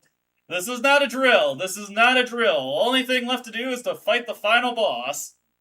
And I'm making excellent time compared to last year. Like I said, last year was almost a 7-hour stream, and right now I'm at the, what is it?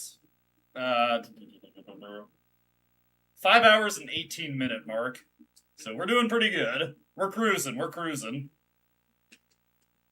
Alright, so what I'm going to want to do here is I'm going to store my pistol. We're going to take a couple healing items. Let's see. First off, I'm going to take a nutrition drink to top myself off. We're going to take a ampule. And I guess we can take our remaining medical kits. We do want to have quite a few open slots in our inventory. You want to have at least, after using the umbilical cord, at least 4 open spots in your inventory. And of course, we're going to be relying on the old, dependable, rusty axe. Alright, final boss time, everybody. Hope you are ready. Oof. What a day, what a day. I'm glad we were able to make it here so quickly, though. Now, hopefully, I can actually save Eileen. In the depression. Wait a minute, this is no normal depression.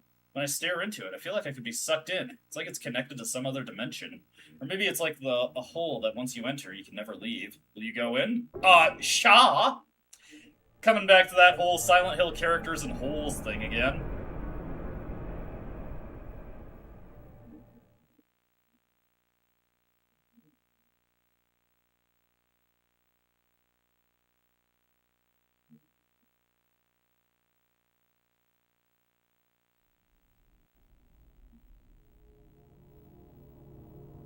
Henry, just adopting the fetal position, as is expected in this situation. We'd probably all find ourselves in the same place. Yeah.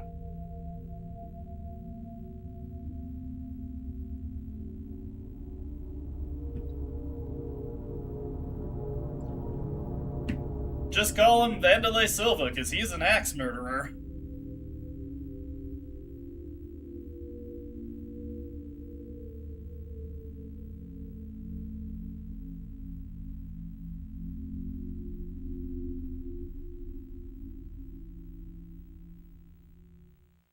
And much like James Sunderland, Henry enters one hole to find that he immediately has to enter another hole.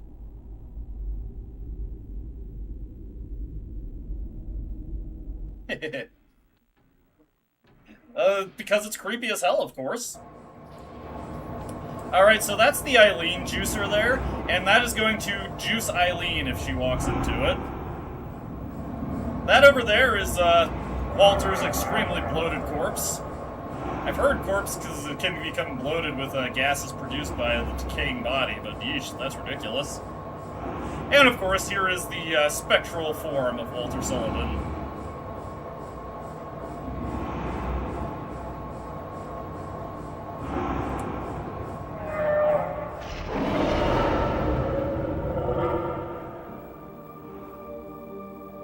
Oh, Henry's got a determined look on his face now. Look at him. That's character development right there. Anyways, Eileen is under Walter's thrall, and she's going to start walking towards the Eileen juicer. And the speed at which she walks to the juicer is dependent on how much damage she's taken throughout the game. That determines how much possession and control Walter has over her. So, if you've done a good job of protecting her, you should be able to defeat Walter well before she walks into the Eileen juicer. Hey there, little Walter. Just a little longer now. Henry. Worried? The last of the 21 Sacraments. The final sign.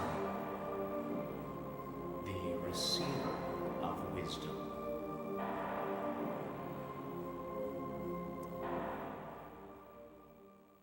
Alright, we gotta move quickly here. So first order of business is we have to get over to the giant Walter body and use the umbilical cord on it. Come on, Henry, yes you can. Come on, come on, there we go. Returning the flesh of the mother to the body of the conjurer. And now at that point, the 8 spears will appear. This is why we want at least 4 open slots on our inventory. Adjacent to the conjurer are 4 spears, so we can grab each spear of the Holy Mother, and then on a loop back, we can plunge all the spears that we grabbed into him, go to the other side, and grab the remaining spears. Okay. There we go. Eileen hasn't taken a step yet, so we're making it... That's good, that's good. If she's already taken a step at this point, you probably screwed up and she took too much damage. Whoa. Henry is capable of dodging bullets, by the way. Anyways. Keep doing this. Walter does not like it when we stab the spears into his giant bloated corpse. There we go. Alright, time to get the other spears. Move quickly here. Now, if you have the Pickaxe of Despair, it's possible to have Walter do his Sungoku Satsu there, and get stuck on that wall, and you can use the Pickaxe of Despair to perform an infinite combo on him that kills him super quickly. But because we're in one weapon mode, I only have access to the axe, so we're not going to be able to do that. What we do need to do is hit him with about 28 fully charged axe strikes once we're done sticking all the spears in the Conjurer. Okay, let me get onto the other side of this thing. It doesn't really matter where you stick the spears, just as long as you stick them in the body. There we go. Once Walter gets back up, he's going to be vulnerable now, and we can start working on killing him. Hurry up, Walter. His shadow veil now crumbles, and we can just do... Alright, there we go. And then do a step back. Ah, God, I got caught by that one. That's okay. We got our healing items, so we're fine there. There we go. There we go. Henry can dodge bullets, by the way. There we go. Hit him. And then step back. Oop. Henry can dodge bullets.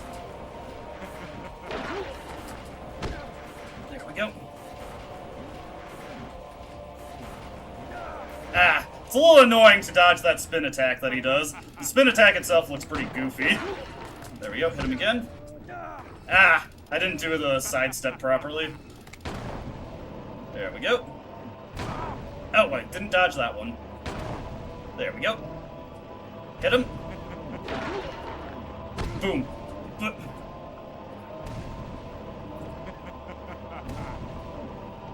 And then hit him.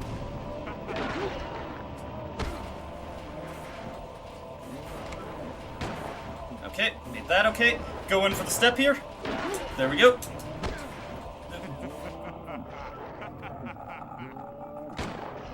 There we go. Hit him again. Ugh. Didn't get the sidestep quite right there. Okay. Hit him again.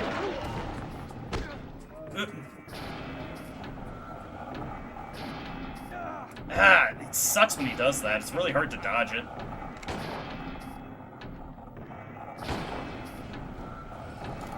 Okay.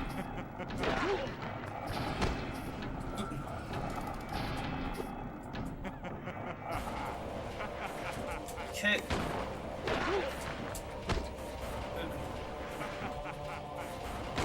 Ah, this time my step there.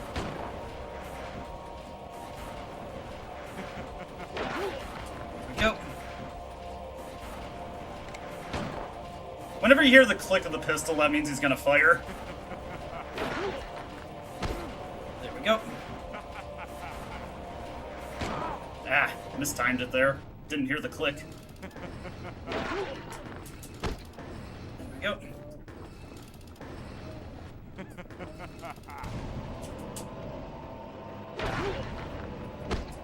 Come on, you can do this.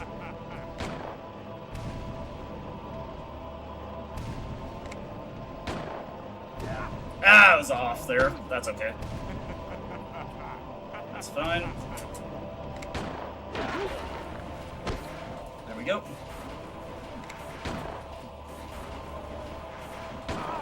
Yeah, didn't dodge there properly. Fuck!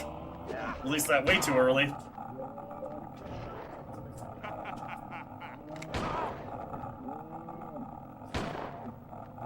Ooh, that's bad, that's bad, that's bad. Hurry up, Henry. Yes, got him! Okay, okay. There we go. Fucking lay into him as he falls. Die, die, die, die! Yes! We have spared Eileen, the Eileen Juicer. We did it! We got the best ending.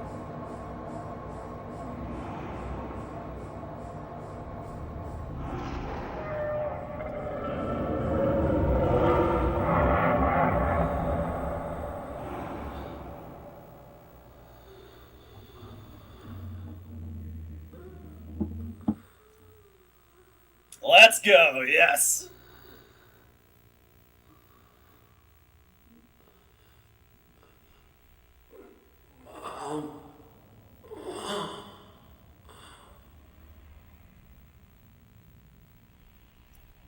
Yeah. Yeah, just wail on his ass, do a tap dance on his forehead. There we go.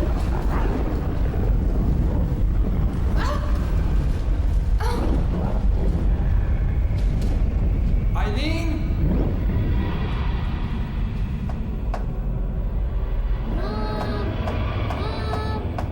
Let me in! Mom! And there goes little Walter.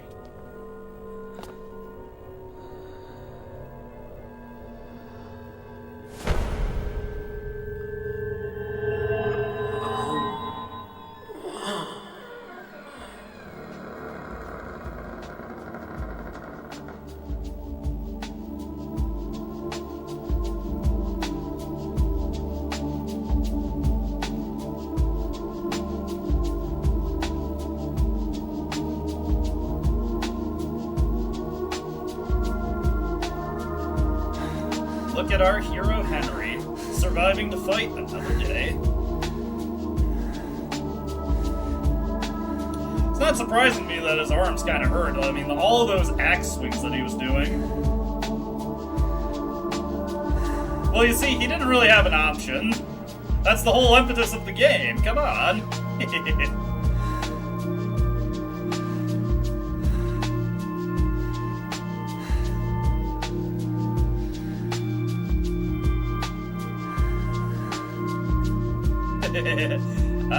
Yeah, I can definitely see somebody having a home-related trauma due to this. Eileen. What's really funny is that before this, Henry was something of a loner and an agoraphobe. How ironic. the day after.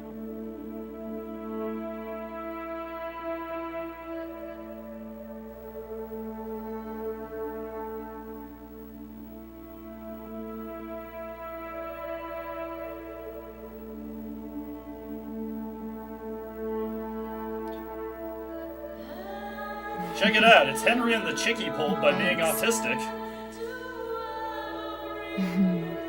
Aww. Guess we'll have to find a new place to live, huh? I'd say, yeah.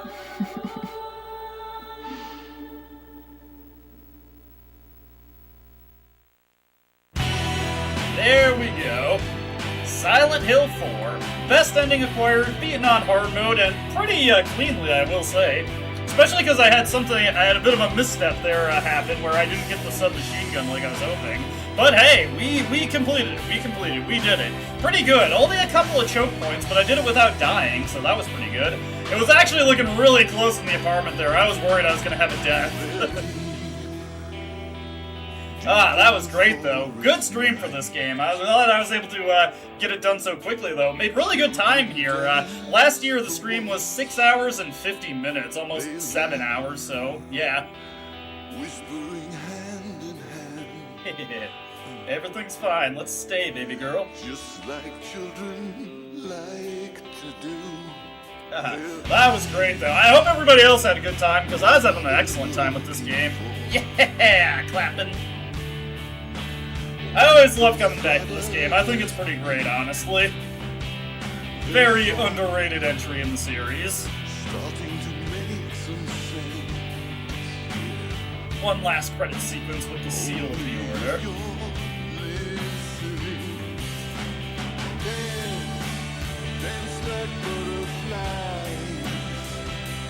Very nice.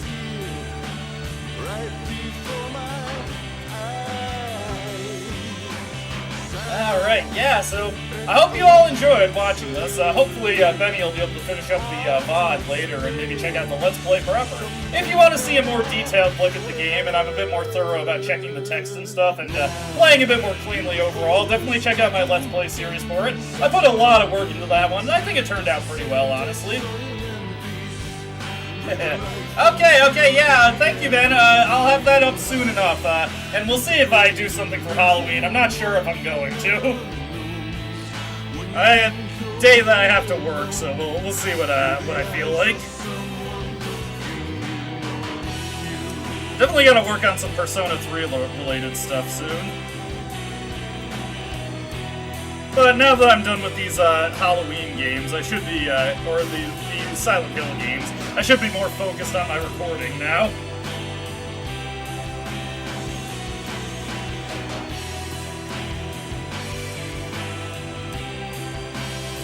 Yeah, great game. Loved it. Hope you all enjoyed watching me play it. I hope I was able to carry good commentary throughout it. I try my best to approach this like I'm entertaining an audience of people who haven't played the game before.